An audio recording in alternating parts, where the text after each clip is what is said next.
Chapter 685. Bam. Bam. Bam.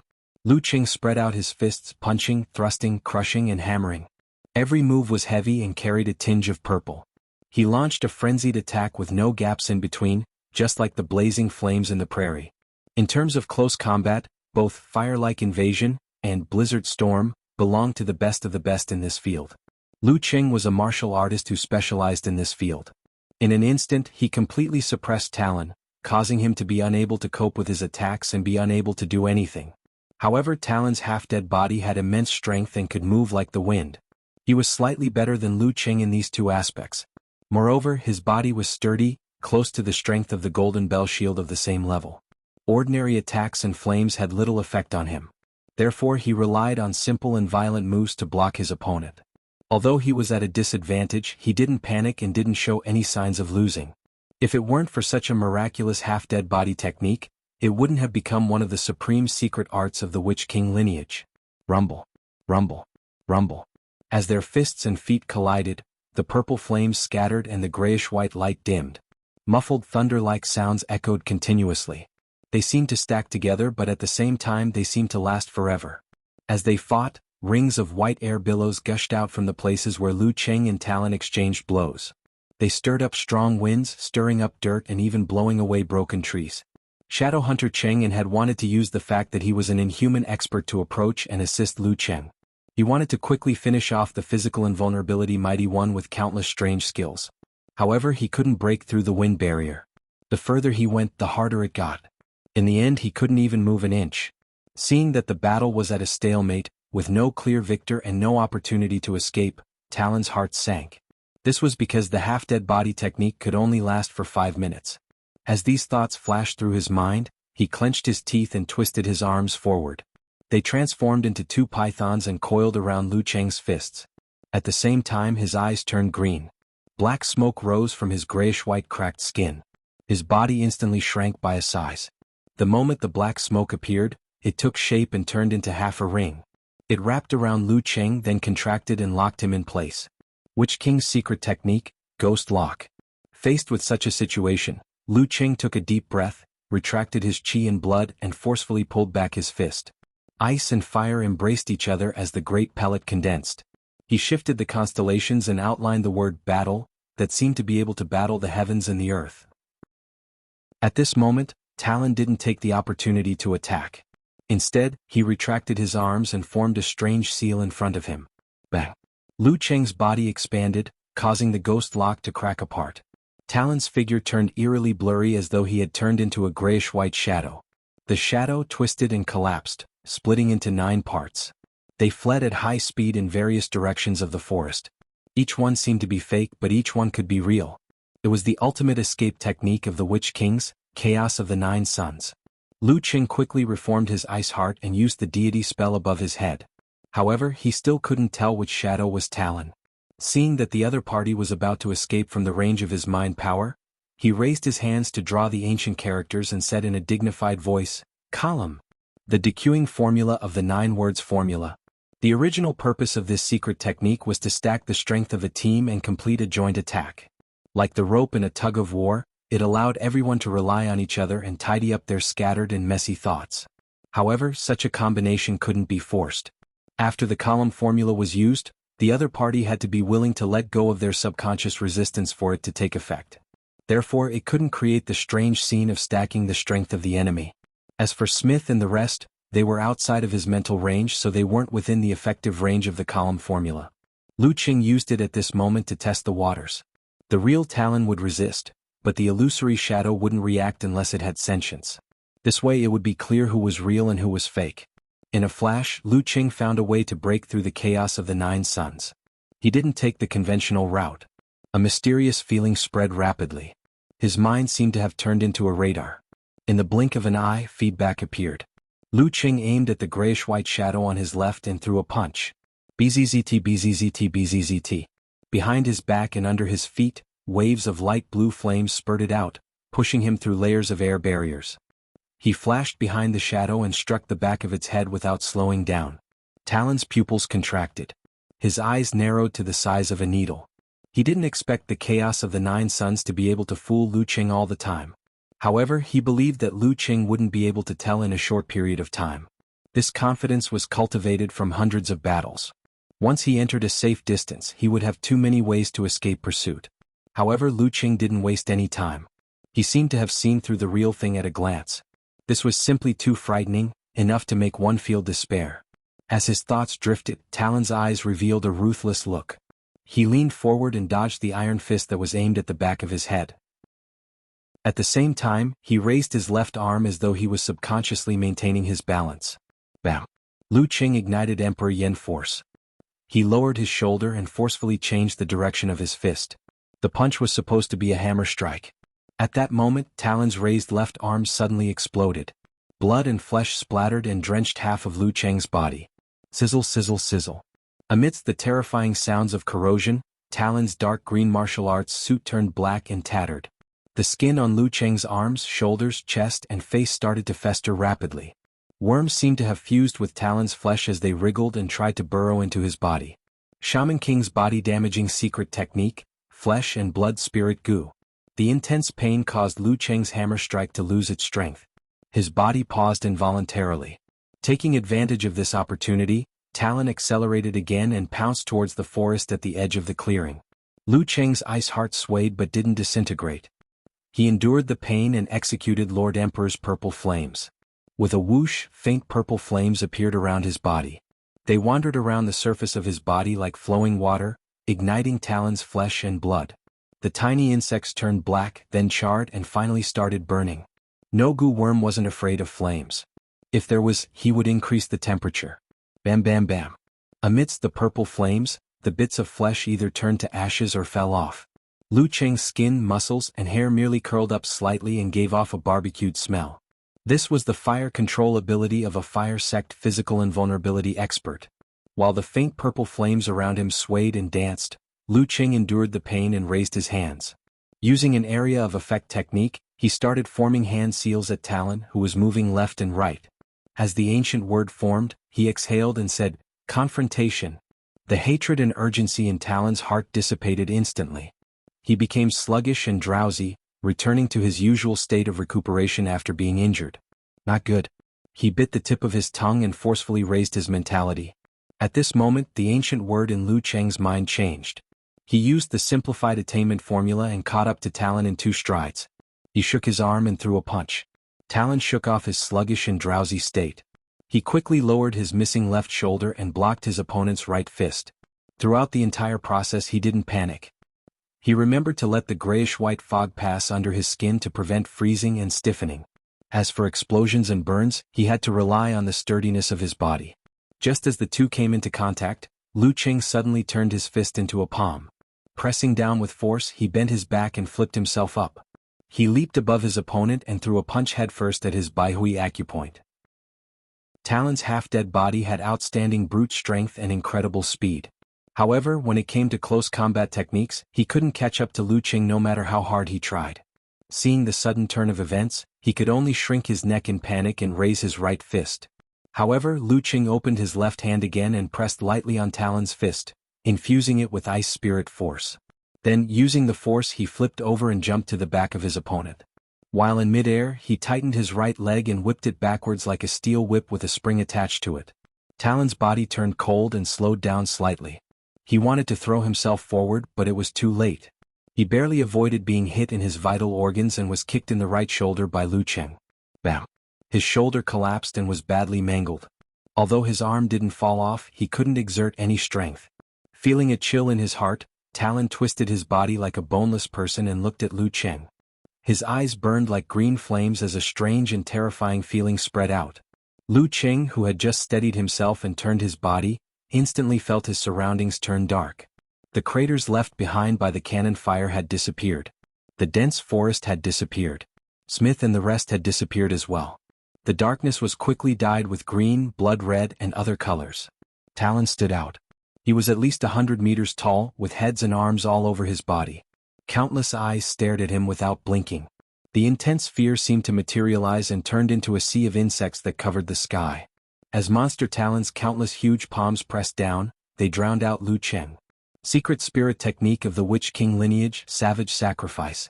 Lu Cheng's body was transparent as though he was made of ice crystals. Under such circumstances and attacks, cracks appeared one after another. Even with enemy heart-freezing move, he couldn't completely neutralize his opponent's attack. At the critical moment, Lu Cheng suddenly disappeared from Monster Talon's eyes. In addition to the dark green and blood-red colors, there was a boundless darkness. There were also distant and resplendent stars. The 100-meter-tall giant and the innumerable insects were so small that they could be ignored. The terrifying atmosphere suddenly weakened by quite a bit.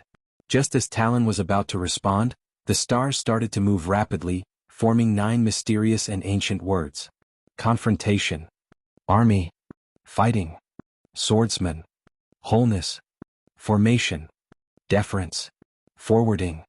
Attainment. In an instant, the 9 ancient words shone brightly and pierced through the pure mental domain. They tore apart the green blood, insects and giant. Talon instinctively tilted his head back as grayish-white blood flowed out of his nose. Rumble. Smith and the rest seized the opportunity and fired a rocket, forcing Talon to dodge pathetically. Both his arms were disabled, his attacks were ineffective, his enemies surrounded him, and his opponents were strong. All of this made him feel despair.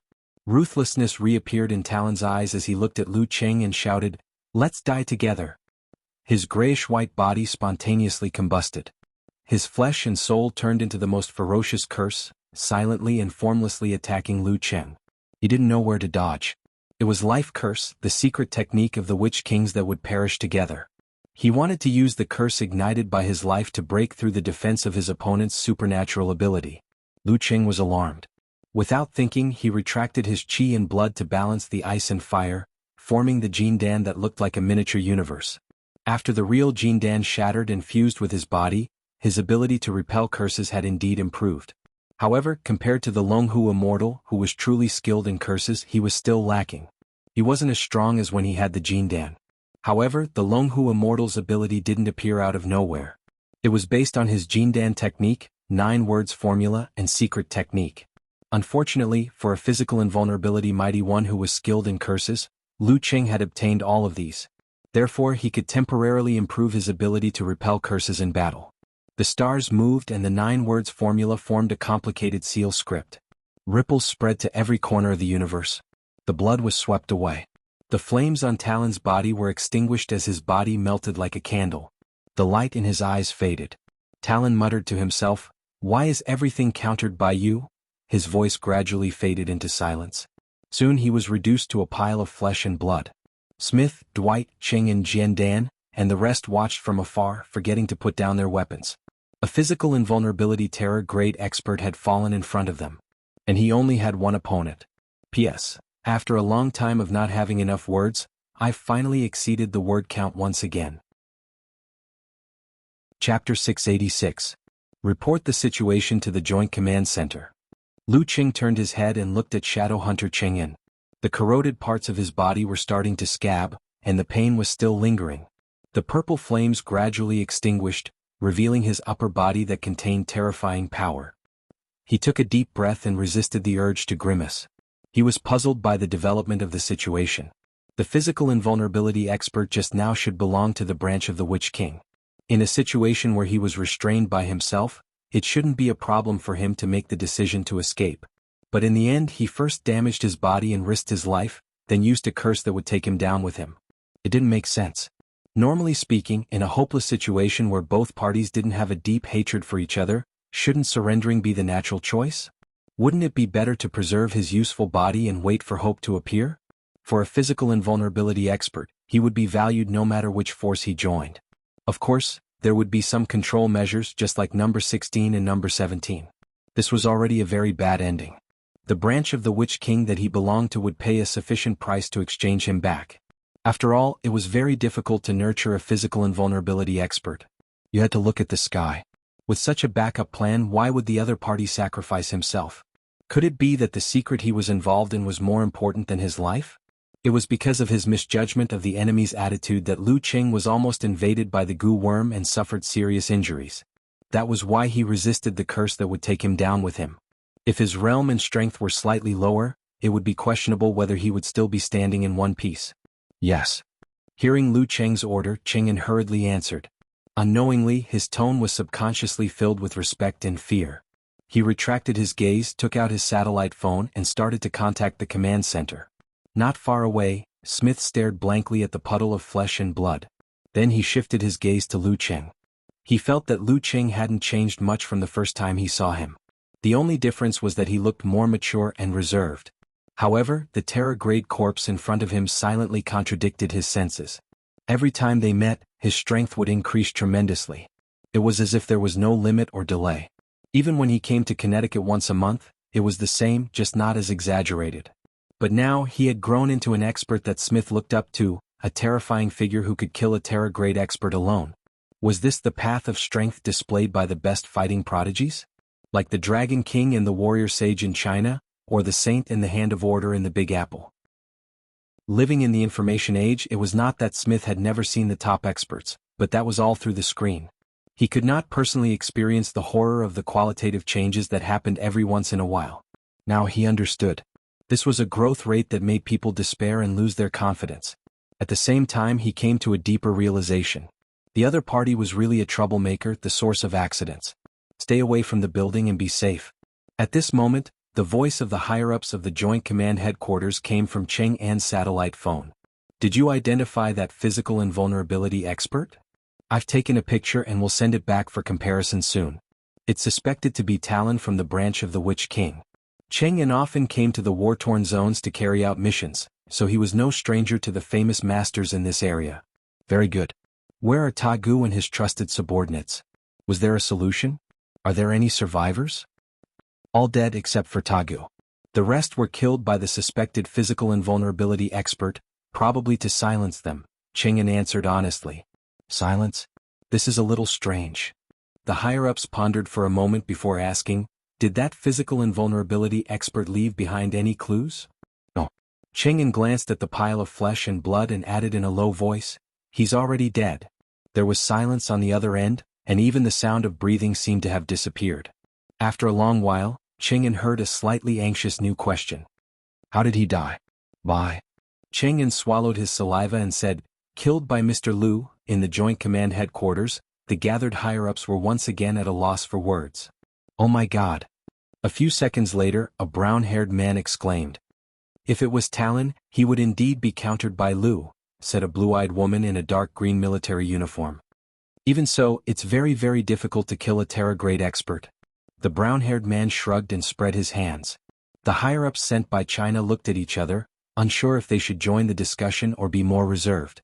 Would it be immodest of us to express our admiration and praise from the bottom of our hearts? Just as they were hesitating, the blue-eyed woman suddenly gasped.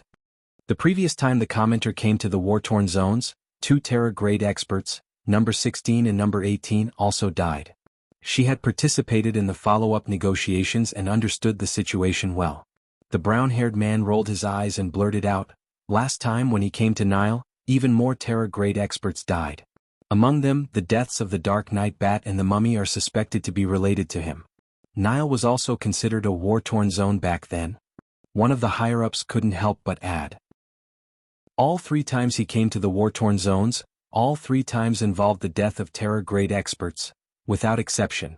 The blue-eyed woman's voice grew softer, and there was a hint of fear in her voice.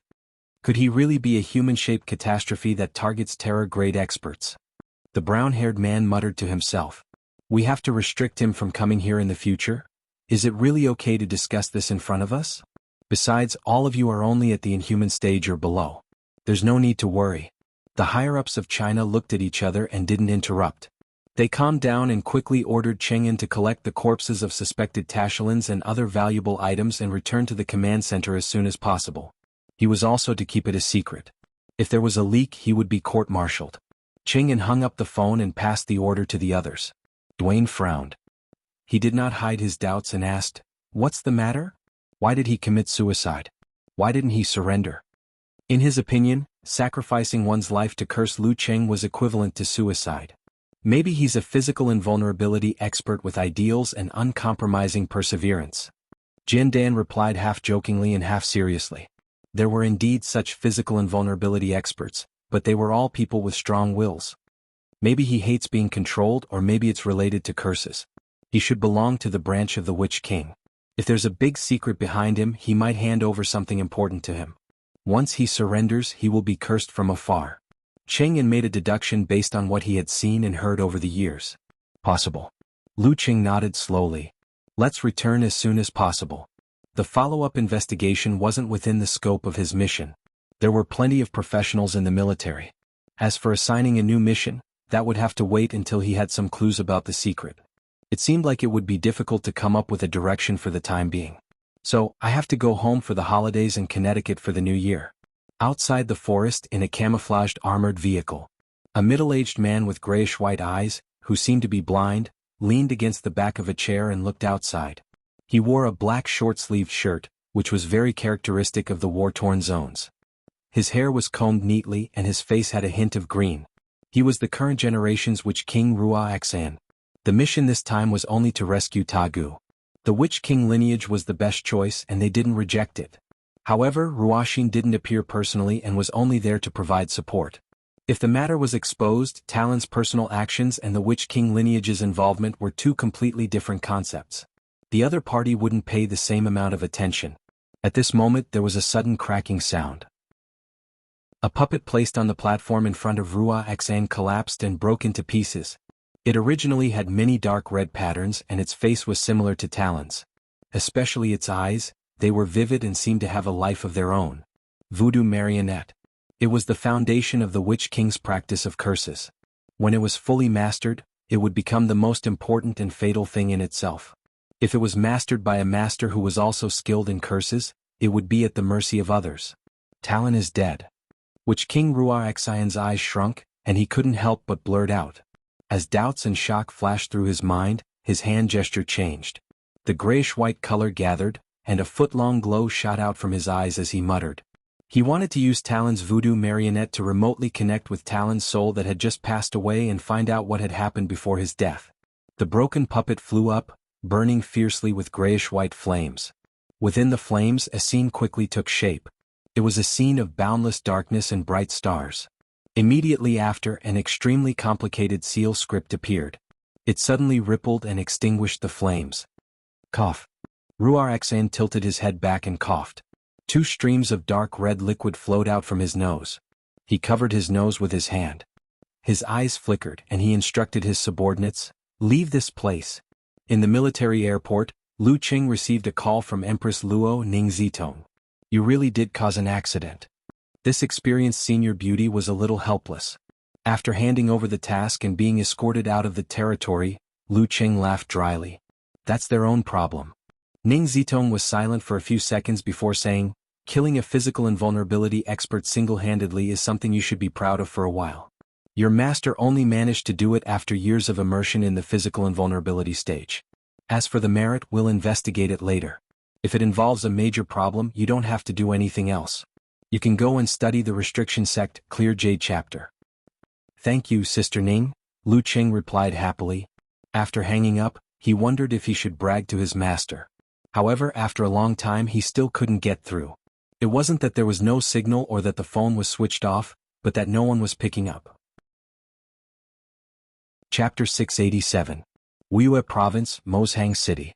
Shi Yuejian was leisurely experimenting with new cooking methods when she suddenly heard the vibration of a mobile phone in the living room. "Dad, why didn't you answer the phone?" she asked loudly, raising the volume. "A nuisance call." Geezer Shi answered concisely. As soon as the vibration stopped, he immediately unlocked the screen, clicked on the settings and switched to Do Not Disturb mode. "Fortunately, I've learned this trick recently. Otherwise, that brat would be so proud of himself." Geezer Shi muttered to himself. His information network was extremely fast and accurate. At this moment, Shi Yuejian came out of the kitchen, holding her mobile phone. Half puzzled and half amused, she said, "Little junior brother called me." She said she couldn't reach her dad and asked if something had happened. He still cared about his teacher. Geezer Shi's face darkened. He reached out and took the phone unhappily.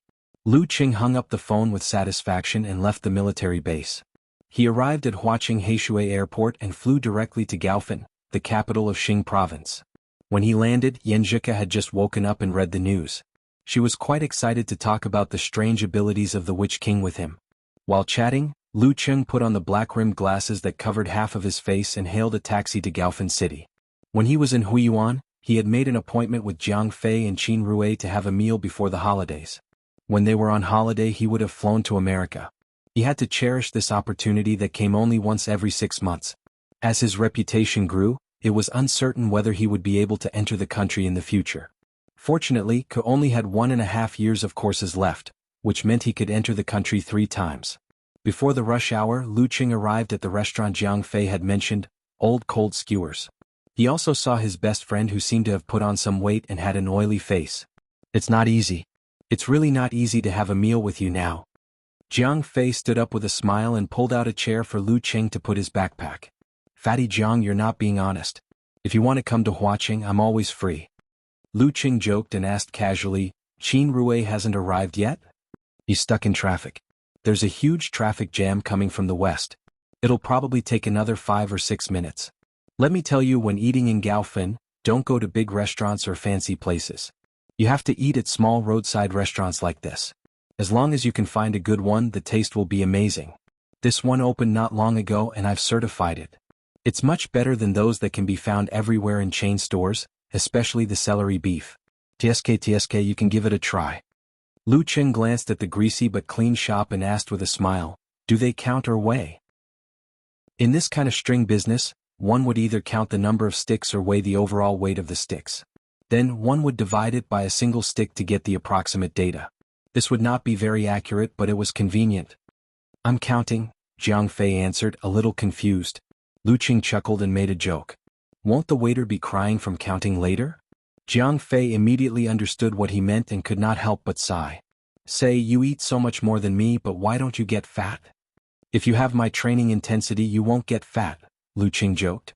Jiang Fei's face twitched and he said self-deprecatingly, but I'll die. After that, the two laughed at the same time, got up, found a large iron plate, and finished all the celery beef, coriander beef, spicy beef, and Scottish fold beef in the refrigerator. Can you eat so much? The waitress looked at them blankly. There were at least 600 or 700 skewers, right? The kitchen couldn't keep up with the speed of the beef skewers. We have a lot of people, but we haven't arrived yet, Lu Qing explained seriously. Oh. The waitress suddenly understood. Lao Lung kebab belonged to the hot pot category, so it had to be cooked by oneself. Lu Qing and Jiang Fei had just mixed the sauce and prepared a batch when they saw Qin Rui, who was more than 1.9 meters tall, enter the shop with his head lowered. You're late, you'll be punished with 3 glasses of wine. Fatty Jiang shouted. Because they were both in Gaofeng, he and Qin Rui, who were single, had been eating together for the past few months. They were much closer than before. I'll replace the wine with tea? Qin Rui pulled over a chair and asked. Tea? We're all drinkers. Jiang Fei laughed. Then I'll punish myself with 3 bottles of herbal tea. Qin Rui relaxed immediately. Lu Qing saw that his qi and blood had reached a certain level, so he asked with interest, Are you trying to break through to the dance stage recently? Sigh, don't mention it. I can't find the direction at all. I've increased the number of times I participate in the arena, but I still don't feel it. Qin Rui replied, half bitter and half expectant. Since he came to Gaofeng, he had sought refuge in the martial arts club that his master was familiar with. He had formed a team with a group of like-minded peers to participate in the preliminaries. He had been defeated time and time again, and had gradually transformed into a real professional ninth-pin fighter. This year, he had signed up for many small-scale individual arena competitions and received the prize money for the first time in his life. Lu Qing thought for a moment and said, Try another way. Don't be too busy with the competition. Take some time out and go on a solo trip. It's best if it's a spacious, vast, and magnificent place. You can learn how to fish and study the art of tea. In short, find something else to do and experience a different life. This will help you tap into the strength in the depths of your heart, the strength that supports you to move forward. If you feel it, grasp it and design a certain way to polish your will. At this stage, my master once gave me 10 words and I'll give them to you as well. Human body, Big Dan, bright and round. Well, I'll try it later. Qin Rui nodded, not quite understanding, but he had already decided to do as he was told. After talking about martial arts for a while, Lu Qing picked up the skewers, cut the beef and let it roll a few times in the sauce. Then he put it into his mouth. He felt that the meat was tender and smooth. The taste of the celery subdued some of the unpleasantness of the meat. With the help of chili and sesame oil, it tasted great. Not bad. Fatty Jiang, you're really good at eating. Lu Qing praised and then asked, How's it going? How's life in the factory recently? It's still the same. We study mechanics, what else can we do? Jiang Fei suddenly said indignantly, I originally thought that I could meet girls working in the factory, but it turns out that most of the people in this company are men. I feel like I'll always be single. I think I'll always be lonely for the rest of my life. Qin Rui helped him to match the music. Don't worry, in a few years your parents will arrange blind dates for you. Lu Qing didn't know if he was comforting him or provoking him, and even if there are girls working in the factory, I don't think you'll like them. Well, I feel like we don't have anything in common, and I don't know what to talk about when we get married. Jiang Fei, who was single, thought about his life after marriage and then sighed, the factory is so boring and I don't see any promotion for a while. A few of my batch have already left, and my master keeps praising me, saying that I'm steady, not impetuous, and can calm down to do things. In fact, I'm often troubled, thinking about whether to take the postgraduate entrance exam or start a business, but I forget about it in a second. Ever since we met, I've always admired you for that. You have a good attitude and don't remember your troubles, said Lu Qing sincerely. When you've decided on a direction to strive for, if there's anything you need help with, feel free to look for me. This was also the main reason why his friendship with Fatty Jiang could last so long, and not fade away slowly. Some people can be friends for life, while others can only be friends for a period of time. Jiang Fei's eyes lit up. That's great. I'll remember what you said. Lu Qing laughed and teased, Fatty Jiang, I'm just being polite, why are you so impolite? Hee, thick-skinned people live better lives. Jiang Fei laughed proudly. As he ate, Qin Rui remembered something and said with a smile, Qing, every holiday outside your neighborhood almost becomes an acrobatic performance ground. Why? Lu Qing was confused. Every holiday, many parents bring their children who have just started practicing martial arts to train and perform stunts outside your neighborhood. They wonder if a physical invulnerability mighty one will coincidentally come home and see their child's potential and take him in as a disciple, explained Qin Rui without much literary talent. Lu Qing couldn't help but laugh. Aren't they thinking too much? Everyone in the neighborhood knew where his neighborhood was, so it couldn't be hidden. However, with the government and the military taking care of it in the open and in the dark, it wasn't to the extent of disturbing his parents' daily lives. I've heard about this too. I was just passing by last time. Qing, let me tell you, I even saw a monkey performer. I don't know if he saw the crowd and decided to perform to earn money, or if he wanted you to take his monkey in as a disciple, said Jiang Fei with a laugh. Lu Qing was amused. I can try to teach it about cultivation. Ever since he had advanced to physical invulnerability, he was always free at home, not on holidays. After chatting for a while on this topic, Qin Rui asked curiously, Qing, you haven't participated in the recent title matches. Are you conserving your energy and preparing to shock the world? Not exactly shocking the world, but I've participated in key events. After the new year, my goal is to do well in the top professional competitions and try for the Battle of Warrior Sage in May and the Battle of the Kings in December. Let's see how far I can go. As for the other title matches, I might give up or just familiarize myself with my opponents and practice my moves, answered Lu Qing as he pondered. In May, I'll have been at physical invulnerability for almost a year. In December, I'll be at least a year and a half. Then I wish you a better ranking. Jiang Fei and Qin Rui picked up their drinks. The next day, Lu Qing bade them farewell and boarded the high-speed train back to Xiushan. Outside the window, dark clouds covered the sky. The weather was terrible. When he arrived at his hometown and walked out of the high-speed train station, he saw snowflakes fluttering in the air. Since Lu Qing was born, it had only snowed 3 times in Xiushan. This was the 4th. Timely snow promises a bountiful year, exclaimed Lu Qing with a smile. Chapter 688. No one came to pick him up after he exited the high-speed rail station. Lu Qing disguised himself and hailed a black cab. He negotiated the price from 30 to 15 with a disdainful attitude. It had nothing to do with money. He just didn't want to be fooled by the driver. If he wasn't in a good mood, he would have crushed the road with his feet. Lu Qing arrived home without a word. He put down his backpack, hailed a cab, and went straight to Xiushan City Hotel. Today was Lu Yanwei's wedding day. He had planned to come back early to observe the wedding preparations and gain some experience. However, he was delayed by a temporary task and could only attend the main event. At the entrance of the luxurious city hotel, there was a huge picture of Lu Yanwei and his bride, Tang Ning. There were balloons, flowers, and other decorations. It was a joyous occasion. Her face is still so round. Lu Qing chuckled and took out the red envelope he had prepared in advance. To the left of the entrance was the place to sign in and receive cash gifts. Lu Yanwei and his wife stood there, welcoming guests with a smile. You're back. As a relative, Lu Yanwei recognized him immediately even though Lu Cheng was wearing black-rimmed glasses and a baseball cap that covered half of his face. He hesitated but didn't show it. Of course.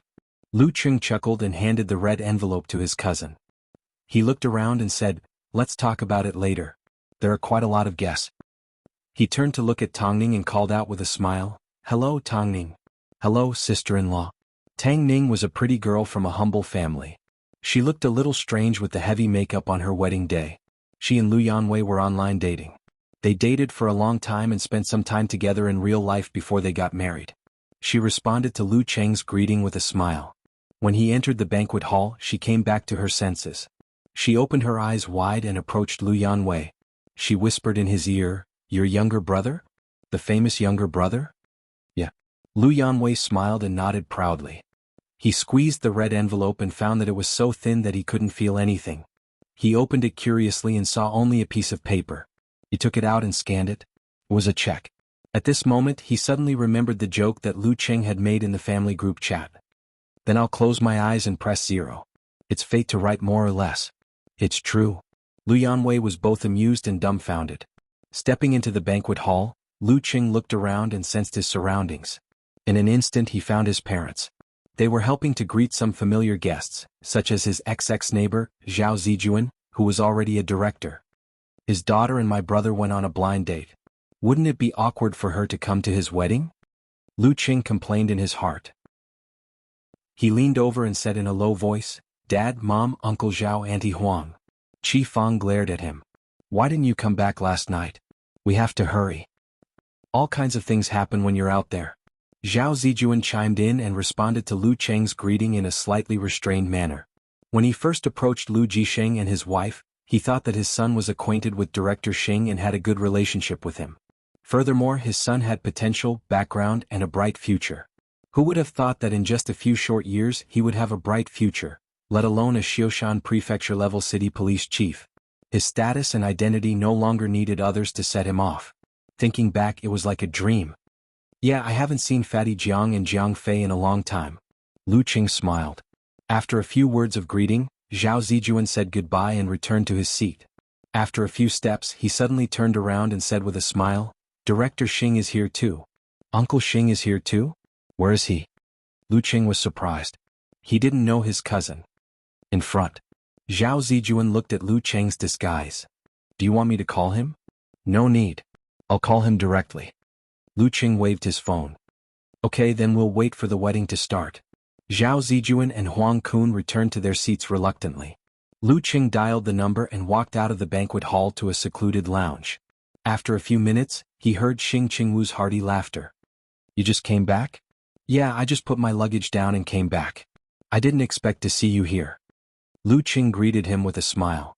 Xing Qingwu laughed and said, "I'm familiar with your brother. He has been following Erzi for 2 years and is familiar with the land in Xioshan. Some of the higher-ups didn't come because of their status, but they all sent gifts. Tiske he had made a name for himself. Even if he didn't follow Erzi with such connections, he could do anything in Xioshan as long as he didn't break the law." Lu Cheng was surprised and happy at the same time. He joked, "Uncle Xing as the police chief, it's enough."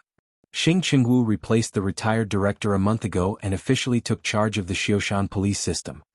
"Are you making fun of your Uncle Xing?" Xing Qingwu stared at him deliberately. "I'm the director and most of the people give you face." "I didn't mention anything." Lu Cheng spread his hands and smiled. He asked, "I heard that Sister Jingjing took the initiative to practice and won't be back until Chinese New Year?" As for where he heard it from, of course it was his classmate Ko. She has the guidance of a physical invulnerability senior who specializes in illusion-type martial arts.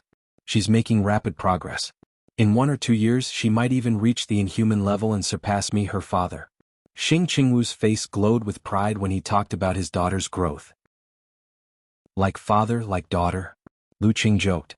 Xing Qingwu chatted happily for a while, then suddenly sighed and said, "She's good at everything now, but she's still not willing to come into contact with men. Sai, as parents we don't ask for much. What we want is for our children to have a companion by their side when they grow up after we pass away. They can talk to each other and they won't be alone in the house." That's what it means when young couples grow old. Actually, being a bachelor isn't bad. It's more comfortable and relaxing. Lu Cheng's voice gradually became softer and less convincing. Xing Qingwu's eyes were clearly saying that a man with a girlfriend who was about to get married had no right to say such things. Xing Qingwu wiped his hair with his hand that was as thick as a bear's paw and said, "Sai, you don't have to comfort me. Your aunt and I have thought about it. Jingjing hates men. We won't force her. Anyway, it's fine as long as she has a companion. We can also accept girls." Lu Qing was speechless for a moment. After a long time he gave a thumbs up and said, "Uncle Xing, you guys are so fashionable." After chatting for a while, Lu Qing and Xing Qingwu returned to the banquet hall and sat down. Lu Qing was worried that people would remember his disguise, so he decided to show his real face. After all, the people at the same table were his grandparents, aunts, and cousins. But even so, as soon as he sat down, he felt many gazes on him. Some were excited, some were curious, and some were pointing at him and discussing animatedly. "Brother Lu Qing, I finally understand what it means to be a public figure," Qi Yunfei, who was studying in university, said with a smile. Since leaving Xioshan and going to Gaofen, she had been dressing fashionably. Coupled with her cute and pretty face, she had many suitors. Just as Lu Qing was about to answer, he suddenly saw a girl with big eyes, hunched over from the other side of the wedding platform.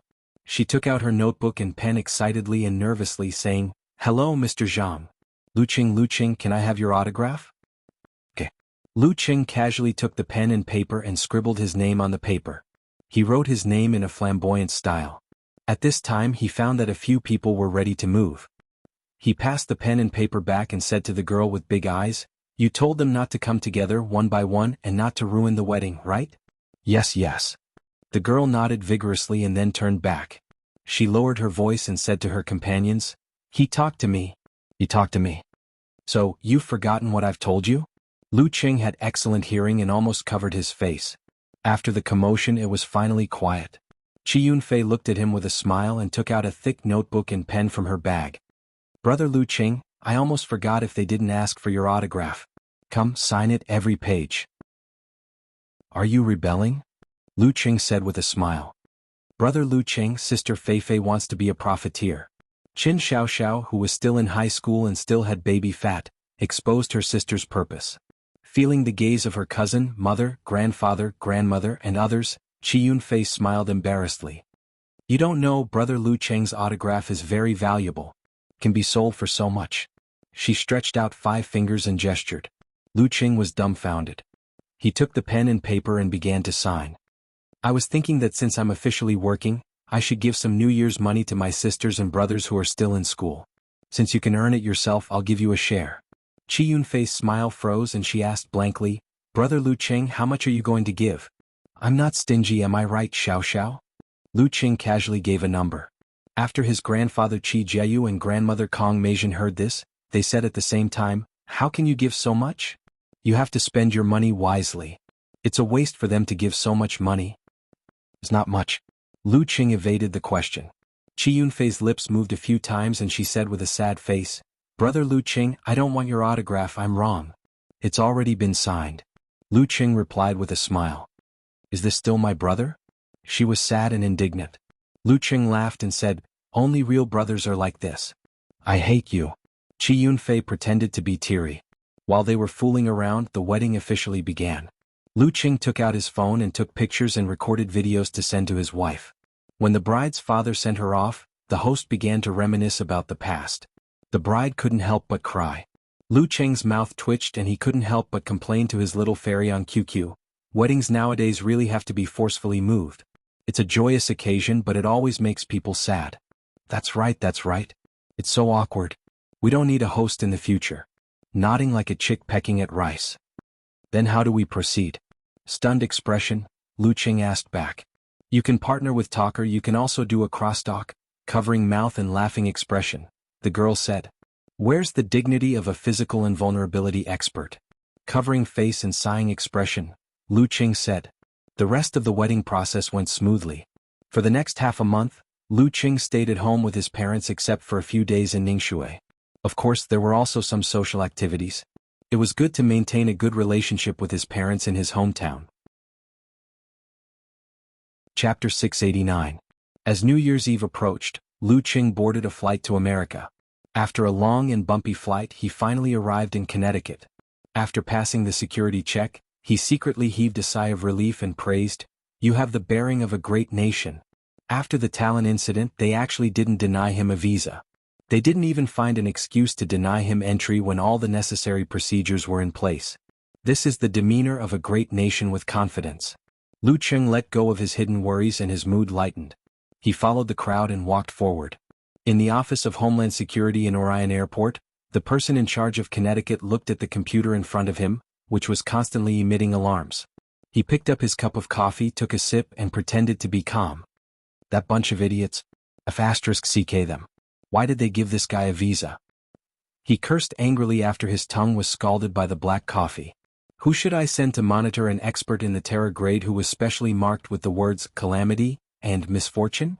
Someone who's good at socializing and has outstanding eloquence? He'll definitely be discovered anyway. Why did I send Smith to the Intelligence Bureau? If he was still around, everyone would be relieved. The person in charge had a headache. After 2 minutes of thinking, he decided to consult his superior, the overall boss of the Connecticut area's intelligence, security, and investigation system, the arbiter of the local terror grade experts, the guardian of order, and the famous Odin of the New World, Mr. Gonzalez. Without a doubt, he was also a veteran terror grade expert. After the call went through, hearty laughter came from the other end. "Little Charles, have you encountered a problem?" "Yes, Your Excellency Gonzalez.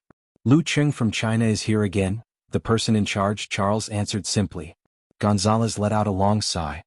"Too bad I'm on vacation. You know, I've accumulated a lot of vacations. I fully trust that you can handle this. Lu from China isn't an expert who ignores the law. It'll be easy to coordinate and communicate well." "Yes, Your Excellency Gonzalez." Charles put down the phone and fell into a daze. "I just had dinner with him the day before yesterday. I didn't hear him say he was going on vacation." Covering his face with his hands, he calmed down for a few seconds before picking up the phone again. He called in an agent, the one with the least experience and background. Entering the arrival hall, Lu Qing saw Ku at first glance. After that, they hugged, held hands, smiled, and chatted as usual. From time to time they would exchange some mushy words. It was only when they got into Du Yan's car that they restrained themselves. After successfully arriving at Yenjika's residence in the North District of Connecticut, Lu Qing held her hand and excitedly walked to the front of the house. He opened the door by himself. At this time, Yenjika rolled her eyes and suddenly said, "Oh, I forgot to tell you something." "What?" Lu Qing heard the sound of the door unlocking and pushed the door open with a smile. "My parents said they haven't spent the new year with me for years, so they flew here yesterday to give me a surprise." Yenjika pursed her lips, feeling both helpless and amused. At the same time, the door opened. Empress Dowager Ji Mingyu, who was helping to clear the table, and Yen Kai, who was busy in the kitchen, came into view. "Surprise." The corner of Lu Cheng's mouth twitched. He quickly put on a smile and shouted, "Auntie, uncle? Lu, you're here. It's almost time for dinner. Go put your luggage down." Ji Mingyu smiled calmly. Yen Kai also turned his body, looked over, and nodded in greeting. At this time, Yenjika leaned over and whispered in his ear, "I've prepared a new room for you on the second floor." "This?" Lu Qing turned his head and looked at his wife. He smiled and said, "This is pretty good." A week passed quickly. Lu Qing boarded the flight to Wuxia province. Recalling the festive atmosphere and daily life of the past few days, he couldn't help but laugh and shake his head. "Sometimes sneaking around is also a form of pleasure. But I can only stay for a few days. It'll be over before I know it. The next time will be in October." In between, he could only rely on Ku to return home during spring break and summer break. He came in a hurry and left in a hurry. Holding his phone, Lu Qing looked out the window and watched the flight leave the ground. At this moment, other than Yenjika, who was reluctant to part, many of the big shots in Connecticut felt much more relaxed. Gonzalez ended his holiday immediately and bid farewell to the beach filled with sunshine and beauties. After staying with his master for a few days, Lu Qing returned home for the 15th. Putting away his lazy and idle feelings, he embarked on the journey of the new year energetically. On the day he returned to Huaqing, he didn't rest and went straight to the Longhu Club. With the help of the Volcano Laboratory, he tried out the new idea that came to him in the past month. As the boss, and with his little fairy's instructions, he gave his assistant, Auman, and driver, Zhao Zhenhua, a big red packet each. In local terms it was called profit. After training and showering, Lu Qing dried his hair. He asked Amin to ask if Empress Lua was in the office. After getting an affirmative answer, he went straight and knocked on the door. Sister Ning, Happy New Year. He pushed the door open and cupped his hands with a smile. Ning Zitong was dressed in bright red but didn't look gaudy at all. Instead, it made her seem a few years younger. You don't have to be so formal. Didn't we just call to wish each other a Happy New Year? Ning Zitong fiddled with her bracelet and leaned back with a smile. Tell me, what do you want to ask? I'm considered proficient in the fire sect, but I can't fall behind in the ice sect. I wonder if the military has a place like the Polar Laboratory nearby. I can't possibly fly to Mozhang twice a week, right? Lu Qing went straight to the point. There is. It's about a 2-hour drive. Ning Zitong smiled. You can look for your master for this. Why ask me? There's no need to trouble two people with the same problem. Lu Qing answered in a good mood after solving the problem. Ning Zitong pondered for a while and said, although the follow-up investigation on the Talon incident hasn't yielded any results yet, from the reaction of the Witch King Ruoxin to disappear without a trace, it's not a small matter. The military in America are preparing to work together to reconfirm the direction and expand the scope of the investigation. You've contributed quite a bit. After some discussion, we've decided to let you comprehend the Restriction Sect's Clear Jade chapter in advance. Wouldn't that make it seem too official? Lu Qing wasn't mentally prepared at all. He blurted out in surprise. Just by looking at it now, I don't think my merits are enough, right? You can't just look at yourself. Ning Zitong laughed. Actually, this is to compensate your master. Back then he refused to become a real member of the military or join the Longhu Club. That's why he couldn't practice the Restriction Sect divine arts. If we're just going by merits, he's more than enough to satisfy you 800 times. Since he's a stubborn master, I'll let his disciple take advantage of him. Lu Qing was stunned for a few seconds. Half surprised and half confused, he said, judging from my master's appearance, he seems to be very interested in the Restriction Sect divine arts. He can actually resist the temptation? And from what he said to me, he doesn't seem to have any old-fashioned sect ideology. Master doesn't seem very reliable usually. Who would have thought that he's the kind of elder who knows what to do and what not to do? Geezer Shi, who was far away in Mozhang, sneezed and muttered, Who's scolding me? Ning Zitong heard Lu Qing's words and shook her head with a smile. That was before he was seriously injured. After his injury he's gotten over many things. Besides, in the words of you youngsters, he's just a mouth cannon. Lu Qing didn't know how to respond to his master's teasing, so he could only reply with a smile. Alright, get ready. You'll go to the capital in 2 days to comprehend, Ning Zitong explained with a smile. The item isn't with us. Elder Mei is looking after it. At this point she sighed and said, I hope you can gain something. We might not be counting on the Dragon King for the opening match of this year's professional tournament. Is the Dragon King injured? Lu Qing guessed. During the Spring Festival, the Dragon King had accepted the Warrior Sage's challenge for the Grandmaster title. After 3 tough battles he had lost. At that time, Lu Qing had thought that he might have fought too hard and gotten injured. A little, but it's not serious. But it's going to be the finals of the Supreme Class battle soon. Given the Dragon King's ambition, he definitely won't give up. When the time comes, his injuries will most likely worsen. Seriously, the finals of the Grandmaster and Supreme Class battle are arranged too close together. Ning Zitong grumbled. Yeah. Lu Qing nodded slowly.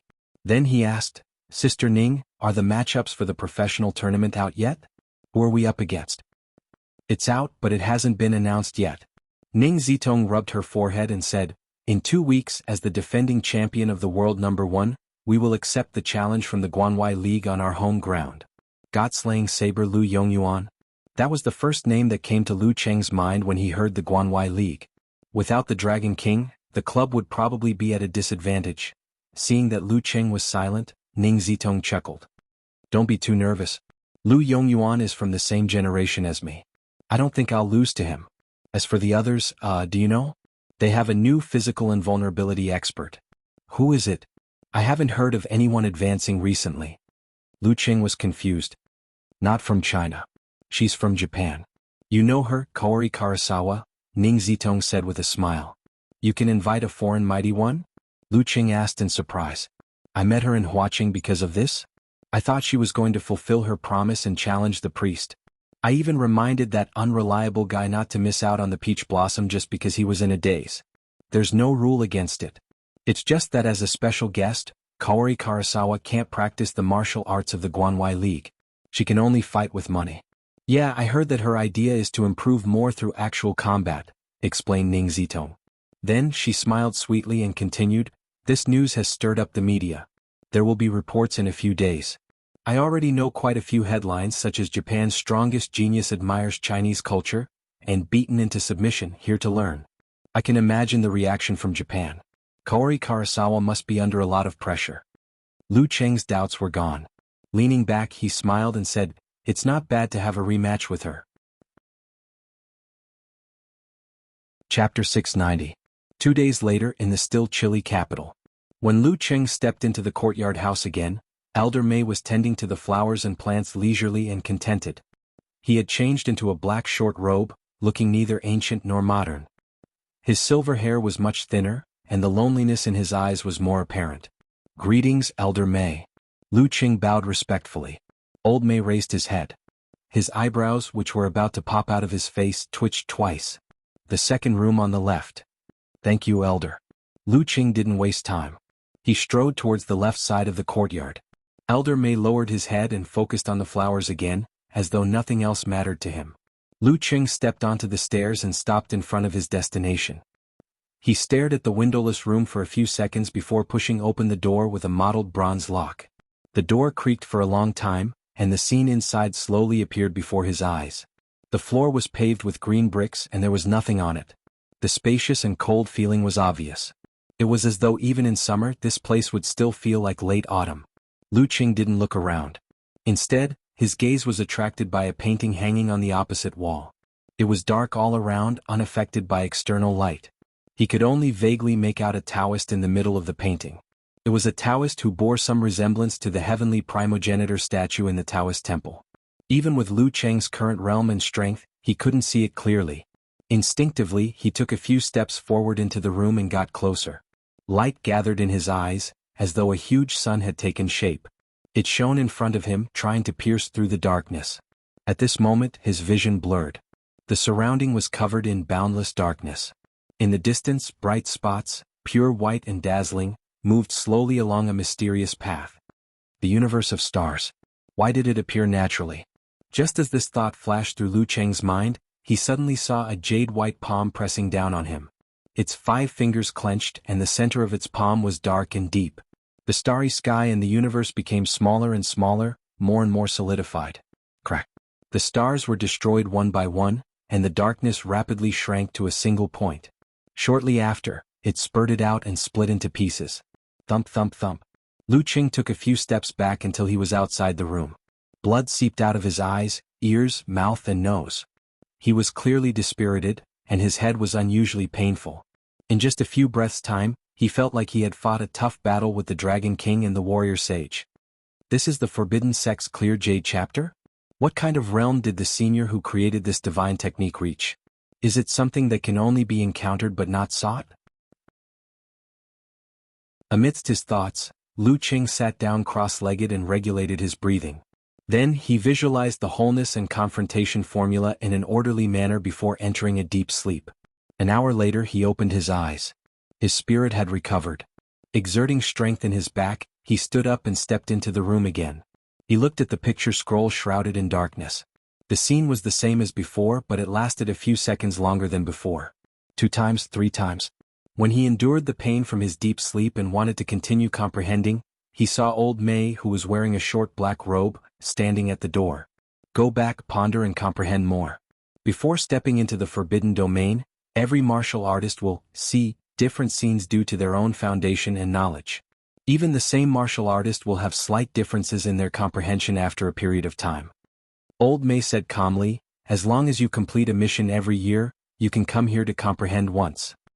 Don't bite off more than you can chew. Digest what you've learned before. Yes, Senior Mei. Lu Cheng suppressed the melancholy in his heart. He turned and walked towards the door of the courtyard. Just as he was about to leave, he suddenly turned back and asked, Senior Mei, can I share my comprehension of the Forbidden Sex divine techniques with others? If the other martial artists don't mind. Old Mei smiled faintly. A few days later, the finals of the Supreme Class battle began. The defending champion, warrior sage Chen Donglu, the challenger Dragon King Chen Qitao, the clown Gu Jianxi, and the wisdom king Zhi Hai. It was a single round-robin competition. If the three of them had the same results and formed a closed loop, there would be additional matches. Lu Qing and Empress Luo's worries came true in the first match. Due to the drawing of lots, the Dragon King faced the warrior sage head-on. This time he won, but he was heavily injured.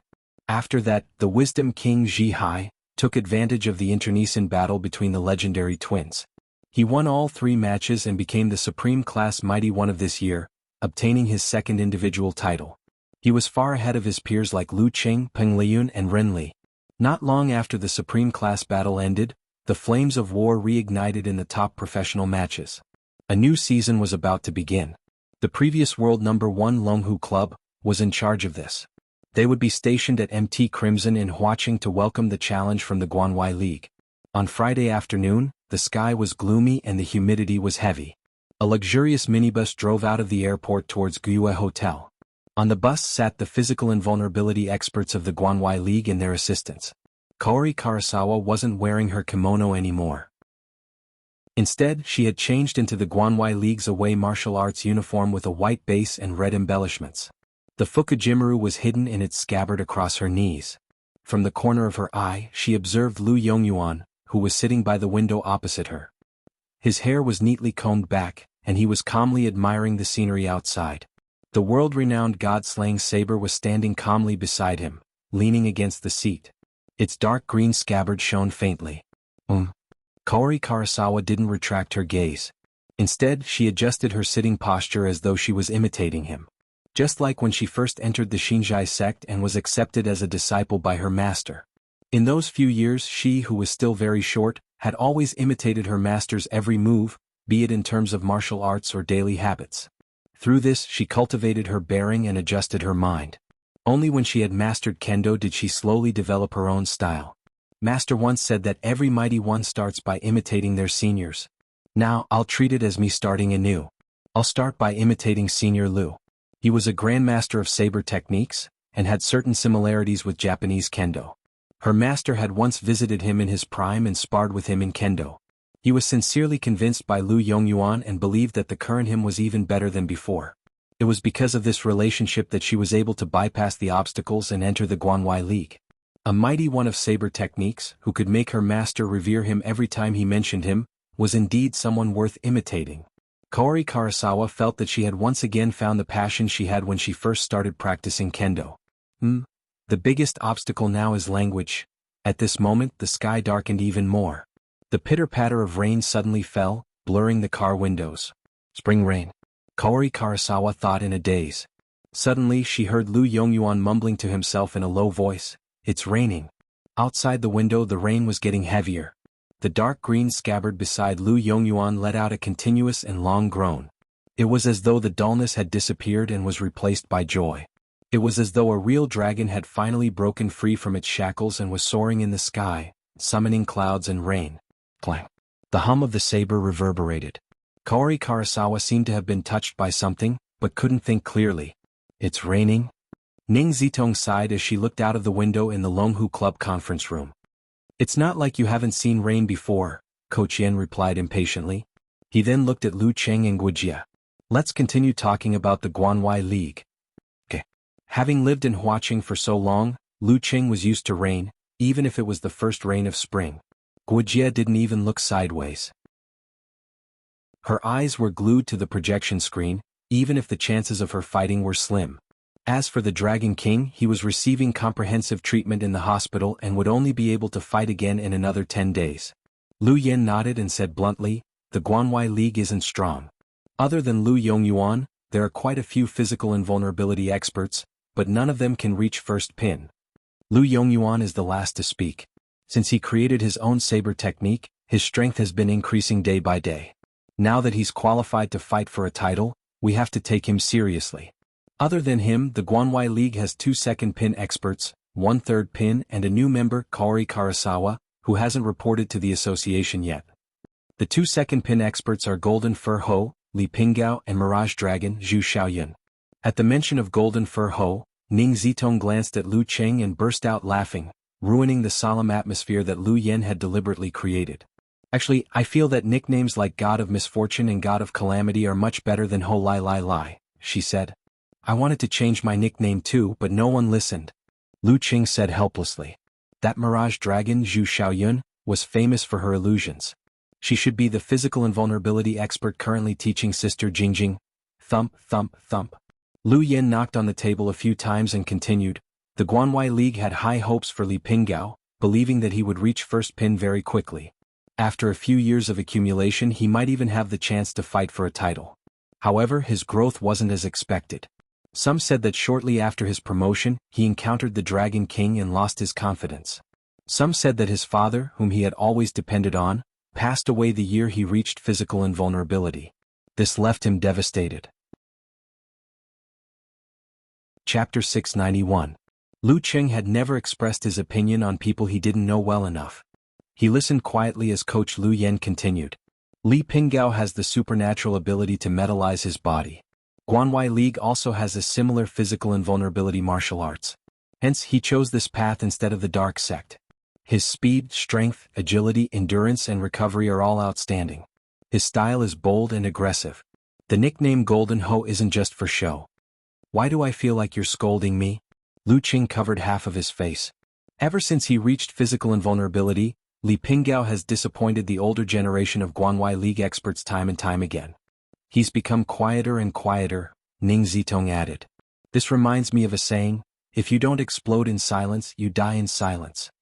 You can't underestimate him. At this point she sighed. When the top professional competition was first established, Guanwai League was one of the top 3 powers. Every physical invulnerability expert of the older generation was a force to be reckoned with. It's a pity that after a few decades the old are old, the young are young, and the useless are useless. Other than Lu Yongyuan, they don't have anyone else. They're always at the bottom of the rankings and might be demoted if they're not careful. To the top powers, even a physical invulnerability expert like Li Pinggao is considered useless. Indeed, it's all about comparison. Lu Qing was speechless. He was glad that he had a clear goal and a firm path. Lu Yen looked at Ning Zitong, who interrupted him. He coughed and said, Guanwai League's other second pin fighter, Zhu Xiaoyun, is gifted with the power of illusion. She once defeated an inhuman with her powerful supernatural ability when she was at the 6th pin stage. However, it took her a full 5 years to master it and incorporate the outstanding bloodline ability into her martial arts. She barely made the great leap at the age of 28 and reached physical invulnerability. She has great potential. She's not even 30 this year and is already a second pin. However, it'll be difficult for her to reach the next level. The unique skills of the illusion sect have been missing for a long time. Guanwai League only has a small portion of it. Although the dark sect has similar content, it's only one aspect. Zhu Xiaoyun will either be stuck at her current level or like Lu Yongyuan, she'll be able to integrate all her knowledge, bloodline power, and insights to find her own path and create her own martial arts. If that's the case, her future will be limitless and she's qualified to fight for titles. After introducing Zhu Xiaoyun's general situation, Lu Yen didn't even have the time to catch his breath. I think she's Lu Yongyuan is. She sees Lu Yongyuan, and Lu Yongyuan. I think. She. Hearing Ning Zitong mention Zhu Xiaoyun's hobbies, Lu Yan's face darkened. He looked at Lu Qing and said in a deep voice, her illusions have already reached the level of passing off falsehood as reality, which is a perfect counter to enemy heart-freezing move. However, you still have the ability to predict danger. If you encounter her, your chances of winning are very high. Yeah. Lu Qing nodded solemnly, but in his heart he was wondering with great interest what kind of dark history Zhu Xiaoyun had in her hands. Seeing Lu Qing's good attitude, Lu Yen nodded in satisfaction. The two of them, together with Lu Yongyuan, were the main force of Guanwai League last year. Third Pin Jing Shiduo was the substitute. If 2 or more of them were injured, the older generation mighty ones would step in. Otherwise, they would pick one of the disciples close to the physical invulnerability stage to experience actual combat. However, they've added Kaori Karasawa from Japan this year. I don't think there will be such a situation.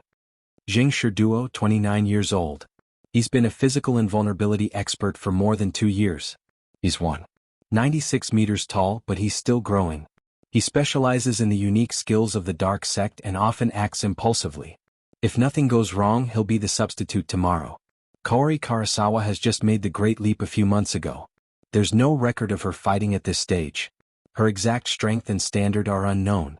She might be a surprise fighter. After analyzing them one by one, Lu Yan's expression turned solemn. Empress Luo's style gives her an obvious advantage against weaker opponents. We can't let her face Lu Yongyuan directly. Lu Qing, you'll be the first to fight. Regardless of whether it's Li Pinggao, Zhu Xiaoyun or Kaori Karasawa, you have to win. This is a small request. You can do it, right? Then try your best to exhaust the second martial artist. If Lu Yongyuan is the vanguard, things will be much simpler. Wuxia, you'll be the second to fight. Before Lu Yan could finish, martial arts fanatic Wuxia blurted out, "Me? Shouldn't the opening battle be a safe one? As the coach of a first pin expert, our chances of winning will be higher if you fight." Not confident? You don't want to fight? Lu Yan didn't answer her question. Instead, he asked her a question with a serious expression. Yes. Wuxia did not hesitate and answered resolutely. Her face was filled with excitement and excitement. Great. No matter who you're up against, you'll be a battle-hardened fighter. You only have one goal, victory. Lu Yan turned to Ning Zitong. After Wuxia exhausts the third martial artist of the Guanwai League, you'll finish the rest. At that time, it shouldn't be a problem for Lu Yongyuan or anyone else. Ning Zitong replied with a calm smile. She continued to talk about the most likely arrangement of the Guanwai League. After Lu Qing and Wuxia left, she frowned and looked at Lu Yan. Why did you suddenly let her fight? She's at the standard of a second pin. She's no longer a fledgling, said Lu Yan. It's time to give her some pressure. What pressure can there be if you only let her fight in a match that she's sure to win or in an individual arena that concerns herself? Only in such an important situation where she might lose can you truly baptize her. Or are you willing to let her learn from the Dragon King and risk her life in a war-torn zone as a physical invulnerability expert? We're not young anymore. We have to focus on the future and give them a chance to step up. Ning Zitong listened in silence. After a long while, she puffed her cheeks like a little girl and sighed. You'll always be more rational than me. The next morning, the blue sky was clear and tranquil. The spring breeze brought some warmth that made one feel exceptionally comfortable. Lu Yongyuan practiced the most basic moves like splitting, slicing, parrying, chopping, and vibrating dozens of times. He was as focused and devoted as when he first started learning the saber. If a mighty one were to pass by, they would be shocked to find that the most basic moves were flawless in Lu Yongyuan's hands. They could even be called perfect. Moreover, every time the same move was performed, there wasn't the slightest difference. Be it the angle or the traces, it was as though he had copied them. When Lu Yongyuan displayed his saber moves, the layers of light expanded like a rolling snowball, giving off a different vibe. It was the same move, the same scene, and the same saber strike, but there were subtle differences. It was as though the moves were changing according to the time and circumstances, but they were never repeated. Without permission, Kaori Karasawa didn't dare to observe the tempering of the god-slaying saber. However, when she practiced her swordsmanship, she felt that there was a hidden charm around her that was long and profound. As there was a competition today, the physical invulnerability experts of the Guanwai League didn't train for too long. They were mainly adjusting and resting. After lunch, they boarded a luxurious minibus and headed to the outskirts of Mt. Chixia. Along the way, Lu Yongyuan closed his eyes and leaned back as though he was taking a nap. When they were about to arrive, he suddenly opened his eyes and said to Kaori Karasawa, "You have a solid foundation and have mastered the swordsmanship of the Xinzhai sect. Moreover, outsiders don't know about it. This is the perfect opportunity to give Longhu a surprise." After the translator conveyed the message, Kaori Karasawa's eyes widened. "Senior, you want me to fight?" At this moment, Li Pinggao, Zhu Xiaoyun and Jing Shiduo all looked over. "Yes, catch them by surprise," Lu Yongyuan replied calmly. "You will start the game." Okay. Kaori Karasawa was stunned for a moment before replying with vigor. Lu Yongyuan didn't say anything else. He looked ahead and said, "I'll be the second. I'll bridge the gap and break through the obstacles. If I can meet Empress Luo in my peak condition, it'll be good. If I can't, she won't be able to hold on. Xiaoyun, use your illusions to deal with her. You will have a chance." "Yes." Zhu Xiaoyun's voice was deep and masculine. She was of average height with wheat-colored skin. Her facial features were elegant, and her eyes were beautiful. Zheng Shiduo didn't have any objections to this arrangement. Li Pinggao, whose skin had a slight metallic luster, was even more silent. The car circled around the mountain road and finally arrived at the parking lot. Following the passageway, Kaori Karasawa and the rest felt the dry and scorching air. They saw the crimson arena in the middle of the road that was protruding from the depressions. Longhu Club, Fiery Hell. The audience was gradually arriving and entering the glass rooms and corridors at the edge. This is the battle between the top forces of China. Kaori Karasawa took a deep breath and smelled the burning smell. Her grip on the fugu ball tightened subconsciously. Chapter 692. On the other side of Fiery Hell, far away from the scorching heat of the home team's changing room, Wuxia, the martial arts fanatic, sat cross-legged with her palms facing the sky. She maintained a steady rhythm of breathing, long and distant. She didn't care about anything outside of her body. She's a little nervous. Ning Zitong sighed and sent a message to Lu Yen. Lu Yen kept a straight face as he nodded his head ever so slightly and said, "That's a normal reaction." As he spoke, he couldn't help but look at Lu Cheng, who was typing on his phone. As expected of a guy with a few physical invulnerability experts under his belt. He's so calm and collected like us old foxes. Lu Cheng ignored the coach's gaze and sent a message to his wife with a smile. "What should I do? The little newbie of the top class is trembling." It was the weekend, and Yenjika, who had mastered the wholeness formula, decided to indulge herself and stay up late to watch the opening match. "That's not what you said when you challenged the warrior sage." Looking up at the sky expression, mercilessly exposed his pretense. Lu Cheng replied, covering face expression. "I was too excited back then, what about now?" Rolling eyes expression, Yenjika replied. "I'm considering many things now. For example, if I were to meet Lu Yongyuan in the opening match, what would I be able to do this time? For example, if Fiery Hell weakened my Ice Sect secret arts, it wouldn't be a home ground advantage." Lu Cheng replied seriously. "For example, how to flirt with my little fairy." "You're quite carefree. You've even learned how to tease me." Bristling with anger expression, Yenjika burst out laughing. Lu Cheng chuckled. This is one of the effective ways to control nervousness. And after so many life and death battles, he was quite confident. After chatting for a while, Yenjika changed the topic. "Your fan forum has been super lively these few days, why?" Lu Cheng was puzzled. Because he was going to be the main player in the Longhu Club's new year? During this period of time, other than chatting with his wife and occasionally calling home, he was in a semi-secluded state. He was racing against time to digest what he had learned from the restriction sect. Clear J chapter. He hadn't been on Weibo or forums for more than a week. Yenjika sent a cat emoji that was observing in the dark. "Isn't little Wonton studying in Huaqing? She bought tickets to today's competition and wants to cheer for you on the spot. Shaoling, Brahmin, Nyechichi and Unparalleled Dragon King have all asked her to cheer for you." Lu Cheng suddenly realized something. "I forgot that little Wonton is studying here." Yenjika praised him in her heart. "Cover your mouth and laugh expression. Do you want to design a special celebration for them?" As a mighty one with physical invulnerability, keeping a low profile and paying attention to your image is the way to go, replied Lu Cheng jokingly. "I don't want to talk to you anymore, Uncle Cheng." Yenjika replied with an emoji of indifference.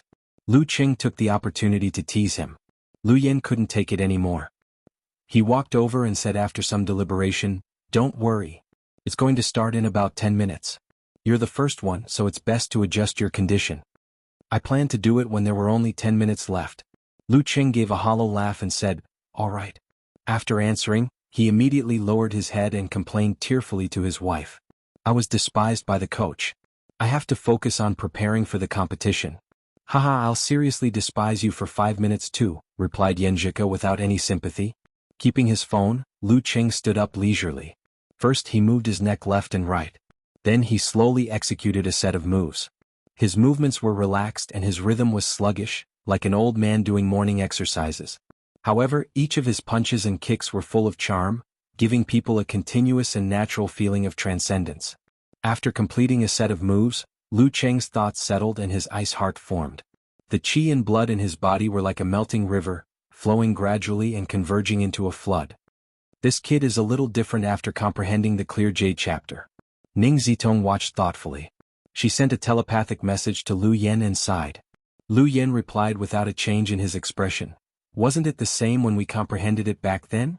At this moment, the cheers outside grew louder. The curtains of the new top-class professional competition were about to be lifted. After a while, Lu Yen looked at Guijie, who had opened her eyes, and Lu Qing, who had finished adjusting his condition. With his hands behind his back, he walked out of the changing room. Let's go. Unlike usual, this was the opening match. There was a short ceremony between the two fighters. Lu Qing flicked his navy blue martial arts suit and followed behind Lu Yen to the arena. The ground beneath his feet was erupting with fire. The cheers of Longhu shook the mountain. Looking around, he saw the petite little wonton. Wearing a pair of orange-rimmed glasses, she was still in the prime of her youth. When she saw Lu Qing coming, she waved her hands excitedly, completely forgetting the advice of her channel mates. When Lu Qing nodded and looked away, little wonton finally remembered the main point. She quickly took out a short navy blue banner from her backpack. Pulling it apart with both hands, she raised it above her head. There was no name on it, only a few big words. "We'll be here if you're here." Glancing at it from the corner of his eye, Lu Qing suddenly remembered the support from last year. When he was at his lowest point, they still stood by him. His heart was instantly filled with warmth. In front of the computer screen, Yen Shaoling covered her face and sighed. She replied in the live thread. "We shouldn't have let little wonton do this. She's too short and not eye-catching enough. Half of it is blocked." Unparalleled Dragon King immediately replied with a funny face.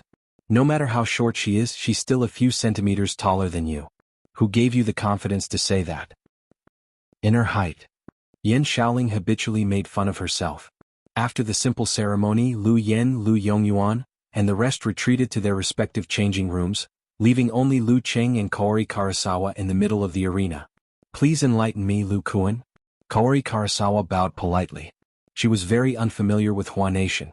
After knowing that her opponent was Lu Qing, she asked the translator to give her the pronunciation of these 5 words.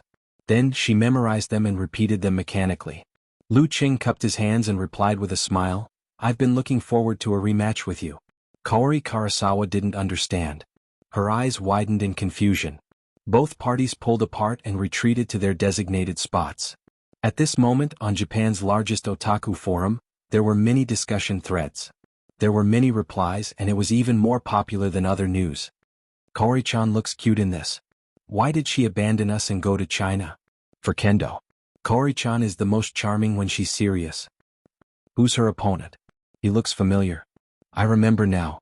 He lost to Kaori-chan in the previous King of Youth Pro League. He has also entered the realm of gods and devils?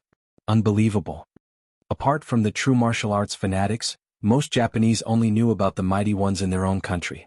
They weren't interested or free to know who had reached the physical invulnerability stage in another country.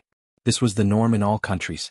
In the eyes of those who paid attention to this matter, every physical invulnerability mighty one was famous. However, if you were to ask an ordinary person from another country, they would only reply with a puzzled expression, "Who is he?" Seeing that most people didn't know much about Lu Qing, an enthusiast stepped forward to explain. "Don't underestimate him. Back then he overtook the champion of the King of Youth Pro League by half a step. He was weak before because he started training late and didn't have the time to become stronger. This is a true mighty one from the heart to the body.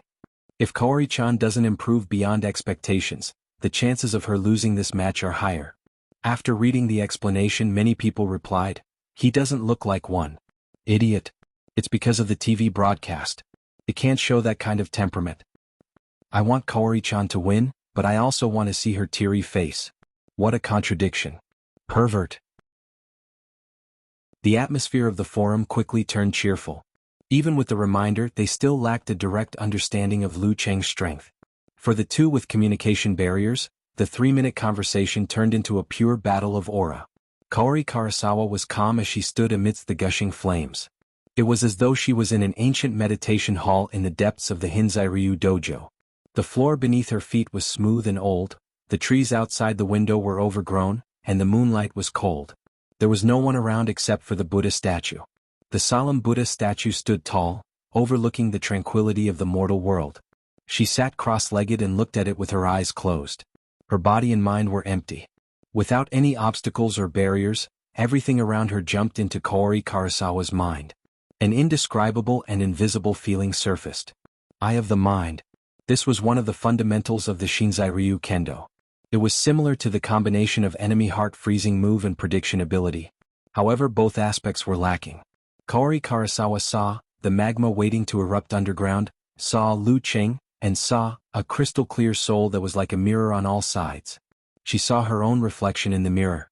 Every detail was exposed and exceptionally clear. Her mind jolted and she almost left the eye of the mind state. Calming herself down, Kaori Karasawa maintained her state. She calmly opened her eyes and made eye contact with Lu Cheng. Her back arched naturally and her right hand gripped the hilt of her Fukujemaru. She was like a divine weapon with a hidden edge, waiting for the day when she would shine brightly. After some time, the referee who had retreated to the edge raised his right hand and shouted, "Begin!"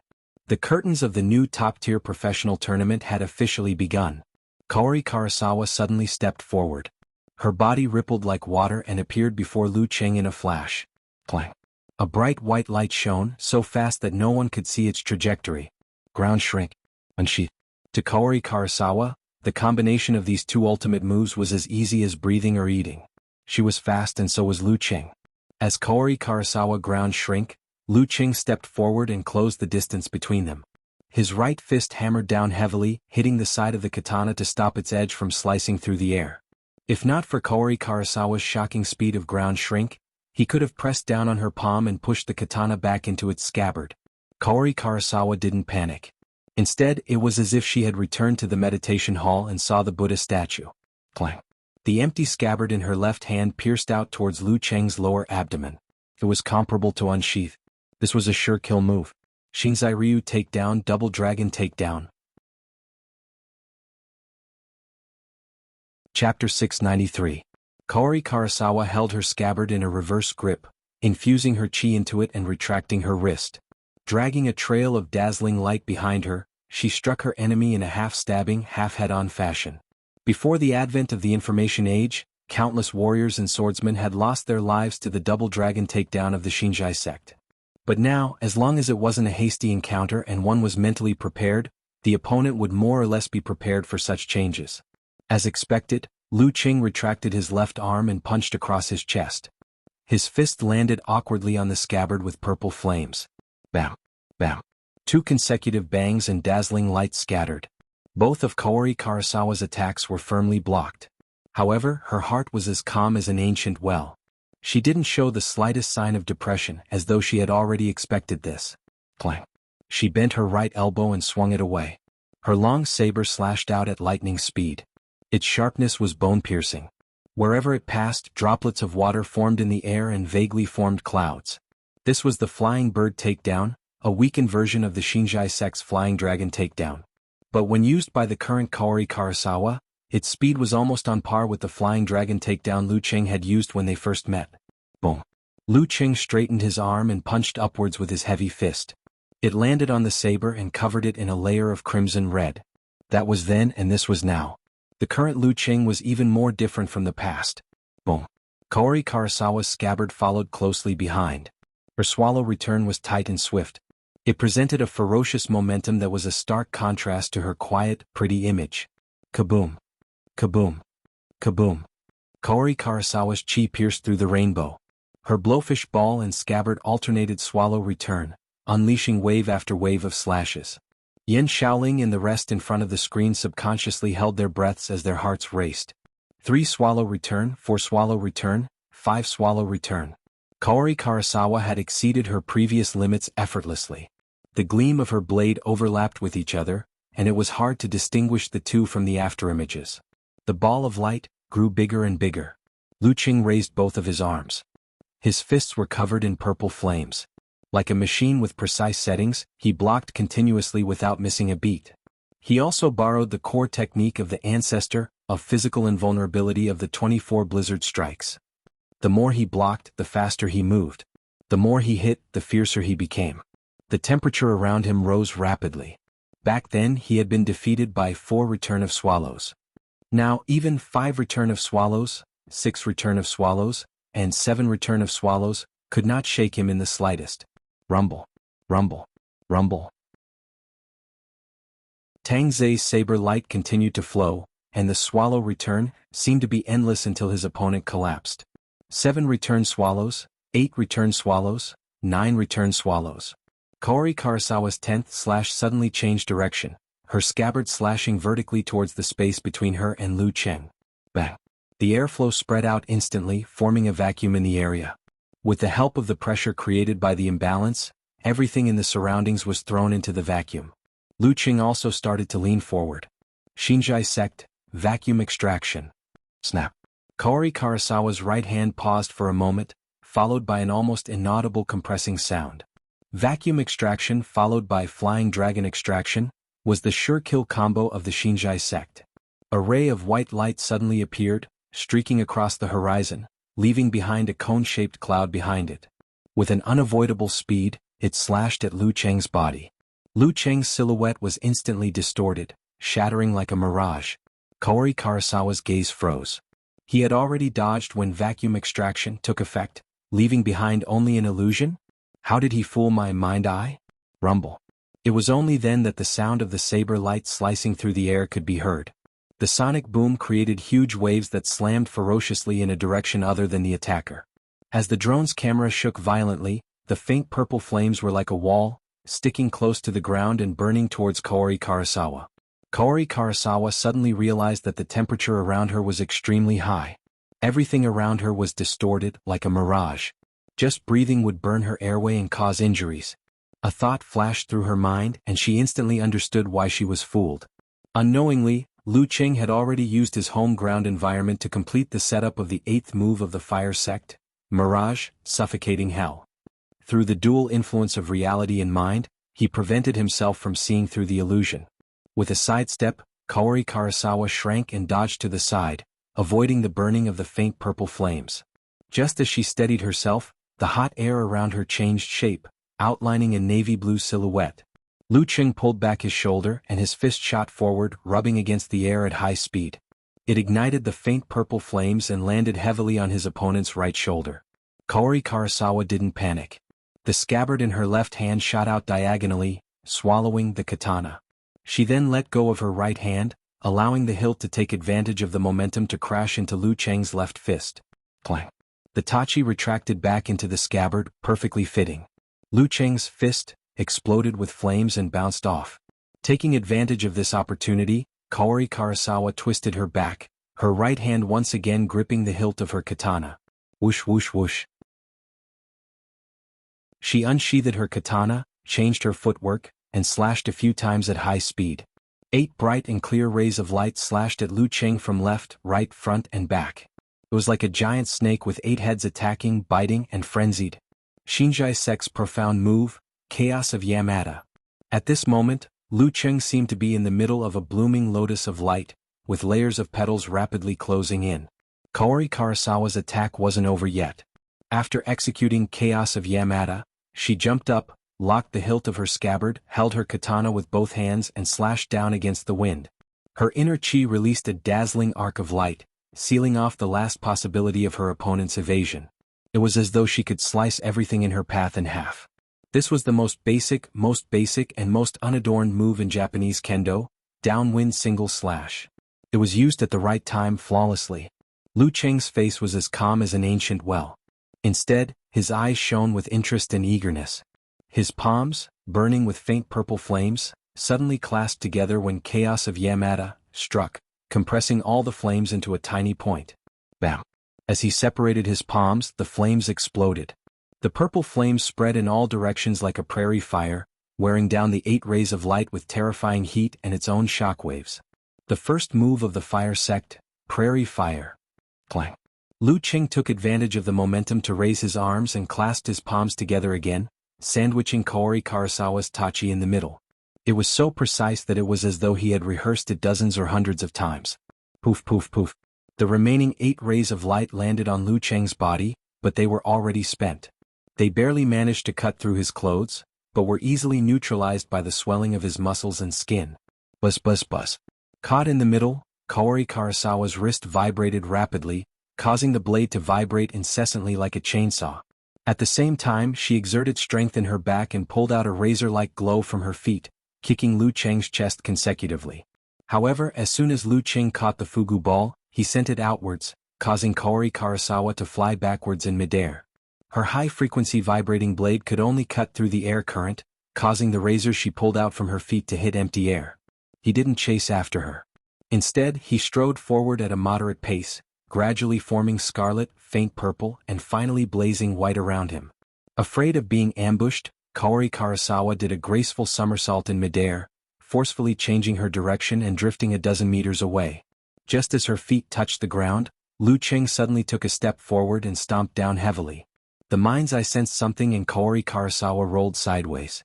Bam! Where she originally stood, the earth split apart, magma erupting. Scarlet-red liquid shot out like a fountain, scattering in all directions. This was the combination of a physical invulnerability expert's ability to communicate with the heavens and earth and have the advantage of home ground. Seeing that Kaori Karasawa hadn't gotten up from her roll, Lu Qing tensed his feet and extended his left leg again, communicating with the magma underground.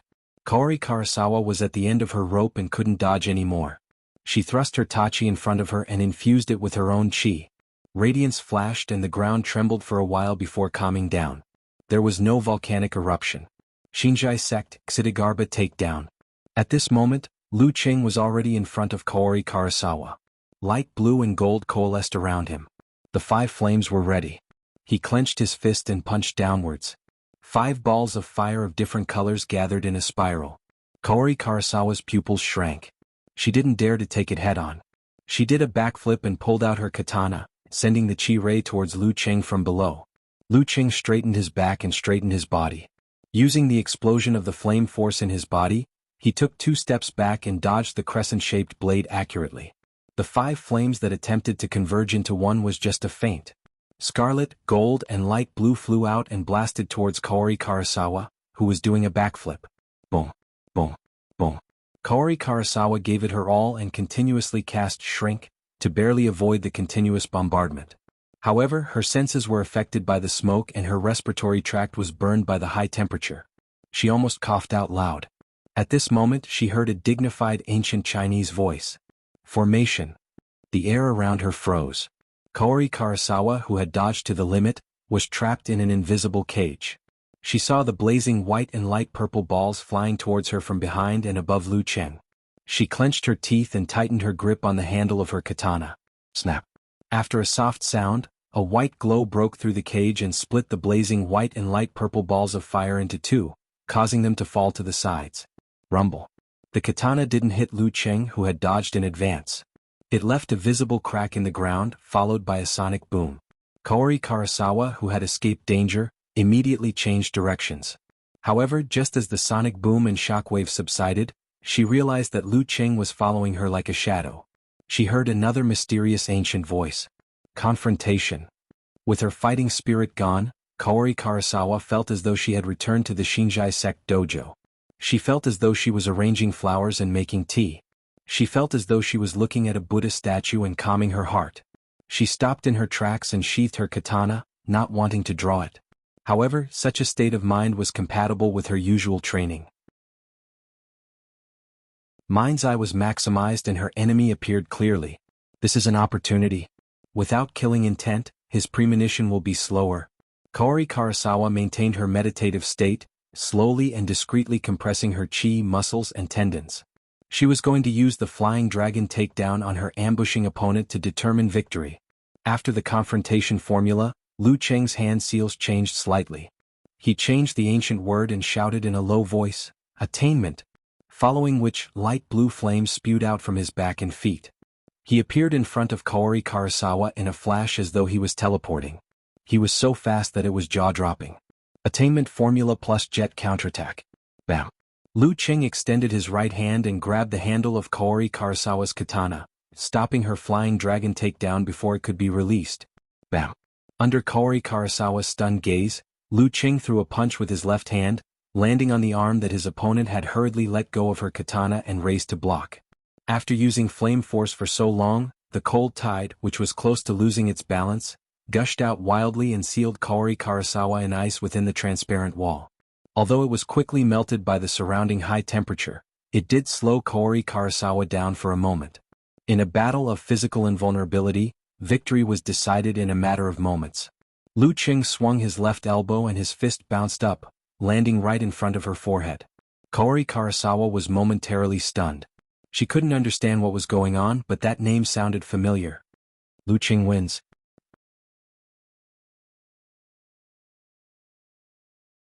Chapter 694. Kaori Karasawa had plenty of experience in arena matches. Although she didn't understand the referee's words, she knew exactly how the situation played out.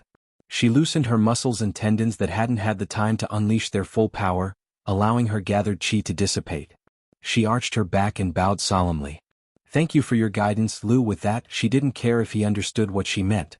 She picked up the katana in her scabbard and headed for the Guanwei League changing room. Her mind was in a mess.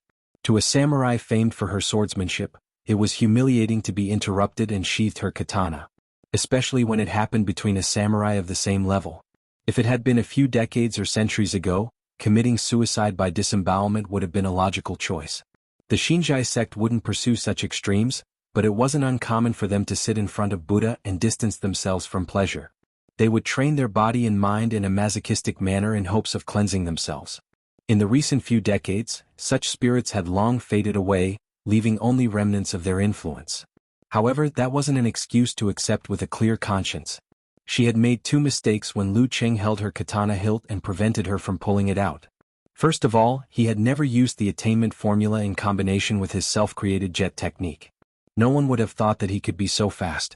It was a stark contrast to Meng Qi's flying dragon takedown, which he had deliberately slowed down in preparation for the flying dragon takedown in order to hide his killing intent and his premonition. However, this wasn't an absolute reason. Based on the fact that Meng Qi had mastered the attainment formula and created his own jet technique, it was reasonable to assume and take precautions in advance. Second, his confrontation formula had indeed allowed her to dissipate her fighting spirit and lose her impatience. It was as though she had returned to the Buddhist temple where she cultivated her mind's eye and entered the Shinjai realm that only her master possessed. She had the ability to reduce the premonition of flying dragon takedown and surprise her opponent. However, thinking about it now, Lu Qing hadn't made a mistake that gave her an opportunity. He had predicted such a situation and did it on purpose. In other words, after she was influenced by her opponent, she thought she had found a loophole in her opponent's trap and found a way to counterattack. However, she had actually fallen into the second trap that he had carefully prepared. It was because of the feeling of imminent victory that she had forgotten to be wary of Lu Cheng's double-stacking speed. If that wasn't the case, even if she lost, she wouldn't have lost so quickly. Her fukunaru wouldn't have been pressed back into its scabbard. "I'm so stupid." Kaori Karasawa couldn't help but blame herself after she understood. Her heart was filled with an inexplicable grievance, but it was suppressed by her powerful spirit, so she didn't show it. She just pursed her lips tightly. "Wow, Kaori-chan's aggrieved look is super cute." In the major forums in Japan, many similar words appeared in an instant. "My heart hurts. I want to comfort her. It's a pity that Kaori-chan isn't like before. I remember when she was a teenager, if she lost, she would try to hold it in, but she wouldn't be able to hold back her tears. After all, he's already a divine ghost expert. I remember selling things like Tears of Hajime. Her opponent is really strong. He actually managed to push Kaori-chan's knife back. It gives people the feeling of attacking from above and below. I've already reminded you that Lu Jun's growth is beyond your imagination. Too abnormal, too terrifying. He's not the only freak and terrifying expert in China. We have fallen behind by a lot, but those conservative and stubborn old men can't see it. Heavenly punishment, you old bastard." On the Chinese internet, similar discussions were everywhere. However, the words used to express their love were more direct. Phrases like kiss, hug, raise up could be seen everywhere. In the changing room of Longhu Club, Empress Luo stood in front of the glass window. Hearing the exclamations and cheers of the live audience, she took a deep breath and said, "He's indeed good at fighting. It's only been 6 or 7 months since he made the great leap. At this juncture, I'm afraid only Warrior Sage has done better than him in the past 20 to 30 years. Even Dragon King is at most on par with him." Lu Yan's tone was calm, but his evaluation of Lu Jun was quite high. Ning Zitong slowly turned her head and laughed out loud. "Luckily Dragon King is recuperating. If he had heard what you said just now, we wouldn't be able to see Lu Qing getting beaten up every week. That day will come sooner or later. I'm wondering if he'll take the initiative to challenge me like Long Zhen." Lu Yan's lips twitched as he cracked a rare joke. Ning Zitong rubbed her temples and sighed. "Why did we name it Longhu in the first place? Every time something like this happens, I'm reminded of the saying, 2 tigers can't live on one mountain." Beside her, Guojie stared outside with a complicated expression. There was a desire to chase after Lu Cheng. Lu Qing winning against Kaori Karasawa was within expectations. However, no one expected him to win in such a manner. In the away team changing room, Zhu Xiaoyun, Li Pinggao, Zheng Shiduo and the rest were silent. Only Lu Yongyuan's eyebrows twitched slightly. He stood up with the god-slaying saber that had turned the tables on the legendary twins. His expression was calm and he seemed to be enjoying himself, just like when he saw the first spring rain last night. He didn't show any signs of worry, depression, or shock at Kaori Karasawa's defeat. Lu Yongyuan pushed open the door and walked out at a moderate pace. He saw the Japanese girl with a heavy expression and pursed lips. He smiled and nodded without a hint of blame. Then he walked past her and towards the center of fiery hell. Kaori Karasawa's gaze followed his figure in a daze. For a moment she had the misconception that she was the victor. Senior Lu's state of mind has improved again. Lu Qing stood where he was. The crimson lava beneath his feet flowed slowly in the crevices. Around him, flames spewed upwards. His eyes were locked on the leisurely Lu Yongyuan. Compared to last year's master battle, this god-slaying saber's aura was completely different. He no longer had the feeling of absorbing light from the heavens and earth and bringing dusk forward. He also no longer had the hair-raising feeling of a divine weapon pressing against his forehead. He was like a woodcutter with a full load or an elder deep in thought as he fished. He had an indescribable harmony with the heavens and earth, as though he was an integral part of the painting. The more restrained and natural he is, the more terrifying the sharpness of the saber when it is unsheathed. Lu Yongyuan has washed away his dust and found his true self. Thoughts flashed through Lu Cheng's mind. He knew that his opponent had gotten stronger. During the master battle, Lu Yongyuan walked his own path and was in a state of impatience to test his saber. His sharpness was exposed and he was impetuous. But now he had completely calmed down and returned to his original state. Only such a god-slaying saber could reach the realm of refining the head. Lu Yongyuan stopped where Kaori Karasawa was initially standing. He looked at Lu Qing. His chiseled features moved slightly and he revealed a smile. This time, it won't be just 9 sabers. P.S. The fight wasn't organized properly, so I had to stop here. Fewer words. Chapter 695. Upon hearing Lu Yongyuan's declaration, Lu Qing was as calm as an ice lake. He replied politely, "Let's wait and see." As he spoke, he continued with his previous preparations. He restrained the ice soul and guided the flame force to form the last light blue fireball outside his body. It shone together with the blazing white, golden, crimson and light purple colors that were circling around him. Against such a god-slaying saber, one couldn't be too cautious. Lu Yongyuan didn't care about Lu Cheng's reply. With his back facing the referee, he grabbed the hilt of his saber the moment his opponent raised his arm. Throughout the entire process, there was no change in his speed. It was the same from one second to the next. The spectators were shocked. When his slightly thick and slender fingers tightened and touched the surface of the hilt that was scorched by the high-temperature environment, his temperament suddenly changed. He was like a loaded gun, a missile that had a target, a divine weapon that had been erased of dust and removed of concealment. In the blink of an eye, the flames on the ground weakened and the lava flowed slowly. It was as though the heavens had been cut in half. Between the darkness, there was a bright and slender ray of light. Lu Cheng's hair stood on end. The referee's piercing voice rang in his ears.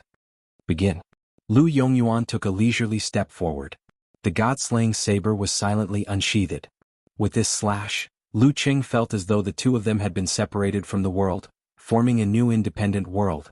This world was so small that the distance between them was only a few meters. Lu Yongyuan took a casual step forward and entered the attack range. The black and heavy saber came crashing down. The formless airflow boiled and turned into shackles that pressed down on his opponent, interfering with the rotation of the faint purple, golden, and other colors. 9 godly sabers, perimeter. Nothing can be accomplished without rules. Using the profundity of this move, Lu Yongyuan easily imitated Kaori Karasawa's shrinking ground. In fact, he even surpassed the speed of Kaori Karasawa's shrinking ground. He was on par with the speed of Lu Cheng's attainment formula's combined jet spray. Compared to the battle of grandmasters, his perimeter was obviously more sophisticated, more mysterious and more advanced. Back then, Lu Qing had used the complete fighting formula and the violence of his Dan Qi to forcefully break the rules and barely block this move. This time he made the same choice, but the power was even more terrifying because he was using 9 rotations of 5 flames. Descend of the sun. Whoosh, whoosh. The 5 flames glowed brightly, burning away the invisible bindings with a scorching heat. Then, as Lu Qing took a step forward, shook his arm and swung his fist, they flew down and merged into one. Just as Lu Qing's fist was about to land on the side of the god-slaying saber, the great sun condensed and was about to illuminate the land. Suddenly the black saber trembled and bounced up. Then it disappeared without a trace. 9 godly sabers, bladeless. This wasn't a move that was followed by another move. Instead, the changes of one move were followed by another move. What does it mean to do as one pleases and not overstep the bounds? This was it. Lu Qing narrowed his eyes, but it was too late to interrupt. The blazing light completely exploded. The audience either instinctively closed their eyes or temporarily lost their sight. All they could see was a vast expanse of whiteness, following which they felt the ground tremble. The bulletproof and heat-resistant glass shook, and they heard a deafening rumble. A deep crater appeared in front of Lu Qing. Under the pressure, the magma flowing underground turned into a fountain. Lu Yongyuan was nowhere to be seen. With the help of the smoke and violent winds, he managed to hide from the enemy heart-freezing move. Flames flickered in his eyes. Lu Qing suddenly had a strong premonition of danger. Without hesitation, he turned his body halfway and visualized. Taking advantage of the situation, he pulled back his arm and swung it behind him. A long saber covered in dazzling light cut through the void and descended. Then Lu Yongyuan's meticulous slicked-back hair and slightly green eyes appeared. The god-slaying saber shook, and the light split into 8, slashing at various parts of Lu Qing's body like a storm. The long saber, which had lost its dazzling light, was now dark. It maintained its previous trajectory and slashed downwards dangerously. 9 godly saber techniques 9. At this moment, a layer of crystal appeared on the surface of Lu Qing's body and rapidly spread outwards. Before the 8 saber rays could get close, they seemed to have fallen into a viscous liquid. Their radiance began to weaken and their speed gradually slowed. The closer they got to Lu Qing, the thicker the viscous liquid. In the end, they even formed an ice wall. Kacha, kacha, kacha. Amidst the shattering sounds, Lu Qing's fist struck the black long saber. Poof! A muffled sound rang out. The god-slaying saber was slightly askew and slashed at empty space. Beautiful, clear snowflakes of various shapes formed on the surface of the saber.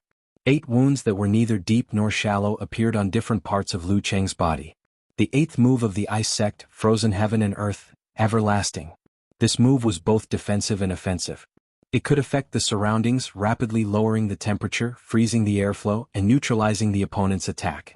Wherever the opponent's fist or leg came in contact with, a small area would be frozen. Because of the ice spirit force hidden within, it wouldn't melt in a short period of time, severely affecting the opponent's movement. If it weren't for the fiery hell, Lu Qing wouldn't even be injured. Of course, if he didn't have a premonition of danger and rich experience in life and death battles, he would either not be able to use it in time or make the wrong decision to dodge. In that case, the 8 rays of light would have sealed off his path, and the god-slaying saber would have succeeded in one strike. The black saber landed on empty space, drawing a beautiful arc. Along with the ice and snow that hadn't melted, it retreated with greater force. Lu Qing was about to counterattack when he sensed danger again. This time he suddenly pounced to the side. A bolt of lightning lit up. The airflow behind him formed a cone shape and expanded into clouds. Its speed was even faster than Kaori Karasawa's flying dragon takedown. 9 godly saber techniques, extreme electricity. Boom. Amidst the deafening explosion, Lu Qing's ears went against common sense. He closed his eyes and blocked most of the sound waves. Using the strong wind and waves, he rolled like a donkey and flipped like a sparrow hawk. He stood up again and widened the distance between them. However, Lu Yongyuan didn't stop to introduce his moves like he did in the master battle.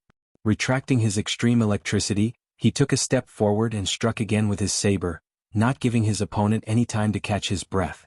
This strike was square and circle again, shortening the distance between them once more. The shackles of the rules pressed down on Lu Qing. Yeah. The thought flashed across Lu Qing's mind. Taking a deep breath, he hugged his lower abdomen with his mental strength, forming a miniature universe of balance between darkness and stars.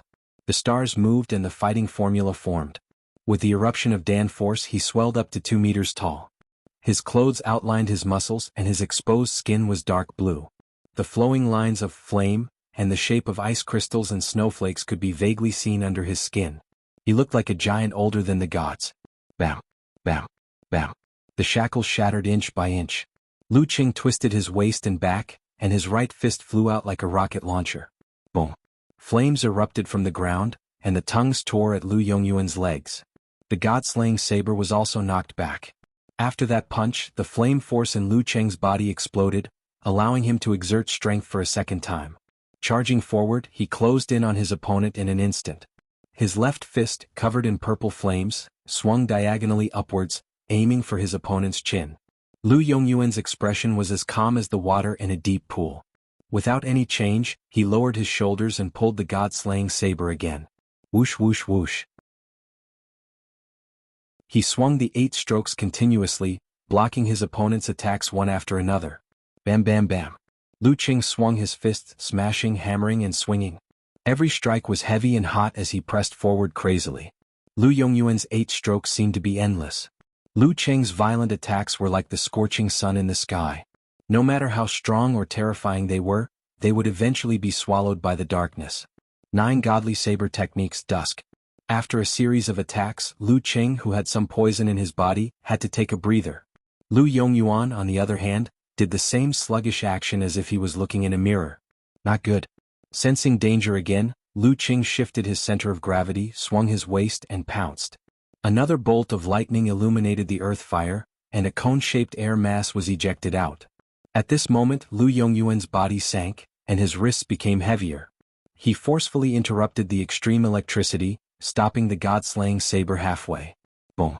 Amidst the sound of the explosion, the long saber bounced up and fell abruptly. It was like a real, bearing lightning bolt or a spear from the gods in the sky thrusting towards the ground. 9 godly saber techniques. Heavenly spear. Another forced change of moves. Bam.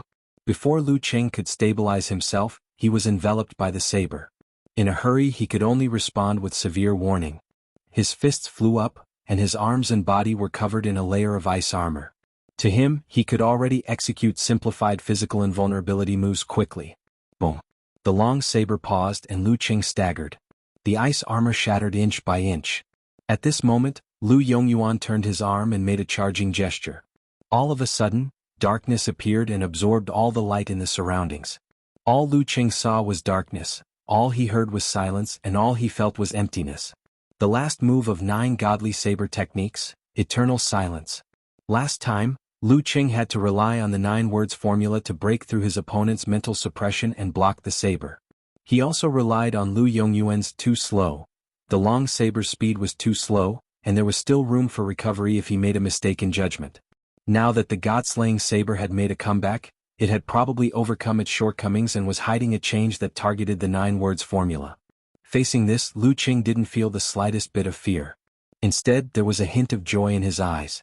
This was the moment he was waiting for. Waiting for Lu Yongyuan to execute eternal silence.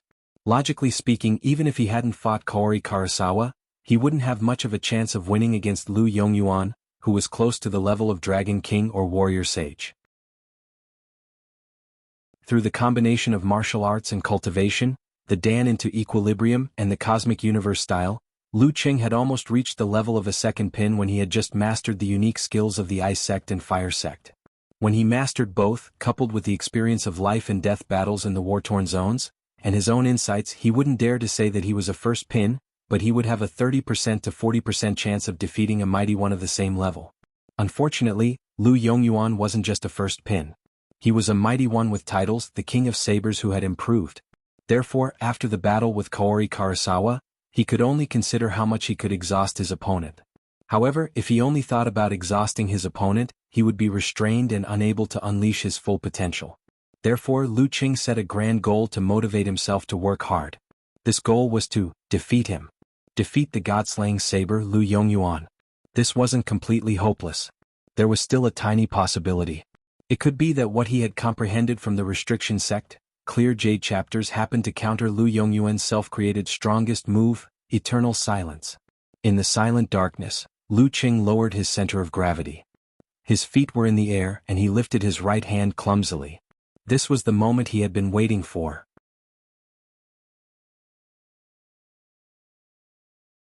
Chapter 696. Lu Qing raised his arm and clenched his fingers into a fist. The center of his palm was dim and dazzling.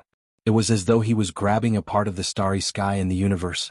It was deep, magnificent, vast, distant, and contained infinity. Bam! He pulled his shoulders and pressed his palms down. The darkness around him collapsed and shattered inch by inch. Brilliant light that reflected the light of the fire radiated from the cracks. The sky at night seemed to have countless holes that even Yuhua couldn't fix. The dark and heavy god-slaying saber was about to land on Lu Cheng. It was at least twice as fast as the Grandmaster battle. However, it was attracted by the darkness in his palm. It moved upwards and collided with it. It was as though it had fallen into a whirlpool and approached a black hole. This was what Lu Cheng had grown by using his cosmic universe style as the soil, after comprehending the restriction sect. Clear Jade Chapter. Self-created unique skill, tilting northwest sky, sinking southeast earth. The outstanding combination of mental attack and physical strength contained the will of big destruction, which was a perfect counter to moves like heaven and earth in one's own, such as Lu Yongyuan's square and circle, or eternal silence, which was stronger than square and circle and required more mental strength. Boom! Lu Cheng's palm landed heavily on the long saber. However, there was no sound of metal clashing. The air billowed and the noise was deafening. It completely destroyed the darkness. Buzz, buzz, buzz. The god-slaying saber bent softly at first. Then it suddenly straightened and vibrated at high speed. It was as though it was a wounded beast that let out cries of agony. Such a violent reaction affected his mental strength. Lu Yongyuan, who was feeling dizzy, almost lost his grip on the saber. He channeled dark sky force and exerted force with his 5 fingers to stabilize himself. However, the web between his thumb and index finger had already split open. Blood dyed the handle red. Furthermore, the bones, tendons, and muscles of his wrist, forearm, and arm were aching, temporarily affecting his movements. This was the first time he was injured since the start of the match. Of course, Lu Cheng wouldn't let go of this opportunity that he had been waiting for. The follow-up combo that he had practiced countless times in his mind turned into instinct. His left leg strangely stepped forward and landed at the same level as the god-slaying saber. His muscles, tendons, and form gave off the feeling of being twisted to the extreme like a wound spring. Bang! Lu Cheng shook his left arm and raised his palm.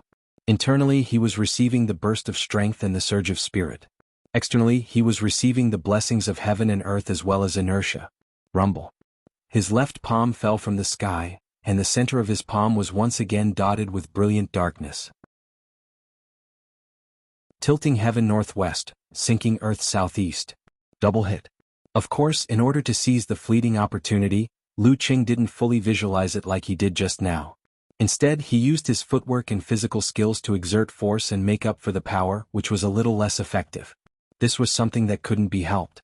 When facing an expert at Lu Yongyuan's level, even a moment of delay could turn the situation around or get him out of danger. Therefore, as soon as there was a chance, one had to crazily chain attacks. If one couldn't continue to chain attacks and still hadn't won, and hadn't severely injured the opponent, then one who had fought a battle beforehand and whose strength was weaker could basically admit defeat. The light in front of Lu Yongyuan's eyes dimmed as the airflow exploded. Lu Yongyuan, who couldn't wield his blade with his right hand, saw the enemy's palm as though it was collapsing the heavens and the earth. Even with his state of mind and his willpower, he couldn't help but feel small and weak. Fortunately, he still had his left arm and his scabbard. Bam! Lu Yongyuan held the upper end of the scabbard and slashed out, hitting Lu Cheng's left palm accurately. Using offense as defense. Boom! Tiny spiderweb-like cracks appeared on the dark green scabbard. Lu Yongyuan's muscles trembled as he pulled his arm back. His right leg tightened as he was about to pull forward, not passively defending. At this moment, Lu Cheng lowered his center of gravity and channeled the rebounding force into his right leg, cracking the ground. Bam! Where Lu Yongyuan stood, a volcano erupted and flames spewed out crazily. If he hadn't sensed the commotion deep inside and forcefully changed his whip leg into a back kick, taking advantage of the momentum to leap away, he would have been engulfed by the flames and suffered serious injuries. Lu Cheng's third hit in the combo. Home field advantage. With this retreat, Lu Yongyuan immediately executed his dark sect footwork. It was as though he had transformed into a long blade, shaking out countless afterimages with many hidden changes. Sometimes left, sometimes right, sometimes front, sometimes back, sometimes jumping, and sometimes crouching on the ground to avoid the pursuit, trying to increase the distance between them. Of course, Lu Cheng wouldn't allow him to regain his composure. His wind made use of the flames to sweep forward. Relying on the lock of enemy heart-freezing move, He barely managed to keep up with Lu Yongyuan's turn. However, his movements weren't as smooth as Lu Yongyuan's. The distance between them slowly but surely widened. At this moment, his right palm grabbed a ball of faint purple and launched it towards Lu Yongyuan, who had predicted his next move. Lord Emperor's Purple Flame. Boom, boom, boom. Lu Qing attacked left and right. Sometimes he fired a cannon, sometimes he stuck close to the ground and burned. He wasn't afraid of making a mistake in his judgment and was using quantity to make up for it. As for the fact that this would consume a lot of energy and couldn't be maintained for long in his current condition, he didn't care. If this combo couldn't finish Lu Yongyuan off, then it wouldn't matter how much fire force he had left. Of course, this was also in preparation for what would happen next. Boom, boom, boom. Lu Yongyuan was surrounded by smoke and flames. Even though he wasn't hit directly, his footwork was affected. The breath he had forcefully gathered was about to dissipate, and his footsteps started to slow down. A thought flashed across his mind. Lu Yongyuan took a deep breath and made a forced concentration. It was as though he was trying to relieve the soreness and pain he had felt earlier. Seeing him pause, Lu Qing didn't hold back. Faint blue flames gushed out from his back, and in an instant he was right in front of his opponent. But at the same time, Lu Yongyuan's figure dimmed, as though he had turned into a shadow. He was blown away by the wind as though he was weightless. Lu Qing's sudden attack missed. He waved his arm anxiously and pulled out a ball of purple flames, which he threw at the shadow. Boom. A crater immediately appeared. Lu Yongyuan dodged with a strange posture, and his dimming figure quickly faded away. He finally stopped. He hurriedly gathered his qi, blood, force, mind and other negative effects in his dantian, trying his best to recover the movement of his arms. Phew, I almost couldn't continue. Lu Qing thought for a moment. His qi and blood directly stimulated a certain part of his body, and he executed the simplified attainment formula. Bam. Faint blue flames gushed out from his back and feet again, propelling him across the distance between them. He blinked in front of Lu Yongyuan and threw a punch. Lu Yongyuan's eyes turned black as his Dan Qi expanded his body. The god-slaying saber swung upwards at a mysterious and swift speed towards Lu Qing's fist. The tip of the saber was dark and restrained, but it was even more terrifying. Lu Qing's movements didn't slow down, and there was no hesitation in his eyes. His left fist, which wasn't covered by the purple flames, struck the saber. Blat. The sound of the blunt saber cutting into flesh rang out. The god-slaying saber cut through his skin, muscles and fascia, and into his white finger bones. But there was an obvious pause as though it was stuck there. No, it wasn't stuck. It was because it had already cut through the solid ice wall. It was because the saber was covered in a thick layer of crystal. It was because the frost had spread and sealed Lu Yongyuan in ice. Self-created unique skill, lament of the Ice Queen. Lu Qing had used so much fire force just now to create a temporary and extreme imbalance between ice and fire. He wanted to simulate a universe without stars and to simulate the terrifyingly low temperature. He didn't need to prepare anything else, nor did he need to surround himself with 5 flames. That was how he could use it. Using it cleverly depended on his heart. Crack. The ice coffin that sealed Lu Yongyuan didn't even last a second. Cracks appeared everywhere as though it had been cut by countless saber glints. Lu Qing, who didn't stop his combo, retracted his left fist covered in blood-colored frost. It was as though gunpowder had been ignited in his body. His right fist turned into a cannon and blasted towards his enemy. That wasn't all. He didn't care about the injuries on his left fist and arm. Using them as weapons, he followed up with a punch using his shoulder as a driving force. Bam, bam, bam. Lu Qing used the internal eruption of Emperor Yen force to increase the speed of his punches. He threw 8 punches in the gaps between the moves of the other physical invulnerability experts. He was so fast that the audience thought he had 4 arms. If only my Orochi could reach this level, thought Kaori Karasawa, who couldn't take her eyes off the fight. To be able to force Senior Lu to this extent, Lu Qing has really left me in the dust. Bam. Bam. Bam. The ice coffin shattered completely. Lu Yongyuan, who was still feeling cold, faced Lu Qing's frenzied attacks. His god-slaying saber and scabbard moved horizontally and vertically, up and down. Even though he was slightly slower, he blocked the 8 consecutive punches purely with his saber techniques and judgment. Bam. Lu Qing suddenly bent his knees, arched his back, and pounded his fists on the ground like a madman. Lu Yongyuan felt the pressure lessen. Just as he was about to take advantage of the situation and switch from defense to offense with Heavenly Spear, His expression changed as he sensed the madness underground. With this attack, Lu Qing was going to detonate the fiery hell within a few dozen meters, draining most of his home field advantage. Left, right, forward, backward, I'll be hit by the lava. Even with Dark Sky's protection, I'll only be able to withstand it for a short while. It's inevitable that I'll be severely injured. Next up, I'll have to face Empress Luo. Thoughts flashed through Lu Yongyuan's mind. He jumped up high, his legs shrouded in darkness and hard to see. Boom. Other than where Lu Qing was, the ground within a 30-meter radius caved in. Flames, lava, and dust spewed high into the air. The sky was first crimson-red, then turned gray. The fountain surged for an unknown number of meters before finally running out of momentum. It spilled downwards, but it failed to engulf Lu Yongyuan. It merely tore at his ankles and below for 2 seconds. The darkness faded, and his shoes and socks turned to dust. Lu Yongyuan was about to unleash his blade aura towards the lava to cross the volcano when his surroundings suddenly turned dark. It was so dark that it felt like the depths of the universe. It was extremely cold. In the distance, stars moved one after another, maintaining balance. Lu Qing's previous attack was both to detonate the accumulated energy underground and to prepare for his follow-up combo. Universe Phantom. He straightened his back, raised his hands and stood up abruptly. Lu Yongyuan first turned into a bug, in a transparent amber. Then he saw the stars coming at him one after another. Of one right? Lu Qing was exhausted from the combo. He looked up at the sky, waiting for the result. Boom, boom, boom. The ice coffin exploded, and more stars came at Lu Yongyuan like a net. Seeing that the intense explosions were about to happen, a ray of light slashed out and darkness surged, enveloping the specks of light. There was no sound, no light. The 9th move of the Dark Sect, Dark Devouring Sun, Descent of Eternal Night. This was also the blueprint for the last move of Lu Yongyuan's 9 godly sabers, Eternal Silence. However, compared to Eternal Silence, which hadn't been perfected, this killer move of the Dark Sect was obviously more complete. SSS. Lu Qing gasped.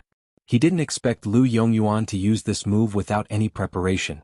If he had done so earlier, wouldn't he have won long ago? Looks like he wouldn't use it so easily. He would have to pay a hefty price. In a breath, the darkness was torn apart like a curtain. Faint rays of light fell and were swallowed by the lava. Lu Yongyuan's figure appeared. His hair was still neat, but his clothes were in tatters. The god-slaying saber was trembling non-stop. He seemed to have lost his strength temporarily and fell straight down. There was no ground below him, only the undulating and slowly flowing crimson lava. Lu Qing narrowed his eyes and raised his right hand with difficulty. At this moment, Lu Yongyuan recovered. His figure dimmed and he turned into a shadow again. His fall slowed significantly. Following that, he was about to slash at Lu Qing's location and use the recoil to change direction. He seemed to still have a lot of strength left. However, a majestic purple color appeared in his eyes. He saw a heavy and terrifying fireball condensing in front of Lu Qing's right palm. If such an attack comes, I can only take it head-on since I can't change direction in time. The result of that is to lose the opportunity to slash at him, change direction and cross the lake of lava. I will fall into it. Even if I can use Dark Sky to protect myself, under such circumstances, there is a 50% chance that I won't be able to survive. There is a 50% chance that I will be severely injured and will barely be able to crawl to the ground on the side. Lu Yongyuan's eyes turned cold. He sheathed his saber and kicked off with the back of his foot. He slashed at the isolated island where Lu Qing was. Using the recoil, he floated back and landed on the lake 20 to 30 meters away like a kite. During this process, Lu Qing didn't use Lord Emperor's purple flames. He drained his Lord Emperor's purple flames because Lu Yongyuan's answer was to return the god-slaying saber to its scabbard. The referee didn't hesitate. He raised his right hand and shouted, "Second round, Lu Qing wins." Lu Qing heaved a sigh of relief. He felt that he was on his last legs. Without waiting for Lu Yongyuan to speak, he cupped his hands and smiled. "Thank you, senior." With that, he turned and left. He walked towards the Longhu Club changing room with light steps. Just like Lu Yongyuan, he floated away after 9 slashes. P.S. This chapter is close to 4,000 words, so it's late. Consider it as making up for yesterday's chapter with fewer words.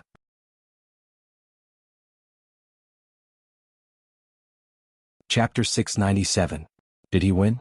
In the Guanwai League changing room, Kaori Karasawa stood by the glass window. Her clear eyes were wide open. She felt that the referee's announcement of the match and Lu Cheng's departure formed a strange contrast. In her heart, Lu Yongyuan was the world's strongest master in the field of swordsmanship. He was one of the few who stood at the pinnacle.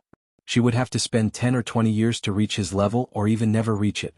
Her thoughts did not only come from what she had heard, but also from her own experience. Ever since she joined the Guanwei League, the sparring sessions had proven this without a doubt. Even if there were times when Lu Yongyuan was not attentive enough and did not have the energy to do so, the details that were presented were still breathtaking. But now the god-slaying saber had lost.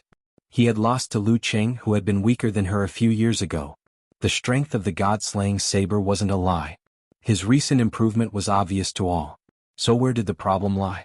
Lu Cheng's improvement was too scary. It was so scary that it felt surreal. Kaori Karasawa wasn't the only one who felt this way.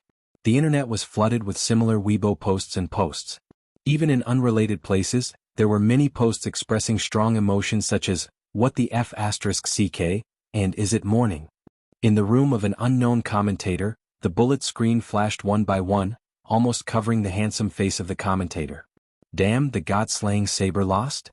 I have something to say, but I don't know if I should. 6666666.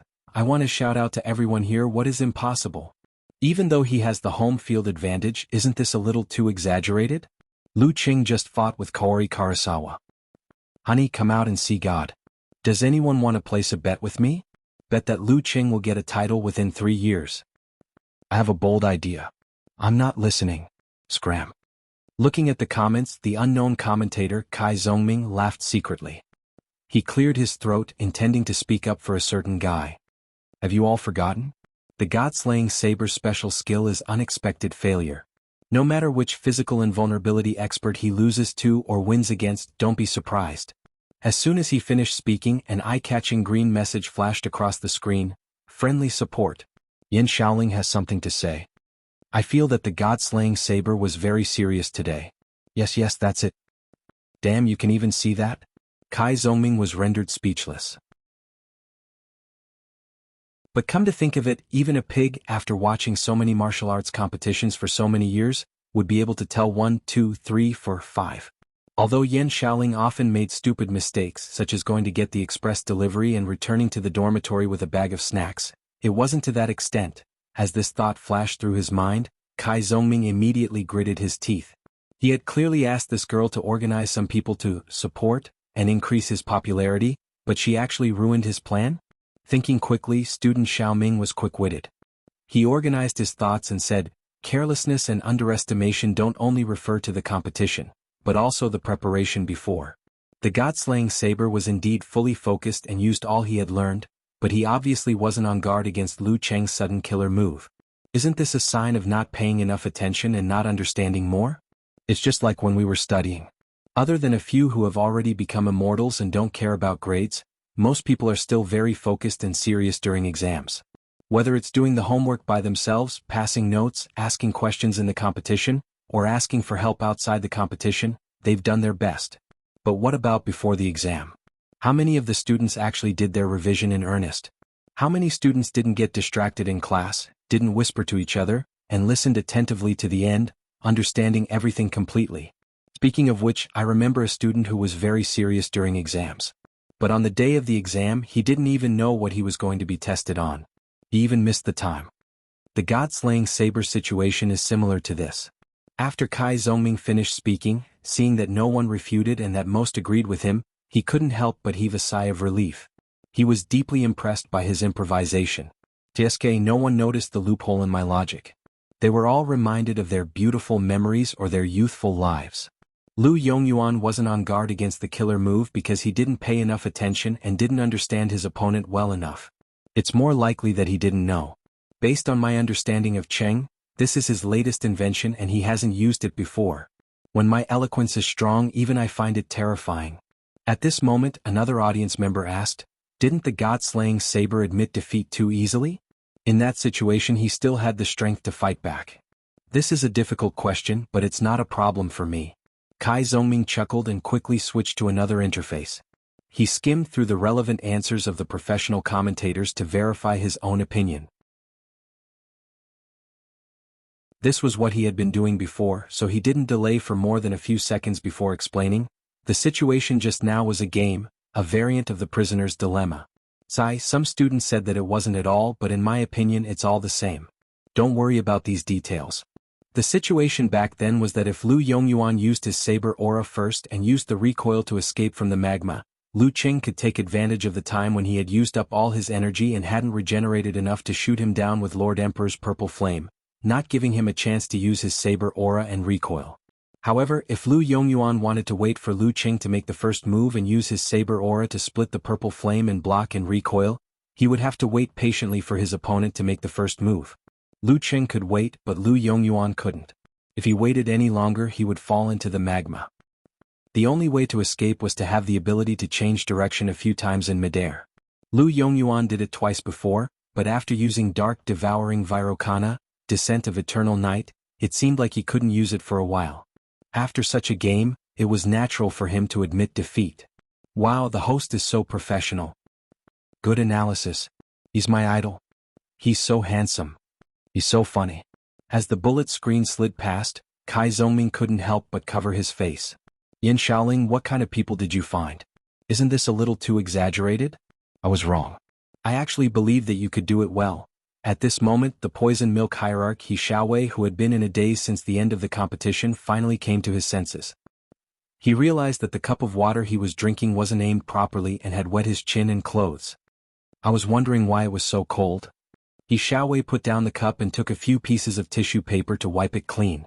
After he was done, his eyes flashed with residual shock and gradually increasing excitement. He began to consider the content of his Weibo post. When the legendary twins stepped onto the stage of physical invulnerability, I was still a child. Yes, a child of 18 or 19 years old.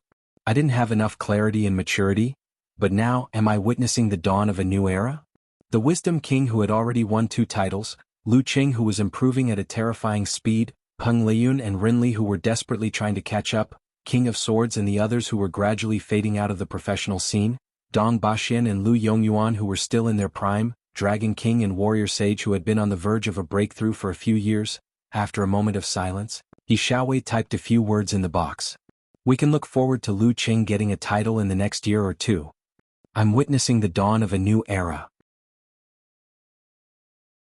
Standing at the edge of the lava lake, Lu Yongyuan watched Lu Qing's back as he left. He narrowed his eyes slightly and hid all his emotions. He must have used what he learned from the Restriction Sect, Clear Jade chapters. If I had seriously asked my friends in the military, even if I couldn't figure out what he learned, I would have known that he was qualified to learn the Restriction Sect, Clear Jade chapters. I would have been on my guard. But no matter what, he's already an opponent I have to take seriously. After a while, Lu Yongyuan, with his meticulous hairstyle, turned and walked towards the away team's changing room. Under the illumination of the flames, his back seemed bleak. The closer Lu Qing got to the Longhu changing room, the weaker he felt. If he hadn't defeated Kaori Karasawa so quickly, he would have lost. Amidst the cheers, he saw the martial arts fanatic, Wuxia, walking out quickly with a disappointed expression. In the changing room, Empress Luo shook her head helplessly. She said to Coach Lu Yen, "Your plan is ruined." What? Lu Yen didn't react immediately. Ning Zitong's lips twitched. You said that you wanted her to go on stage under pressure to train. Well, there's no pressure now. Guijie and Zhu Xiaoyun were both second pin. Even if they were slightly weaker and lost the match, there were still big shots behind them. Lu Yen fell silent. After a long while, he muttered to himself, "How would I know this would happen?"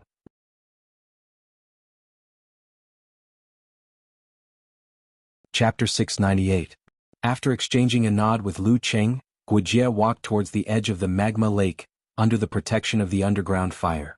The nervousness in her heart was long gone.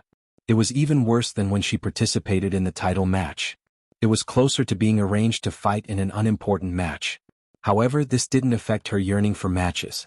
Challenging different opponents, witnessing different secret arts, and experiencing different styles had always been one of her hobbies. The nickname martial arts fanatic wasn't made up by others. How could there be no win without a cause? In the changing room of the Guanwai League, Zhu Xiaoyun, who had a healthy wheat complexion and a slender figure of average height, sighed and stood up slowly. Sister Xiaoyun, don't feel pressured, consoled Jing Shiduo, who was about 2 meters tall. It wasn't the first time Boss Lu had unexpectedly lost a match. We didn't expect you to win 1 versus 2, especially with Empress Luo, who was famous for her movement techniques. Zhu Xiaoyun put her finger to her lips and made a smile. I'm not feeling pressured. I'm just lamenting that the martial arts fanatic is indeed a martial arts fanatic. Other than practicing martial arts, competing, eating and sleeping, it's all about practicing martial arts, competing, eating and sleeping. I can't believe I didn't manage to collect any dark history of hers. It's going to be tough later. She collected dark histories of others for 2 reasons.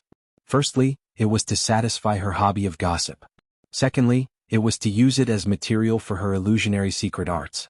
Through targeted arrangements, she could improve the effect and pass off the truth as the truth. However, Wuxia was so boring that she felt helpless. Without waiting for Zheng Shiduo to say anything else, Zhu Xiaoyun cracked her neck and walked towards the changing room door. As she held the door handle, she turned around and looked at Li Pinggao, whose eyelids shone with a metallic luster. She didn't know what he was thinking with his head lowered. I'm going to battle. You have to come out as soon as possible. You're the most promising one among us to become a first pin and enter the title match. When Wuxia and Zhu Xiaoyun approached the magma lake, Lu Qing took the phone and specially made nutrient solution from Amen, who came from the glass room next door. As he gulped down the liquid, he pushed the door open and entered. Ning Zitong lowered her hands and stood beside the window. Glancing at him, she said in exasperation, "You want us to change our home ground this year? The Dragon King is like that and so are you. You don't learn from the good and learn from the bad." Lu Qing turned back to look at the magma lake that was dozens of meters in radius. He laughed dryly and said, too forgetful. Otherwise he would not have been able to defeat the god-slaying saber. Of course, Sister Ning was not wrong. If similar explosions were to happen a few more times, this place would become a real magma lake decorated with stone pillars. At that time, it would be more beneficial for the warriors with outstanding body movements or the warriors who could travel in thin air, instead of the masters of the fire sect.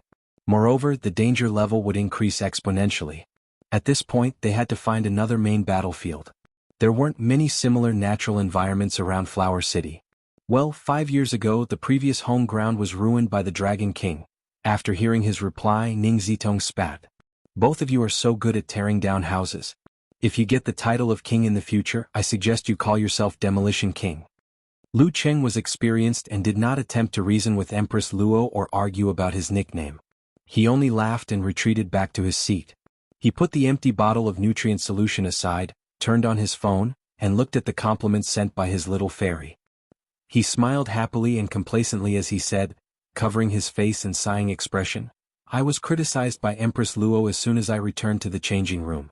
She said I'm an expert at tearing down houses. Because his left fist was severely injured, he put his phone on his lap and typed with one hand. Yan Zhika was still immersed in the excitement of her husband defeating the god-slaying saber at his peak. When she saw this, she was clearly stunned. Then she pursed her lips, her dimples showing. Laughing out loud emoji, she replied, no problem. This joke is so funny? Lu Qing was slightly puzzled, but he quickly threw the thought to the back of his mind. He began to talk about the battle with Cuckoo. During the time, he controlled the details, healed his wounds, and bandaged them. At this moment, Wuxia and Zhu Xiaoyun were standing at the edge of the magma lake. However, they did not look at each other through the water. The referee did not allow the staff to clean up the battlefield, and there was no way to do so. Without further ado, he raised his right hand and said, begin. Wuxia was about to pounce forward and launch a ferocious attack. She practiced the fire sect, not the dark sect that Empress Luo was good at, when her vision blurred. To her surprise, she saw the graceful figure of the woman opposite her. Her footwork was ethereal and mysterious. Master. The thought flashed through her mind and she was slightly stunned. This was her master, Empress Luo Ning Zitong. After a moment of shock, Wuxia, who had never fought with Zhu Xiaoyun before, quickly understood that this was an illusion created by her opponent. She was pretending to be her master to affect her performance. As her thoughts settled, the earth fire around Wuxia suddenly surged. A strong wind blew, helping her to move faster and faster. A fist covered in flames punched out, hitting the claw of Ning Zitong that Zhu Xiaoyun had transformed into. Bam!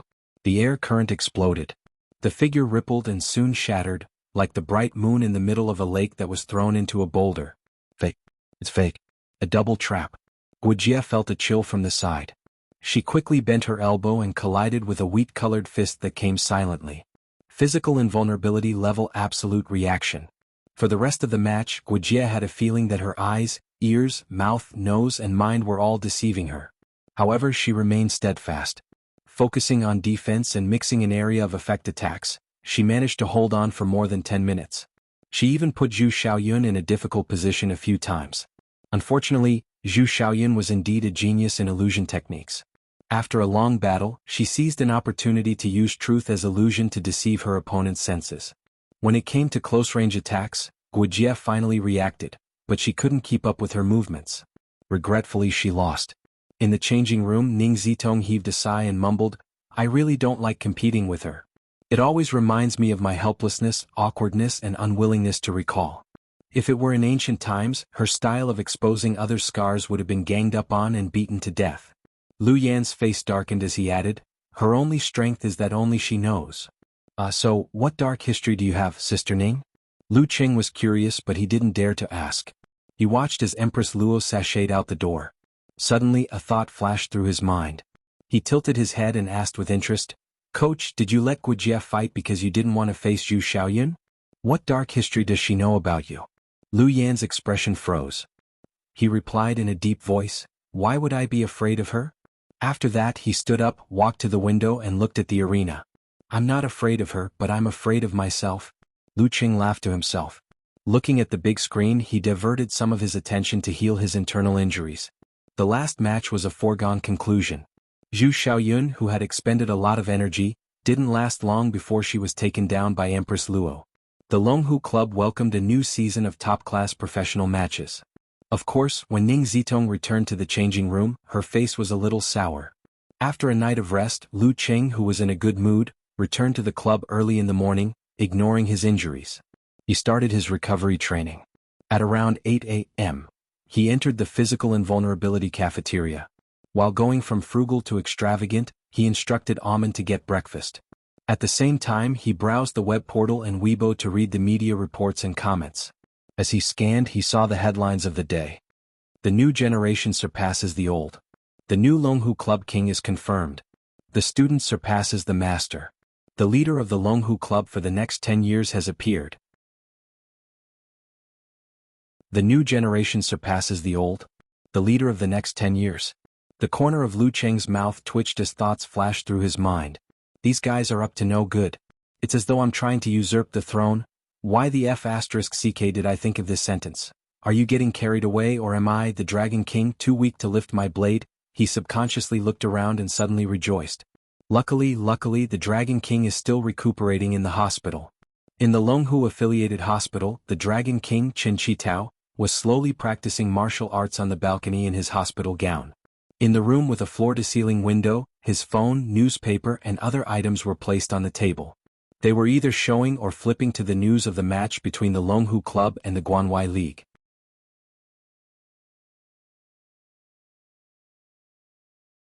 Chapter 699. Mr. Lu? Amen, who was carrying a basket of breakfast, called out nervously when she saw Lu Cheng's odd expression. Lu Cheng snapped out of it and put down his phone. He squeezed out a smile. "Just put it down. Go get what you want." Amen nodded with a smile and left. Her professional credo was to never ask about things she shouldn't. Lu Cheng picked up a quicksand bun and took a bite out of it. Just as he was about to flip through the pages with one hand to look at the comments below the headlines, he saw Empress Luo, Ning Zitong, enter energetically in her white sportswear with a towel around her neck. "You just started eating?" Ning Zitong greeted him with a smile. Then she remembered something and said, "Dragon King will only be back next week for recovery training. We'll still have to rely on you for the second round." "Dragon King will only be back after some time?" Lu Qing heaved a sigh of relief. He subconsciously rubbed the corner of his mouth that was still hurting. "Sister Ning, I'm fine." "Really? You're going north to Zhaofeng to challenge Daxing Temple?" Ning Zitong replied with a half-smile. She pulled a chair over and sat down. "Damn, I forgot that Daxing Temple is our next opponent, and it's their home ground." Lu Qing was stunned for a few seconds. He pretended to be calm and said, "I've been looking forward to it for a long time." Daxing Temple was a powerful force that could compete for the title of world number 1. Although they were slightly inferior to Longhu Club and Shangqing Sect, they were not to be underestimated. Abbot Divine Monk Fuyuan was from the same generation as his master. He was 57 years old and practiced silent meditation. He had mastered thought steal and had won 2 titles in the past. Wisdom King Zhihai was the most outstanding representative of the new generation of martial artists. He was not even 28 years old and had already won the super class and king titles. He was expected to start his own era.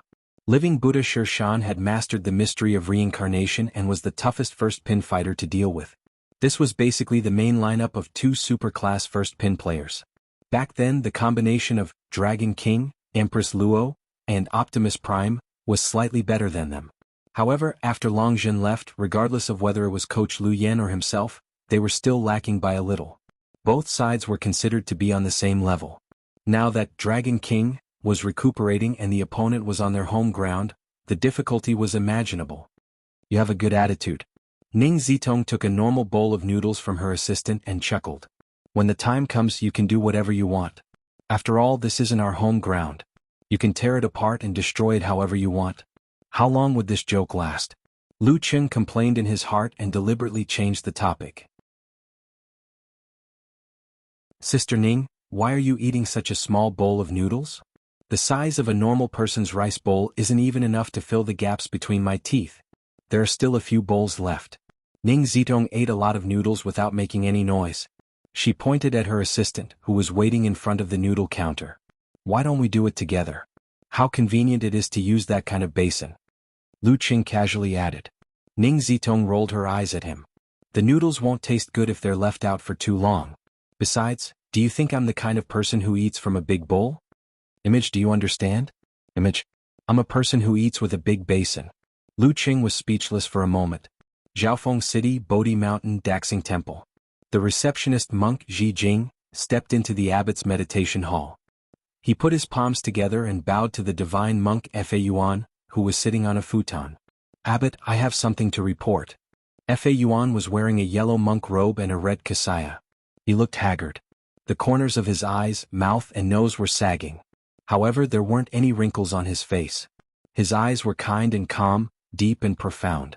Everyone who looked at him could only see their own reflection. As soon as Ji Jing finished speaking, he reached out and accurately pulled out a piece of paper from a stack of paper plates and held it horizontally in front of his chest. Written on it were 2 large black words and a question mark that stretched to its limits. What's the matter?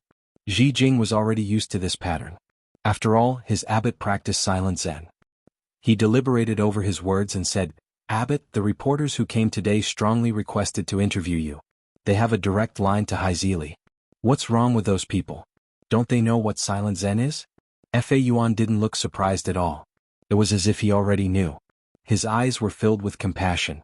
He took a blank plate and wrote a few words. Let Sher Shan and Zhihai go. I still have homework to do. Yes, Abbot. I'll go find Zhihai and Junior Sher Shan immediately. Ji Jing looked at it carefully and put his palms together. Fa Yuan smiled slightly and pulled out another plate from the stack of plates. On it was written, I want supper, I want supper, I want supper. Ji Jing's eyes widened as he stood there in a daze. Fa Yuan's eyebrows relaxed as if he understood something. He quickly threw the plate away and pulled out another one. On it was written, I asked Sher Shan to help me organize it. No wonder, the abbot wrote this in advance. He understood Junior Sher Shan's nature very well. Ji Jing suddenly understood. Fa Yuan nodded slightly and pulled out a new plate from the original position. Good. The words were slightly ugly like the scribbles of a child. It was a different style from before. Then I'll take my leave first. Ji Jing held back his laughter and bowed. Fa Yuan picked up the plate on the top and wrote in a strict and majestic manner, Namo Amitba. After Ji Jing left the meditation room and closed the door, Fa Yuan hurriedly waved his sleeve and rolled up the plates, letting them fall down and show their contents. With a glance, he saw the printed funny emoji and the emoji _. His lips quivered a few times and almost opened. After leaving the abbot's meditation room, Ji Jing looked at the sky and walked to the kitchen. Sure enough, he saw the fat and tall living Buddha Sher Shan staring into the kitchen, swallowing his saliva as if he couldn't wait any longer. Junior Sher Shan, the abbot has orders for you. Ji Jing said with a smile. What is it? Sher Shan didn't turn his head. He wants you to accept an interview. Alright, help me inform Junior Zhihai. Ji Jing went straight to the point. I'm not free. Sher Shan smelled the fragrance of the steamed buns and waved his hand. Ji Jing put his hands behind his back and walked 2 steps. He laughed and said, "This time the reporter has a big background. We have prepared a lot of tea, fruits and snacks for him. They're all the best." "Where?" Sher Shan suddenly turned around. Clear Heart Courtyard. Ji Jing held back his laughter. "They wanted to interview the abbot first. What kind of people are they? Don't they know that the abbot practices silent meditation?" "Alright, Junior Sher Shan, why do you have to practice silent meditation when you practice thought steal?" "Ah, of course you don't count. You are the predecessor of the predecessor." Sher Shan's chubby and slightly swollen face showed a bit of emotion as he said, "There are gains and losses. Since he has mastered thought steal, it's better to practice silent meditation." "Why?" Ji Jing was curious. Whether it was the abbot or Sher Shan, they had never used thought steal in front of their fellow disciples. "You really want to know?" Sher Shan asked with a strange expression. "Yes." Ji Jing quickly nodded. Sher Shan's voice became low and deep as he said, "Of course I want to know. Why wouldn't I dare? What is this glutton trying to do?" Ji Jing's expression changed and he hurriedly waved his hand and said, I didn't think so." Sher Shan's mouth twitched slightly as he continued, "Amitabha, he can really hear what I'm thinking? How can this be? I've secretly scolded him so many times, saying that he doesn't look like a living Buddha at all." Ji Jing opened his mouth and wanted to say something, but in the end he couldn't open his mouth. Sher Shan kindly helped him to add on, I'll scram myself." Before he finished his sentence, Ji Jing lifted his sleeve, covered his face and hurriedly left. "Look, at this time don't you wish that I had practiced silent meditation?" Looking at Ji Jing's back, Sher Shan shook his head and laughed. He wasn't angry at all that Ji Jing often slandered him in his heart. He shook his monk robe and went to the Bodhi courtyard. Just as he entered, he saw Wisdom King Zhihai standing under 2 Bodhi trees. This famous young monk wore a white monk robe and had a handsome baby face. He often had a smile on his face, giving off a cheerful and friendly feeling.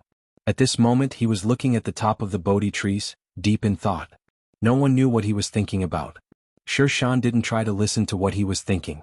This wasn't only because of self-restraint, but also because of the other party's spiritual cultivation. When he first mastered thought steal, he had once listened to Senior Zhihai's thoughts. He realized that Senior Zhihai was a person with a unified mind. When he was cultivating, he would cultivate. When he was eating, he would eat. There were almost no distracting thoughts. Of course, there were times when he thought a lot, such as now.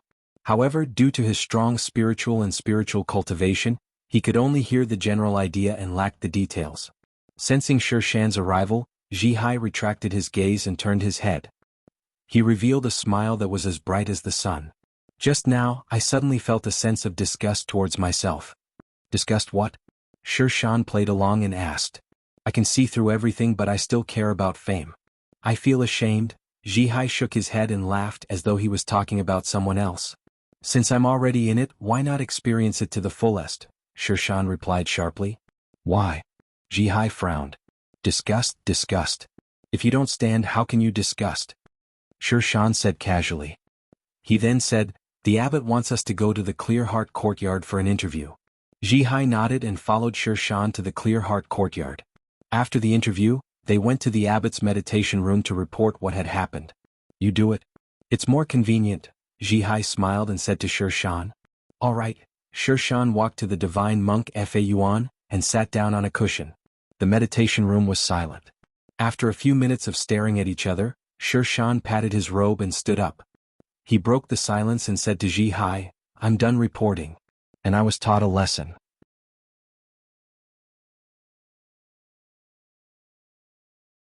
Chapter 700. Friday night on the streets of Zhaofeng. Lu Cheng controlled his facial muscles to change slightly as he walked among the bustling passers-by. It was as though he was a different person and no one could see through his disguise. This was a real disguise technique completed by the realm of all-seeing God. Although he couldn't transform into someone else due to the bone structure, he could clearly distinguish himself. This isn't a provincial capital or a big city, but it's pretty lively here. Lu Cheng muttered to himself. He looked around, occasionally taking out his phone to take pictures and share them with his wife, who had just arrived at the classroom. In order to prepare for the upcoming battle, the Longhu Club had arrived in Zhaofeng City 2 days earlier than usual. This gave them ample time to adjust their condition. After dinner, Lu Qing pondered over the corresponding video and decided to relax. He decided to take a stroll and become an incompetent traveler. After all, I'm not a martial arts fanatic like Wuxia. I still need to relax. He silently mocked himself. To his surprise, he found martial arts centers everywhere on the streets of Jianghu. There were even small advertisements on the telephone poles that read, "If you want to learn martial arts, go to a certain school." They were on par with the old Chinese doctor's treatment of psoriasis and body odor. Lu Qing was stunned for a few seconds. He recalled watching an interview program where Jianghu was jokingly referred to as the city of martial arts centers. Daxing Temple's reputation spread far and wide. There were many who wanted to learn martial arts from them, but only a small portion of them were chosen. The rest went to Shangqing Sect, Shushan Study, Longhu Club, and other martial arts centers to try their luck. Some stayed in the area to see if there were any other avenues. There were also many disciples who left Daxing Temple every year. They either returned to their hometowns, went to the big cities, or found business opportunities and stayed in Jianghu. They opened martial arts schools and centers, attracting large numbers of students in the name of orthodox disciples. As the scale of the martial arts school grew, the number of imitators increased as well. In order to compete with the state-led martial arts school system, the Daxing Temple tacitly approved of this practice. If there were any well-prepared talents in Jianghu's martial arts school, then based on the relationship between the lay disciples and the school, they would undoubtedly recommend them to the Daxing Temple. Even if they didn't like each other in the end, it was inevitable that there would be some lingering feelings between the two sides. In Jianghu, one more favor meant one more guarantee. After years of development, the number of martial arts schools and dojos in Jianghu City was astounding.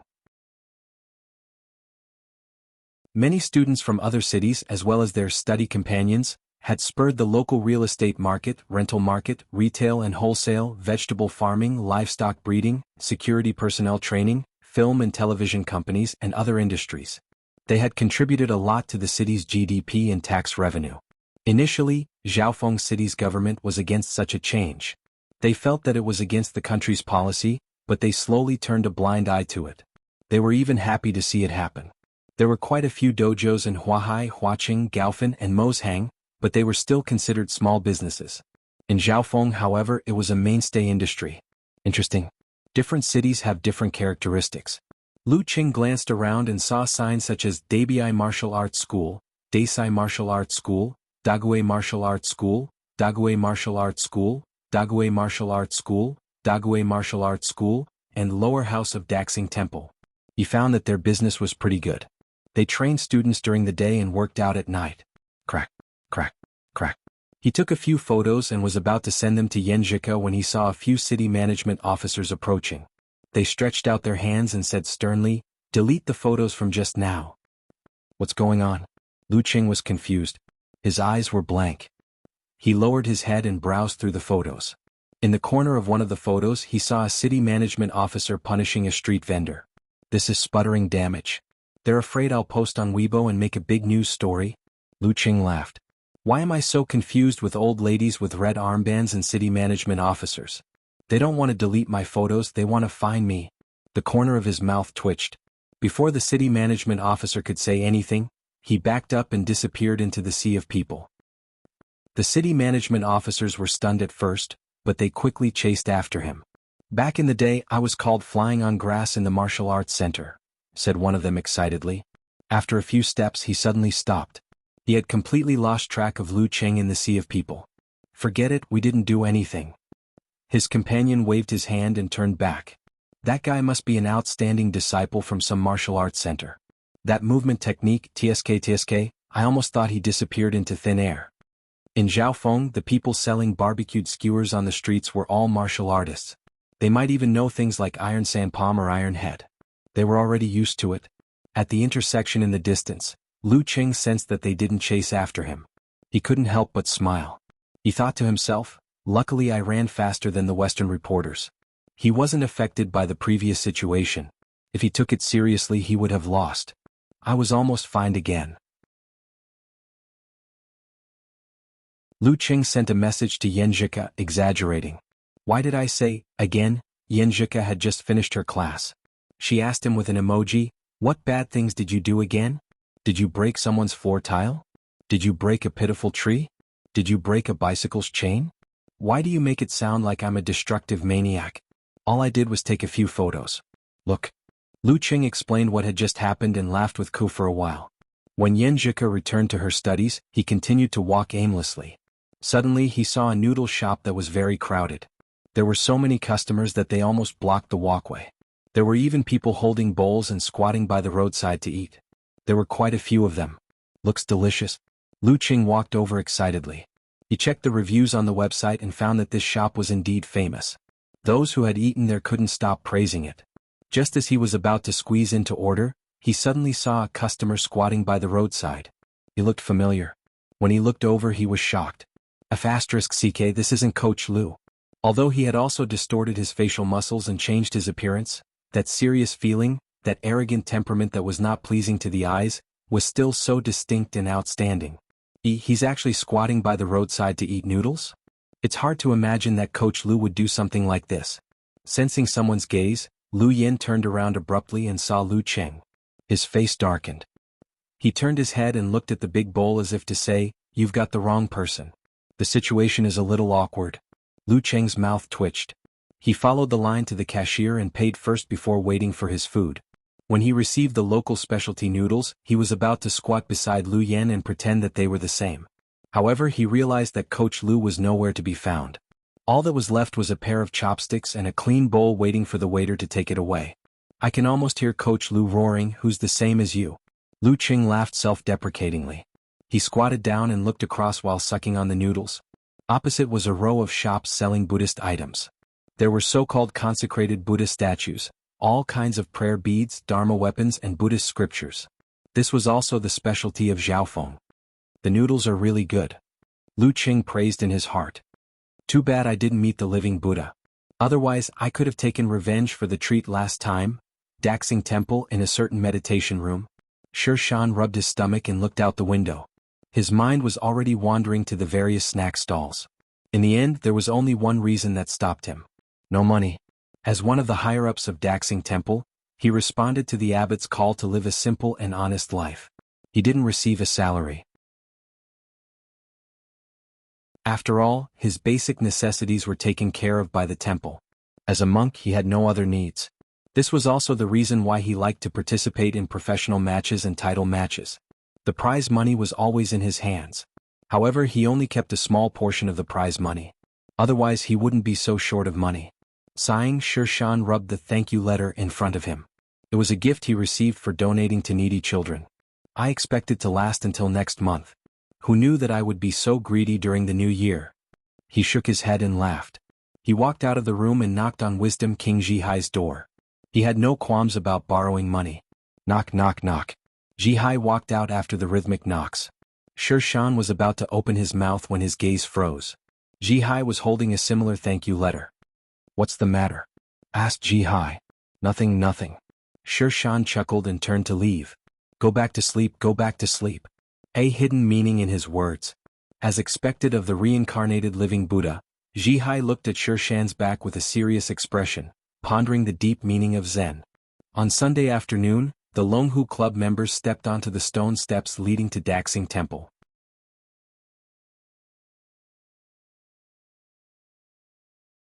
Chapter 701.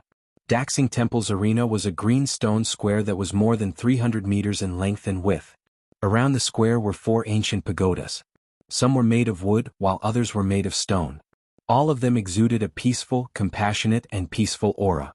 They converged at the center and glowed brightly. It was as if the Buddhist kingdom had descended. It even calmed the hearts and minds of the spectators on the pagodas further away. One could imagine how much of an impact a martial artist's heart and mind would be when they stepped into this area. This was the home field advantage of Daxing Temple. Halfway up each of the 4 pagodas, there was a monk in a red kasaya sitting cross-legged on the glazed tiles. Some were old, some were middle-aged, some looked like withered trees, some had rosy cheeks, some were holding demon-subduing rings, and some were carrying long black whips.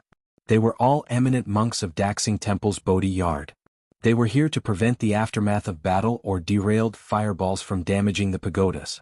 Inside the pagodas were relics of past masters. Because of this, Daxing Temple didn't have to worry about the home field. No matter how damaged the green stone square was, it was still within the scope of repair. Fighting in such a place feels disrespectful to the remains of the ancestors. What is Daxing Temple thinking? Lu Qing stood by the window of the Zen hall that was used as the away team's changing room. He looked at the pure land of the Buddhist kingdom. Ning Zitong's hair was tied up, revealing her slender neck without any wrinkles. She chuckled. Everything is empty. How can you be a monk if you care about this? Besides, isn't it a tradition for monks to borrow the relics of their ancestors? That's true. Lu Qing retracted his gaze and took out his phone. Looks like I'm just a layman. I'm not that enlightened. At this moment in the simple home team's changing room, the receptionist monk, Zhi Jing, knocked on the door and entered. He put his palms together and bowed. Abbot, the supervisor is rushing for the list of fighters. Due to the drone filming along the way, the haggard Feiyuan didn't wear his paper tags to maintain his image as a divine monk. However, this didn't affect his communication with others. Sher Shan smiled and sat cross-legged across from him. They were less than 5 meters apart. After another round of staring at each other in silence, Sher Shan stood up and said, "That's right. Let's leave it to fate today." Leave it to fate? There's a deep meaning behind this. Wisdom King Zhihai pondered seriously. He had another nickname on the internet, Elder Tang, which meant that he was handsome and dumb, like Tang Sanzang. He was deeply loved by fairies, and they couldn't wait to swallow him. Sher Shan glanced at him and sighed helplessly. "Sigh, it seems like I'm the only normal physical invulnerability expert in Daxing Temple."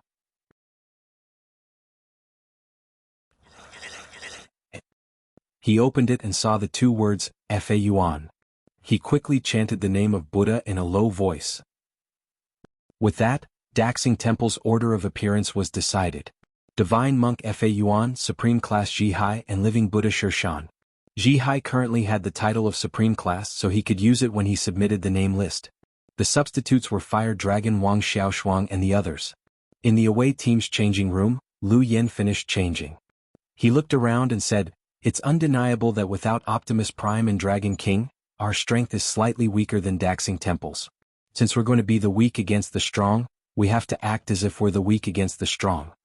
His words sounded like a rational analysis, but at the same time he was trying to provoke Lu Qing.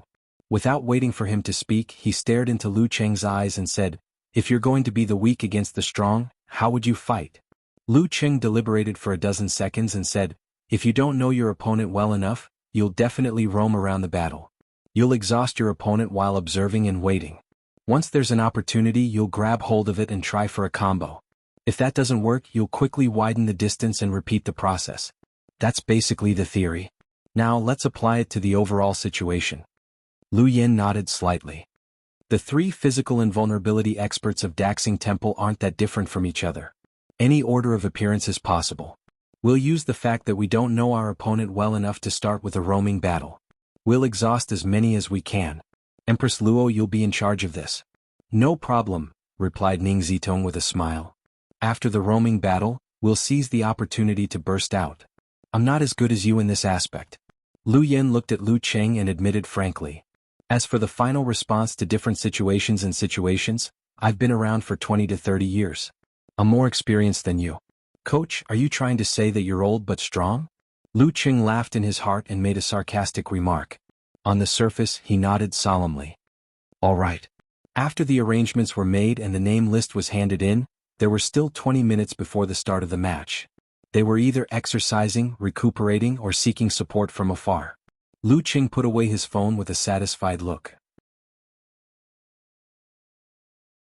Just as he was about to close his eyes and rest, he heard Wuxia whisper, "If you were to fight against Divine Monk Faiyuan, Supreme Class Zhihai, and Living Buddha Sher Shan, what would you do during the conversation time? What's the difference between them?" When did the martial arts fanatic become so talkative? Lu Qing turned his head in surprise and saw Wuxia looking out of the window. Her mind was in a whirl. She seemed to be imagining how she would fight against Faiyuan Zhihai and Sher Shan because she couldn't go on stage. Lu Qing pondered for a moment before replying, "I've never fought Divine Monk Faiyuan and Wisdom King before, so I don't know much about them. If I were to meet Living Buddha during the conversation time, I'd call out the names of dishes like steamed lamb, steamed bear's paw, steamed deer tail, roasted duck, roasted chicken, roasted goose." That guy was obviously a foodie. He used to be a meat eater, but now he was forced to be a vegetarian. Calling out the names of dishes would hit him right where it hurt. Just as Lu Qing was feeling smug about his flash of inspiration, Wuxia turned to him and asked curiously, "Did you learn crosstalk in the past? Why else would he call out the names of dishes so smoothly?" Lu Qing was dumbfounded.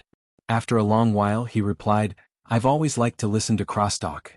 In the middle of the night in Connecticut, Yanzhika saw that the time for the match was almost up and the seconds kept ticking. She turned on her computer and searched for the information. Report to calm down. In a dormitory of Songqing University. He pushed open the door and saw Yan Shaoling applying facial cream. Box, come and comfort me. I told them before that I've been using my facial cream super fast lately because I'm too hardworking. They laughed at me for having a big face, sob. Yan Shaoling deliberately exaggerated with her childish voice. He glanced at her and said, "It's not a big face, it's a fat face. You've put on a lot of weight recently." "Bro, that hurts." Yan Shaoling was dumbfounded. "That's not the point. The point is, why did you put on your facial cream at 2 or 3 in the afternoon?" He was puzzled. Yan Shaoling deliberately sighed and said, "Sigh, I was too nervous last night and couldn't sleep until 6 or 7 in the morning. I was forced to eat lunch by Jingjin at noon. My skin is not in good condition and I'm very sleepy. I thought I'd put on a facial mask, put on some cream, eat something and then sleep directly until tomorrow morning." "What are you nervous about?" He asked curiously. "Isn't it because Senior is finally facing the most outstanding martial artist of this generation, the Wisdom King Zhihai? I can't help but feel a little nervous." Yan Shaoling suddenly jumped up and said, the competition in the afternoon. I forgot about the competition in the afternoon. I forgot about it in my sleep." He sighed helplessly and muttered to herself as she watched her hurriedly look for a computer and search for a live streaming website, knocking over books and bumping her head from time to time. She was in so much pain that tears welled up in her eyes. "I forgot about it too. One is marked by the company one keeps." At 3:10 in the afternoon, the shadow of the pagoda on the limestone square began to elongate and was covered in a layer of gold. The referee walked to the center and waved to the changing rooms on both sides to signal the start of the competition. "It's Divine Monk Fa Yuan." Ning Zitong glanced at the name list and pushed open the door with a smile. "Why does Sister Ning look so happy and excited?" Lu Qing muttered to himself. Beside him, Lu Yan's mouth twitched slightly as he explained, "This is her hobby. This is one of her hobbies. She always tries to break Divine Monk Fa Yuan's vow of silence during conversation. Why does she sound like a little girl?" Lu Qing found it funny. But then again, after he mastered thought steal, Divine Monk Fa Yuan's silent meditation should have been perfected as well. Did something go wrong?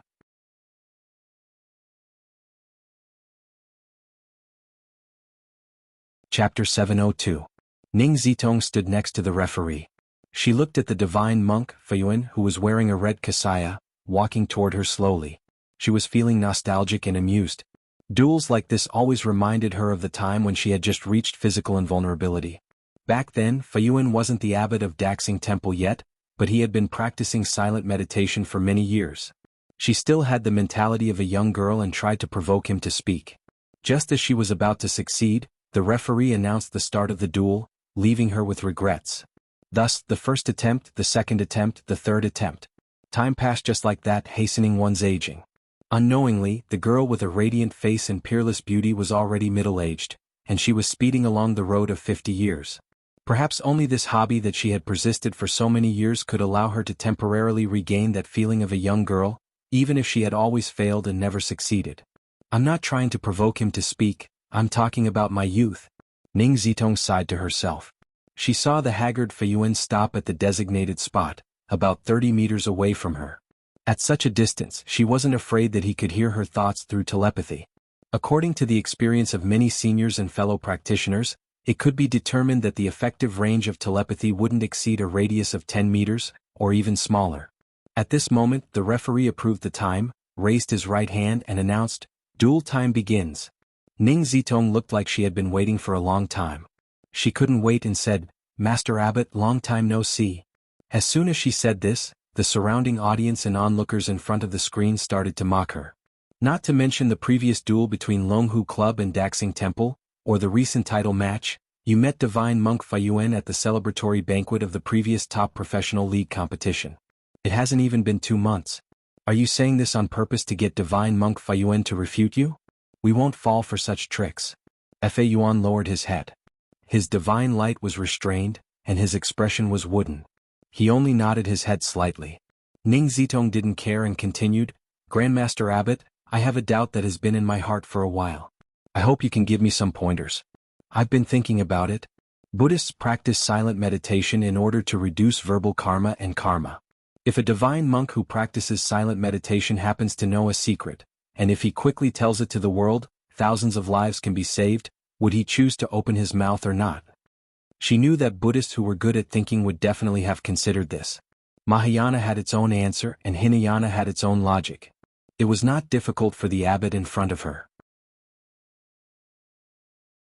However, similar questions could be easily used by others, especially now that they were in a live broadcast. If Fa Yuan did not answer, it would easily affect the reputation of Daxing Temple and himself.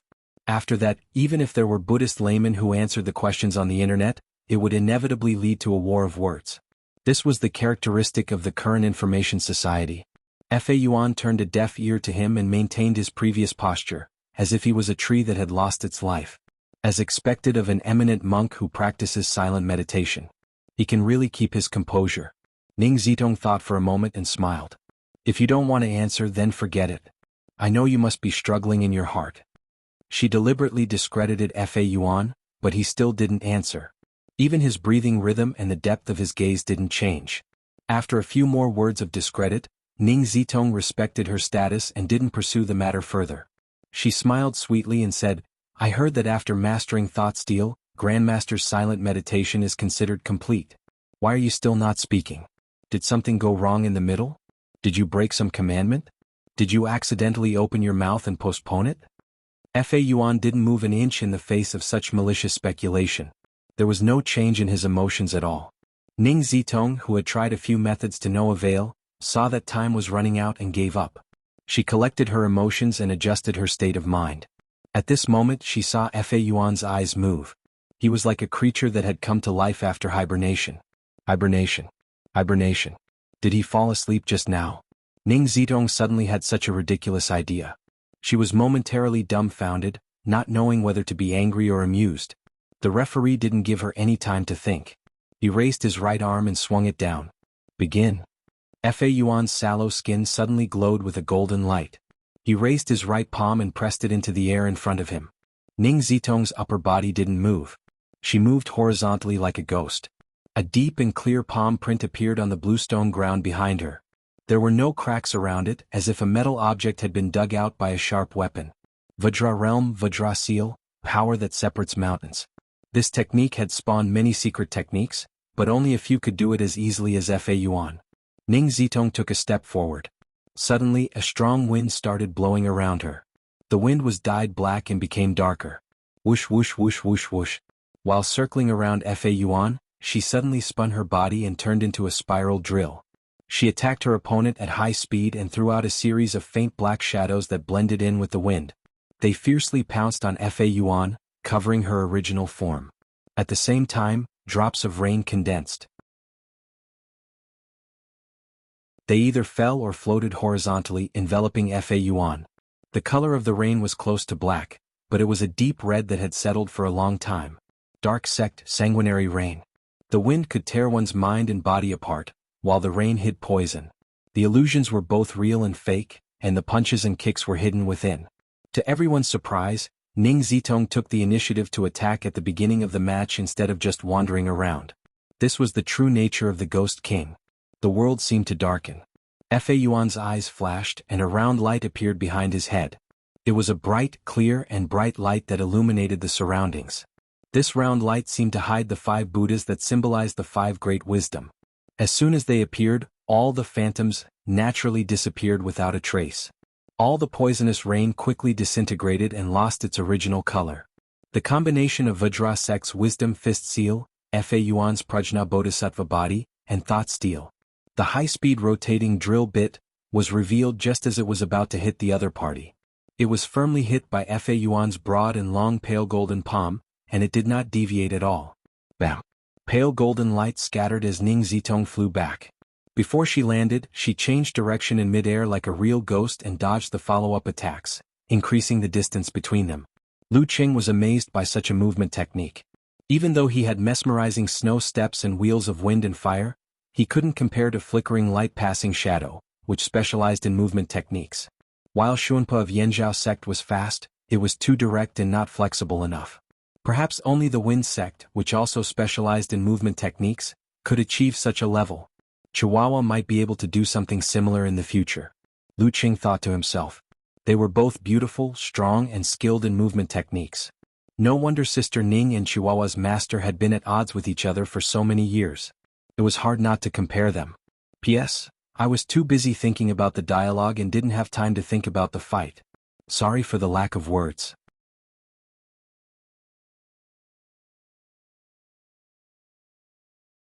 Chapter 703. Seeing Ning Zitong retreat with flickering light and shadow, Feiyuan didn't give up. He waited in place. With a wave of his red kasaya sleeve, he took a step in the general direction. Bam, bam, bam. With every step he took, the air beneath his feet would condense into lotuses that reflected a glazed light. They seemed to be supporting and bouncing at the same time, allowing Feiyuan to complete the movement that exceeded shrinking ground with ease. He quickly closed in on Phantom King Ning Zitong.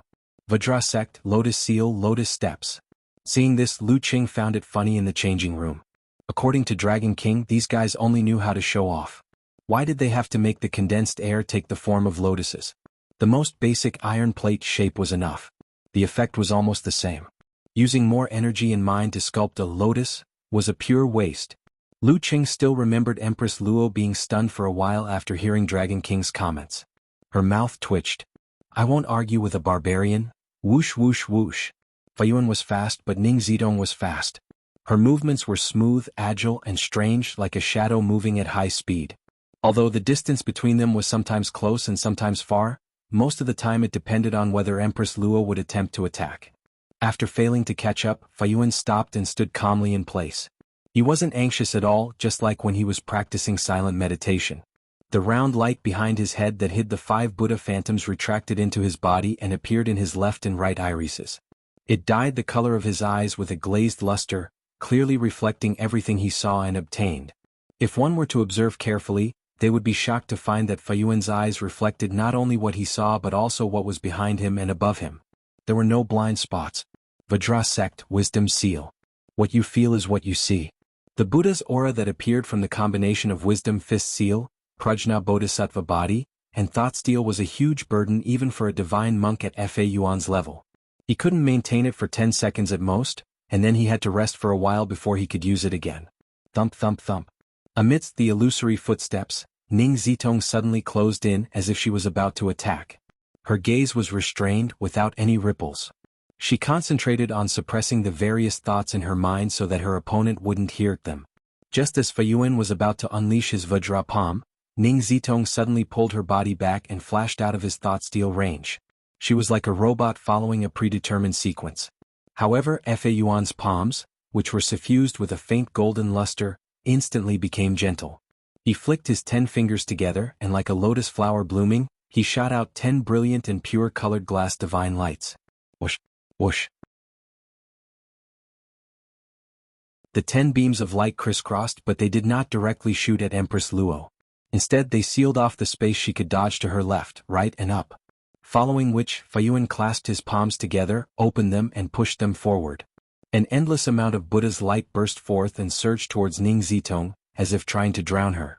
The great light scripture of Buddha, Buddha's light illumination. At this moment, Ning Zitong did not choose to dodge or defend against the 10 beams of light. Instead, she lowered her waist, got into a horse stance and used force concentration. She threw her right fist forward to take on the Buddha's light head-on. Her fist was as white as jade, but the surroundings were dark and gloomy. The darkness thickened instantly, as if a monster lurking in the depths of the universe had opened its huge mouth to devour the light. Sizzle. The Buddha's light was not as strong as it appeared. It kept dispersing and disappearing into the darkness, retreating little by little. At this point, Lu Qing, who was not on the battlefield and could not sense the subtle danger, suddenly understood that Fa Yuan's Buddha's light illumination was a feint and a trap. The 10 beams of Buddha's light illumination were the real deal. Once Empress Luo dodged, it would be easy. If she dodged to the side and blocked at most 4 beams in one direction, she would be in danger and fall into a passive state, losing the advantage of her movement. This was different from the many variations of the Buddha's light illumination in the past. It was a technique that Fa Yuan had only recently perfected. Who knew that he would not be able to fool Ning Zitong? Not only that, but she had also taken advantage of the weakness of the Buddha's light to attack. Sizzle. The darkness expanded rapidly as the Buddha's light was extinguished one after another. Ning Zitong's figure kept dispersing, finally turning into an overwhelming number of shadows that attacked Fa Yuan. Like countless bats that had been awakened in a dark cave, it was hard to distinguish between reality and illusion. The eighth move of the dark sect, disintegration. Darkness reassembly. This was a powerful defensive move, but it could also be used for offense. Every shadow contained a portion of Empress Luo's power. It was half real and half fake. The dark sect techniques of the Longhu Club and the dark sect techniques of the Guanwai League came from the same source, the Dark Infinite Sutra. However, after generations of physical invulnerability experts from both parties perfected and created new techniques, including the inheritance of this technique before it fell into the hands of the military, the styles, characteristics, details, and some of the moves were quite different. Furthermore, the former lacked the ninth move, Dark Devouring Sunday Descent of Eternal Night. The distance between the two parties closed rapidly. Fa Yuan had no time to form the Buddha's light of wisdom. His skinny body suddenly bulged with muscles, the surface of which was flowing with a faint golden glow. His face was dark gold in color, solemn and dignified. The two circles of light in his eyes became clearer and clearer. At this moment, Fa Yuan used his fundamental move, Prajna Bodhisattva Body, and used it to push the wisdom fist seal to its limits. Seeing this, Lu Qing felt like laughing. It wasn't that he thought there was something wrong with Fa Yuan's reaction. It was just that his current appearance reminded him of the muscular Tang Sanzang picture that had been popular on the internet for a while. Wukong dodge. Let me do it. Silently, a layer of faint golden flames burned around Fa Yuan's body. It circled and breathed, sacred and dignified.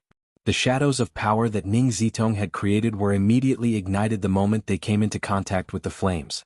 They quickly disappeared without a trace. Womb Sect, Guardian Azure Fire. Sizzle. Bam.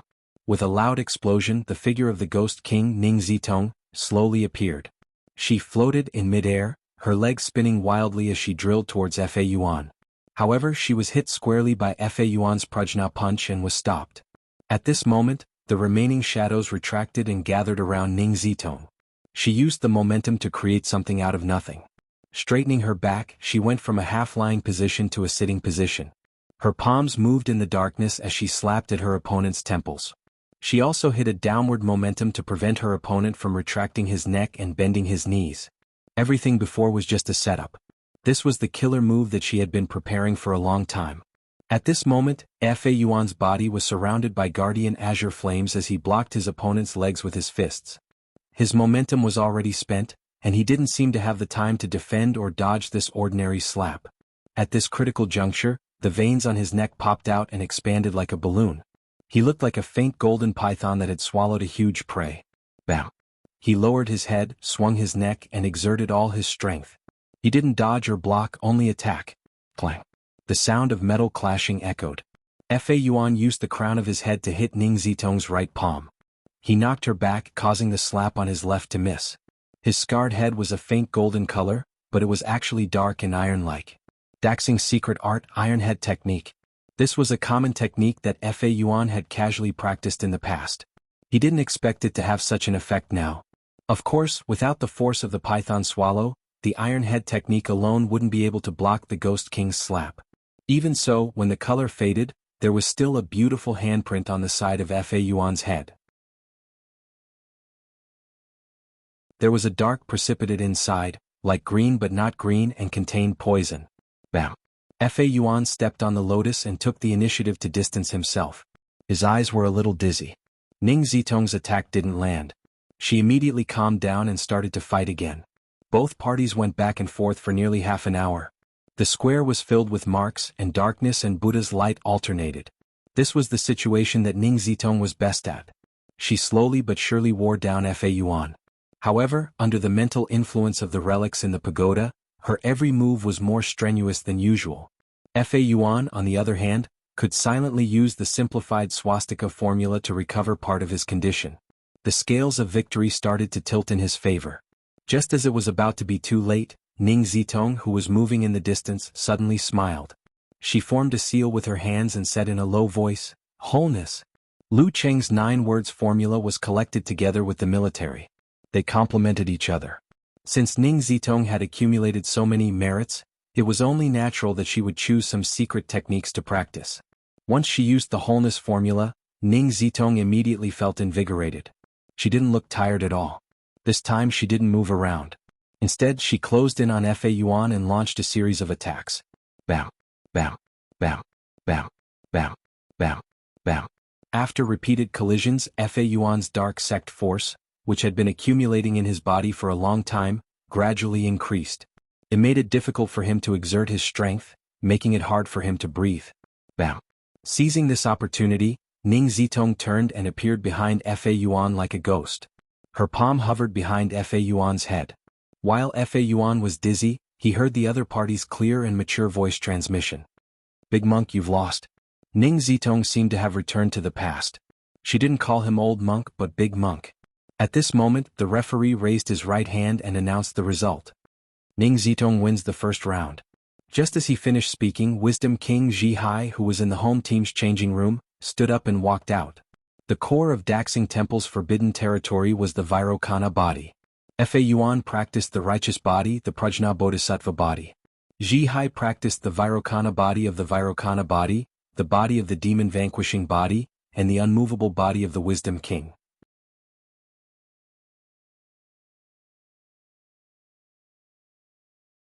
Chapter 704. The Akalanatha was known as the King of Wisdom Kings. It was adept at subduing demons and devils. It was also known as the Vairocana's enraged form. A martial art named after was no small matter. It had the weakening effect of indestructible Vajra, cultivated force, and gathered Buddha's aura. It had no obvious shortcomings. It was so powerful that only a handful of people could master it. Throughout the history of Daxing Temple, only a handful of people had mastered the Akalanatha. Zhihai, the Wisdom King, was one of them. Zhihai didn't wear a red kasaya. Instead, he wore a loose yellow monk's robe. Handsome and radiant, he walked step by step to the center of the arena. Many in the audience cheered and declared that they would lick the screen. When he met Abbot Fa Yuan along the way, he calmly put his palms together and bowed in respect, maintaining his tranquility. Fa Yuan returned to his withered state. He silently returned the bow and nodded slightly. At this moment, Lu Qing was recalling the match just now. He said thoughtfully, Sister Ning had already thought of what to do before she entered the range of thought steel. She turned her thoughts into instincts to avoid being eavesdropped on. Lu Yen turned to look at him and said with a straight face, "That's what they mean by the hand being faster than the brain. Coach, you have to be cultured. According to the novels I've read, that's called lawless." "No, it's called thoughtlessness," Lu Qing complained to himself. "Ugh, if Coach knew thought steel, he would have killed me sooner or later. But sigh, if the opponent was the talker, I could have said those words without holding back. We could have dissed each other and entertained each other." For a moment, Lu Qing missed Little Ming. At this moment, the Wisdom King Zhihai was already standing in his designated position. The referee announced the start of the second match. Lu Yen and the rest shifted their gazes back to the arena. Although Ning Zitong had waited until the end of the match to use the wholeness formula, this secret technique stimulated the body and squeezed out her potential. It came quickly, but it also drained quickly. The last few rounds of bloody attacks had taken quite a toll on her. Coupled with the injuries accumulated from the bitter battle and the suppression from the surrounding pagodas, she was less than half of her peak condition. Therefore, she didn't try to start the match like she did with Fa Yuan. Instead, she used her movement techniques and entered the familiar and adept phase of guerrilla warfare. In the previous match, she was able to fight Fa Yuan for more than half an hour. Firstly, the endurance of a physical invulnerability expert was much higher than that of an inhuman. Secondly, most of the time she was guerrilla warfare and didn't engage in close-quarters combat. Hence, she didn't expend much of her energy. Also, to Empress Luo, as long as she didn't run or turn,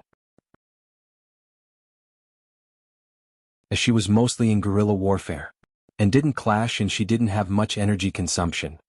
The subsequent development of the battle gave the audience the illusion that it was still Empress Luo fighting the abbot. This was because Wisdom King Zhihai was also firmly defending. He wasn't arrogant or rash, and he was focused as one. He would deal with whatever came his way. If they didn't come, he would just stay where he was and watch. Of course, Zhihai wasn't purely passive. At times he would gather the Buddha's aura and shoot out laser-like rays. At other times he would hold a glazed ball of light in his palm and shoot it out horizontally. His timing was always perfect. It was as if he had a natural ability to judge changes. The speed of the sun-shooting ray was absolutely terrifying. There were a few times when Ning Zitong was forced to dodge and almost hit. As such, she was gradually approaching the end of her tether. She had reached the warning line where she could go all out.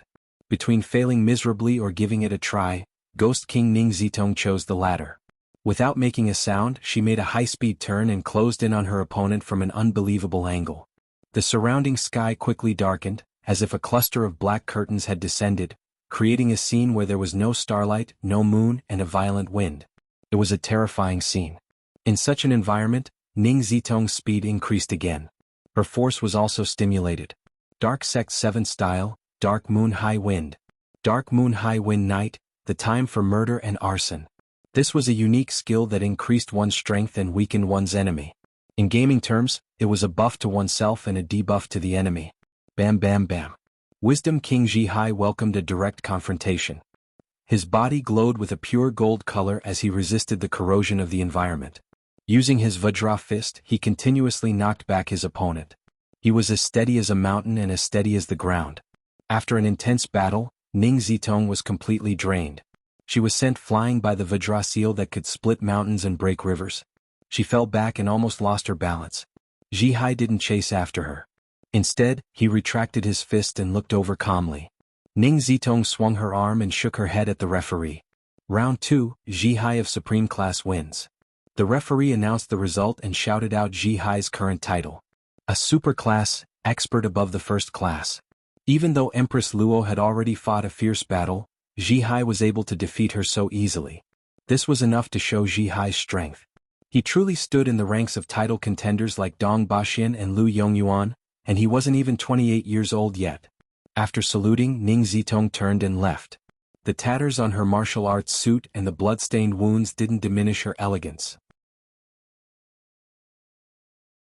Instead, they gave her a charm that set her apart from other girls. Lu Qing had already stood up. After taking a deep breath, he pushed open the door to the changing room and walked over to Empress Luo. When they met, he gave her a thumbs up as a sign of respect. "You don't have to praise me so exaggeratedly," Ning Zitong said in annoyance. Even though she said that, she couldn't stop the smile on her face. It was beautiful and charming. "If I really believed your polite words, it would be a waste of little fairy's guidance over the past few years." Lu Qing chuckled to himself as he looked at the center of the limestone square. Wisdom King Zhihai stood there. His features were handsome, his face was powdered, and his lips were rosy. However, he didn't look feminine at all. Other than his bald head, he didn't have any flaws in his appearance. A handsome man would still look handsome even if he shaved his head. Lu Qing chuckled helplessly. Shaking his head, he gathered his thoughts and stepped into the limestone square. The moment he stepped in, he immediately felt his desire to fight and the trembling of his body calmed down. His surroundings were quiet and peaceful, as though there shouldn't be any conflicts. Just like the effects of the confrontation formula. Lu Qing narrowed his eyes and felt the influence of the many sariras in the pagodas around him. He had to constantly divert a portion of his attention to fight against them. As these thoughts flashed through his mind, Lu Qing calmly walked to the designated spot. Using this opportunity, he easily entered the visualization state. Stroke by stroke, he outlined the ancient seal text. Fighting. Once the word was formed, his qi and blood surged. His willpower was so condensed that it shot into the sky. A sense of heroism that would never admit defeat or compromise surged through him. Opposite him was the Wisdom King, the most powerful heavenly son of the present age. Opposite him was a true top-notch expert who had defeated Warrior Sage and Dragon King. Opposite him was the benchmark that others used to measure him, the target that he set for himself. "I've been looking forward to this battle for a long time." In the room of an unknown streamer, Kai Zongming sighed emotionally. Finally, Lu Qing and Wisdom King have met. Even though Wisdom King has already fought for half a round, and both of them aren't at their peak, this match still has a strong symbolic meaning. As for the specific meaning, I won't say much about it. However, I need to remind everyone that you can't judge a hero based on a single victory or defeat. This isn't ancient times where the Dragon King and Warrior Sage lost before. Who hasn't lost before? No matter who loses later, don't be in a hurry to make a judgment. The result is important, but it isn't the only thing. The actual situation is what is reflected in the details of the match. Just as he finished speaking, he saw some comments on the bullet screen. Why do I feel like you're defending Lu Cheng and speaking up for him in advance? Yeah. Your teammates in Songqing University Martial Arts Club, roommates in the same dorm. Not objective enough. Kai Zhongming made an exaggerated expression and snorted. Do I look like that kind of person? Look at my looks, how righteous I am. My motto is I side with reason, not kinship. As he finished speaking, he lifted a piece of cardboard with the words, Lu Cheng written on it. Come, little sunflower's lesson is starting. Everyone repeat after me. Kai Zhongming pointed at the two words and said, Dao Li reason. The bullet screen went silent at first, then many comments flooded in. Lu Cheng equals reason. I like how shameless you are. Not bad, your commentary style is very refreshing. Looking at these replies, the corners of Kai Zhongming's mouth curled up as he sighed inwardly. If Cheng was here to cooperate, I would have a lot more to say. But now I can't find a reason to. Looks like I have to work hard on my one-word skills. At 4 o'clock in the early spring, the sun was setting in the west and the light was starting to dim. Lu Cheng had just adjusted his body and focused on Wisdom King Zhihai's figure when the referee raised his hand and shouted, Begin! Bam! Light blue flames spewed out from Lu Cheng's back and feet, launching him forward. His fist went straight for Zhihai's face. He didn't make any turns and instead launched a frontal attack as he had been longing for. How can I not weigh him up first? Zhihai didn't dodge. Instead, he took a deep breath and his muscles bulged, swelling his monk robe. His skin was dark green, but it wasn't evil or demonic. It was holy and majestic, a strange contrast to his handsome face. Unmovable body of the Wisdom King. In the live streaming website, bullet screen after bullet screen appeared excitedly. Elder Tang is here. The mighty Elder Tang who defeated Sun Wukong single-handedly.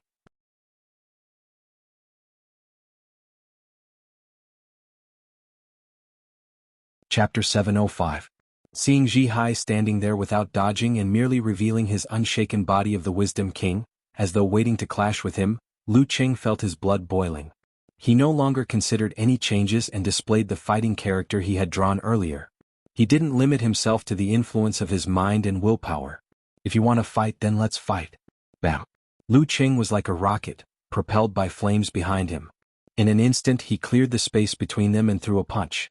Along with this punch, his muscles bulged as if they had all evolved into fascia and connective tissue, outlining one after another ferocious serpent after another.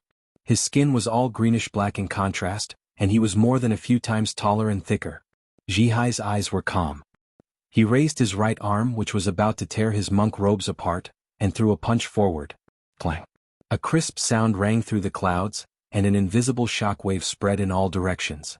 Lu Cheng felt his arm go numb and his body wobbled. He almost lost his balance and was pushed back 2 steps by the immense force. One used the fighting formula, while the other used the unmovable body of the Wisdom King. In terms of pure strength, he was slightly inferior. Bus. Zhihai's right fist hovered in midair. From his knuckles to his biceps, the glassy greenish-black skin was trembling slightly, like a steel plate that was hit by a hammer. At the last moment of the fighting formula, Lu Cheng had added Thunder Roar Zen. Bam! As he retreated, the fire force in his body condensed and exploded. He forcefully changed his direction and flashed to Zhihai's right. The muscles on his left leg tightened and he was about to pull it out. Just as Zhihai was about to silently withdraw his kick and take the initiative to attack, the flame force that had only exploded on the surface exploded once again. It was as though an invisible hand had pushed Lu Cheng, forcing him to drag his left leg and turn to the back of his enemy. Second change of direction. Zhihai leaned back, his left elbow glowing with the greenish-black Buddha's light. He charged at Lu Cheng without panicking. However, there was still some remaining fire force. It completely exploded, turning into a ferocious current. While slightly damaging Lu Cheng's muscles, it allowed him to follow his previous trajectory and reappear on the right side of his opponent. 3 directional changes. This was a high-end application of the force of the fire sect, originating from the golden godly flames. Using Emperor Yen as a substitute, even a physical invulnerability expert with strong mental strength and control over his body could only perform 3 rounds of jet spray. Only when one reached the level of the Dragon King would one be able to perform 4 rounds of jet spray. Zhihai's unshaken body of the Wisdom King had strong defense, great strength, and fast speed. He could cultivate his force and use the Buddha's aura. There were almost no flaws. The only flaw was that it was a little clumsy. It wasn't agile enough in dodging. Of course, this was only for physical invulnerability experts who were good at movement techniques. Before the referee announced the start of the match, Lu Qing had already planned to use the triple directional maneuver against Ji Hai. Now he didn't even need to think about it and used it naturally, rendering Ji Hai's thought steal useless. Ji Hai had also cultivated thought steal, but unlike Abbot Fa Yuan and Living Buddha Shi Shan, he had only reached the initial stage. However, at such a close distance, Lu Qing was still worried that Ji Hai would notice something amiss. Hence, he had already thought of a change in the opening. A crisp and short sound broke through the air. Lu Qing mysteriously returned to his opponent's right side. He lowered his left fist and punched out. Missing his left elbow, Ji Hai took a deep breath and clenched his trembling right fist. He suddenly hammered down. Although he was a little slower, he still managed to make it in time since he was fighting from the inside. Seeing that their fists were about to collide, Lu Qing suddenly shifted his center of gravity. As though he was dragging a long spear, he forcefully moved his left arm and changed his position once more. Once again he was behind his opponent. Fourth directional maneuver. This time he didn't use the force of the fire sect. Instead he used his body refining and dance stage techniques. In the physical invulnerability stage, this was something that was eliminated. The signs were too obvious and the directional maneuver was too slow. It was equivalent to digging a hole for oneself. But now Ji Hai was completely under Lu Qing's control. He didn't expect Lu Qing to use such a simple maneuver and wasn't mentally prepared. By the time he realized something was amiss, it was already too late. In terms of moves, there was no such thing as ordinary. There was only suitability. After 3 directional maneuvers, it was just right to continue like this. The image of a yellow monk's robe, chunks of muscles, and the bone dragon sandwiched in the middle appeared in Lu Qing's eyes. Prepared, he lowered his center of gravity, swung his shoulders, and threw his right fist forward like a cannonball towards Ji Hai's spine. After 4 consecutive directional maneuvers, he was nearing the end. He couldn't use a powerful move for the time being, but he didn't want to give up this opportunity. Therefore, he used a simplified physical invulnerability move. However, this simplified physical invulnerability move might be more useful than a real physical invulnerability move. The strength of unmovable body of the Wisdom King was only slightly weaker than invulnerability body of Vajra. It was common for him to withstand attacks head-on. It was best to avoid the strong points and attack the weak points. For example, internal explosion. What Lu Qing threw out was the internal explosion punch. Even though it would be weakened by the unmovable body of the Wisdom King when it penetrated his body, the remaining Emperor Yen force would explode inside his body. It would be enough to give Ji Hai a hard time. Furthermore, the fist was aimed at his spine. The surface of Lu Qing's fist was pale purple, while Ji Hai's back was wide open. Many commentators stopped talking and waited for the result. Suddenly, a bright, pure, greenish-black light shone. An illusory yet real arm grew from Ji Hai's shoulder blade. There were many Buddhist markings on it, as though it could repel demons and vanquish evil spirits. Advent of the Wisdom King. This was Ji Hai's ultimate move from the Wisdom King transformation. Bam! The illusory arm swung down rapidly and hit Lu Qing's right fist. Without a sound, the front part of the arm shattered into pieces of illusory glass. They danced around like fireflies, but they also deflected the fatal punch. Before the audience could react, the remaining half of the arm suddenly extended and turned into a greenish-black rope, wrapping around Lu Qing's fist, forearm, and arm. Unmovable Wisdom King, one hand holding the rope, the other holding the sword. Lu Qing's heart was as cold as ice. He didn't feel dejected or disappointed. Taking a deep breath, he tugged hard, breaking the rope and taking advantage of the momentum to retreat. Crack, crack, crack.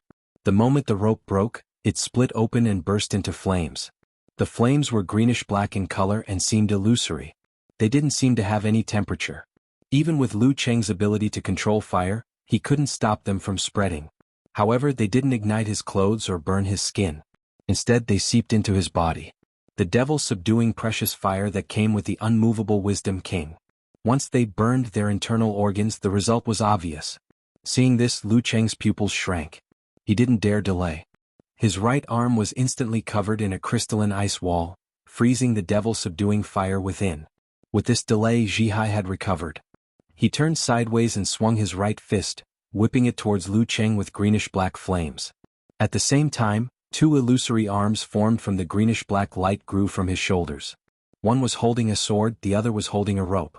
He attacked with all his might without any regard for energy consumption. This form and his handsome face formed a strange image. Bam, bam, bam, bam, bam, bam. Jihai swung his four arms and hammered at his opponent like a maniac. Lu Cheng's qi and blood were fluctuating, and his arms were sore and numb. He almost couldn't keep up with the rhythm and withstand the pressure. He had tried many times to change the situation and escape, but Jihai, who had four arms, didn't give him a chance at all. He would always forcefully break his arms, followed by a new round of attacks. Regardless of whether it was the scorching heat of the Emperor Yen force or the slowing and freezing effect of the Ice Spirit force, they couldn't shake the unshaken body of the Wisdom King. Amidst the purple flames, the greenish-black skin glowed with a glassy light, without a single trace of burn. Boulders flew everywhere. Lu Qing was at a complete disadvantage and entered the rhythm of the Wisdom King. However, his ice heart was firm and he didn't panic at all. As he defended, he gradually understood why his attempts to escape had always failed. Thought Steal. Jihai used Thought Steal to detect the clues in advance. If the combination of All-Seeing God and Heaven-Earth Connection allowed Lu Qing to predict his opponent's next move in the blink of an eye, then Thought Steal allowed him to predict his opponent's next move before he made any preparations. To deal with this unique skill, he had to either increase his distance and think carefully before approaching, or he had to be mindful of thoughtlessness. The former was what Lu Qing wanted to do but was always stopped by Jihai. He could only rely on thoughtlessness. After repeated training, Lu Qing was able to apply his moves instinctively. However, in battle, he had to make judgments based on his opponent's situation. What he wanted to achieve was what he got. Just treat this as morning training. Just treat this as morning training. Lu Qing, who kept hypnotizing himself, wasn't worried about being heard by Jihai. Jihai wouldn't know his state and routine during morning training. Bam. He raised his arms and blocked the two illusory arms smashing downwards. Then, without thinking about what Jihai would do or how he would react, he shrunk his body and half-squatted. His left fist shot out from his waist and diagonally upwards, aiming for the enemy's vitals. It was a mysterious move. Jihai's eyes flickered. He extended both his palms, one towards his crotch and the other towards Lu Cheng's head. However, Lu Qing squatted even deeper. Just as his left fist made contact with Jihai's palm, he exerted force and rebounded. Like a cannonball, he shot out close to the ground and narrowly avoided Jihai's follow-up attack. Halfway through, he extended his curled body. Pressing his palms against the ground, he shifted and changed directions continuously in an attempt to increase the distance between them and form the five flames. At this moment, Jihai formed hand seals and said solemnly, "And I." Lu Cheng's vision blurred. He realized that Jihai had reappeared in front of him. All the dodging seemed to be for the sake of closing in. An I syllable? Mental influence? Interfering with my judgment of direction? So much so that I came back after circling around? Lu Qing knew that the NI syllable was a secret technique related to the mind. However, he didn't expect it to have such a unique application in the hands of Wisdom King Jihai. It gave him the feeling that he couldn't escape from Jihai's grasp. So close yet so far. If I tell you to close in, you have to close in. If I tell you to stay away, you have to stay away. As these thoughts flashed through his mind, Lu Qing took a deep breath and stopped running towards Jihai. He gathered his qi, blood, force and mind at his lower abdomen and drew an ancient and complicated symbol formed by 9 seal scripts in the miniature universe. Confrontation. Army. Fighting. Swordsman. Wholeness. Formation. Deference. Forwarding. Attainment. He felt invigorated. He felt as if something around him had been torn apart. There were no longer any undercurrents that could interfere with his judgment. Seeing that Jihai was closing in, he didn't take the opportunity to increase the distance. Instead, he released his Dan force and formed hand seals. Army. Along with this ancient syllable, Lu Qing seemed to recall the scene of his first life-or-death battle in Xiushan. He recalled the thrill of taking a life in 3 to 5 moves. He recalled the professional 9th pin from the Dark Sect who was bleeding from his 7 orifices after being hit by his palms. He recalled the life-threatening battle in the underground garage. He recalled Gu Hui, whose brain was blown apart by his own slap. He recalled the mummy that vanished under the cosmic phantom. He recalled the dark night bat whose skull was smashed by his own attack. He recalled the physical invulnerability expert from the Witch King lineage, Talon. The murderous aura from all these life-or-death battles and the sharpness of his blade were all infused into the army formula and enveloped Wisdom King Zhihai. As a modern monk, this was what he lacked. In the past few days, Lu Qing had discussed the shortcomings of the Wisdom King with Empress Luo, Lu Yen, Guijia, Yanzhika, Peng Liyun, Renli, and the rest. They seriously considered if there were any openings that could be exploited. Other than his lack of agility, this was the only thing he could think of. He had also prepared a surprise for this. He recreated the past and developed the army formula, greatly increasing its power. Army. Just as Zhihai approached, he felt a chill run down his spine. He smelled blood and danger and felt as if his head was about to explode. It was so clear and profound. His Zen mind was so deep that he wouldn't lose his composure. However, he couldn't help but shudder. He wanted to defend himself, so his movements paused. This pause was exactly what Lu Qing wanted. Using the momentum of his Dan Qi, he took a step forward with his left foot. His entire body was in a reverse position like a wound spring. He raised his right arm and clenched his fist. The center of his palm was dark and deep like the universe, embellished by specks of light. Tilting northwest, sinking southeast. Bam. His palm came down and the surroundings turned dark. It was as though he had turned into a chaotic, boiling porridge. Zhihai's eyes narrowed. It was too late for him to dodge. The greenish-black glow on his body shone brightly. His two fists and the two illusory arms of the Wisdom King blocked the attack. Boom. The boiling porridge swirled violently and the greenish-black glow dissipated. The illusory objects instantly turned invisible and filled up the temporary vacuum. Obvious cracks appeared on Zhihai's arms, as though his skin and muscles were made of metal. This was the unique characteristic of the unshaken body of the Wisdom King. After the successful punch, Lu Qing quickly used force concentration. He extended his left palm and extended his fingers, grabbing towards Zhihai's head. He didn't give him any chance to catch his breath, just like how he dealt with the god-slaying saber Lu Yongyuan. Zhihai raised his right arm forcefully and placed it in front of his face. Whether it was his eyes or his temples, they were all weak points that even an invincible Vajra monk had to defend against. Bam! The 5 fingers grabbed onto Zhihai's arm, but there wasn't any tearing force. Instead, white frost and crystals spread out. After tilting northwest, sinking southeast, Lu Qing quickly used Dan equilibrium to retract his flame force, causing extreme coldness to appear at the edge of the starry sky. Self-created unique skill, Lament of the Ice Queen. Seeing that he was about to be sealed in ice, Zhihai's eyelids drooped. Pale golden flames burned on the surface of his body. They expanded and expanded, transforming into 8 heavenly dragons that shattered and melted into crystals. Protective azure flames. Lu Qing didn't succeed in his first move, so he immediately retracted his left palm and pulled his right arm back. His fist shot out like lightning, and the excess flame force behind him due to Lament of the Ice Queen naturally formed a sphere.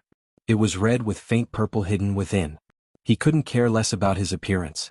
He couldn't allow Zhihai to adjust to the situation as quickly as possible.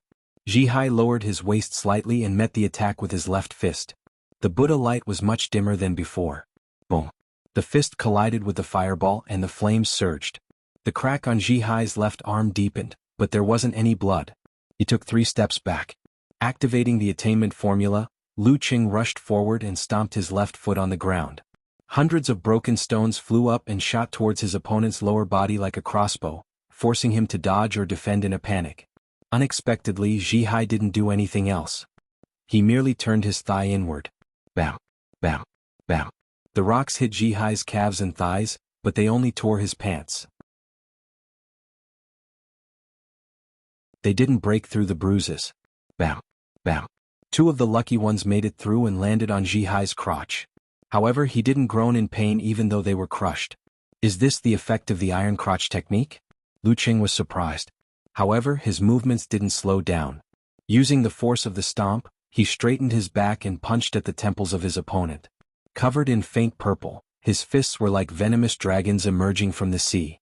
Both of his arms were injured, and he hadn't adjusted his breathing.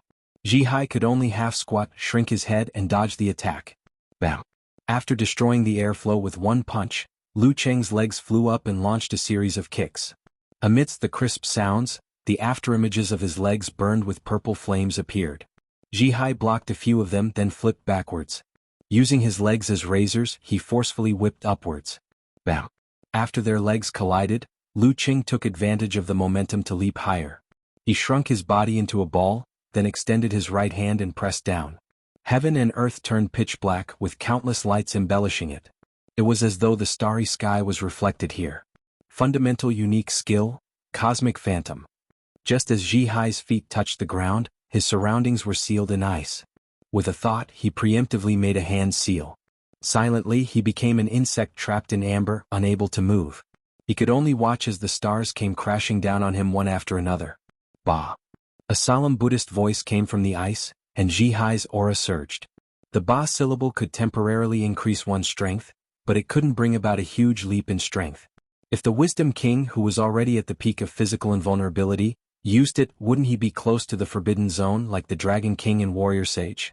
If the unmovable body of the Wisdom King were close to the Forbidden Zone, wouldn't it show? Just as Lu Qing was thinking, the scene before him changed. In the ice that was shattered and melted by the stars, boundless radiance erupted. They didn't jump around randomly. Instead, they formed a majestic Buddha statue made of pure light. The Buddha statue extended its right hand, its palm glowing with boundless radiance. The stars were drawn towards it and fell one after another. Vairocana Advent. The Buddha closed its palm and the dazzling radiance dissipated. Color returned to heaven and earth. Lu Qing thought that the temporarily enhanced Vairocana body would dissipate quickly. However, he realized that the glaze realm created by the pagodas was converging on Zhihai, allowing him to barely hold on. TSK home ground advantage. Lu Qing did a somersault. Just as he landed, the Buddha statue made of pure light appeared in front of him. The palm enveloped everything and pressed down. There was no way to avoid it. Lu Qing knew that this was a realistic illusion caused by the strong influence on his mind. He quickly visualized the complete 9-words formula, using the complex seal scripts to strengthen himself and weaken his enemies to defend against all of this. Lin. Army. Fighting. Swordsman. Wholeness. Array. Deference. Forward. Attainment. All the ancient words lit up. The Buddha light in his eyes faded and he finally saw Zhihai. His body was trembling and he looked exhausted. He forced his right hand to strike over. Boundless radiance gathered in his palm. At this moment, Lu Qing, who had used the 9-words formula, couldn't execute any more complex moves. He channeled all the Emperor Yen and Ice Spirit in his body, causing them to surge out from his right and left fists.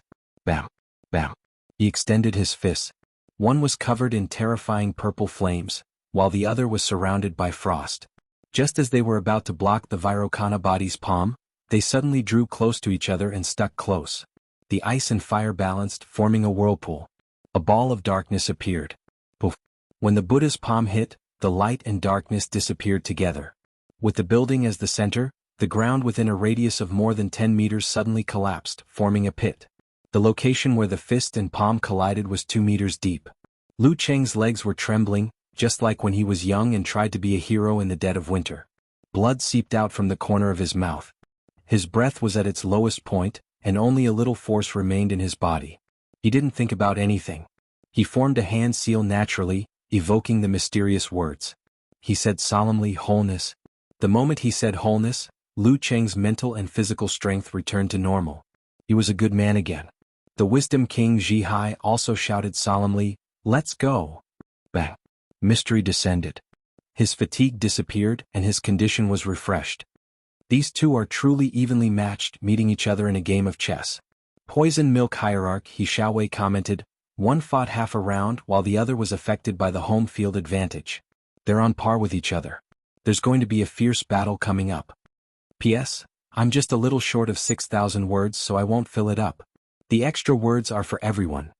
You're tuning in to the Han Li's Wuxia Adventures YouTube channel. We're so grateful for your support, and don't forget to subscribe to join us on this incredible journey through captivating stories. Your generosity through donations truly makes a world of difference, as it's the primary source of revenue that allows me to expand and enhance this channel for you. Thank you from the bottom of my heart for being a part of this adventure.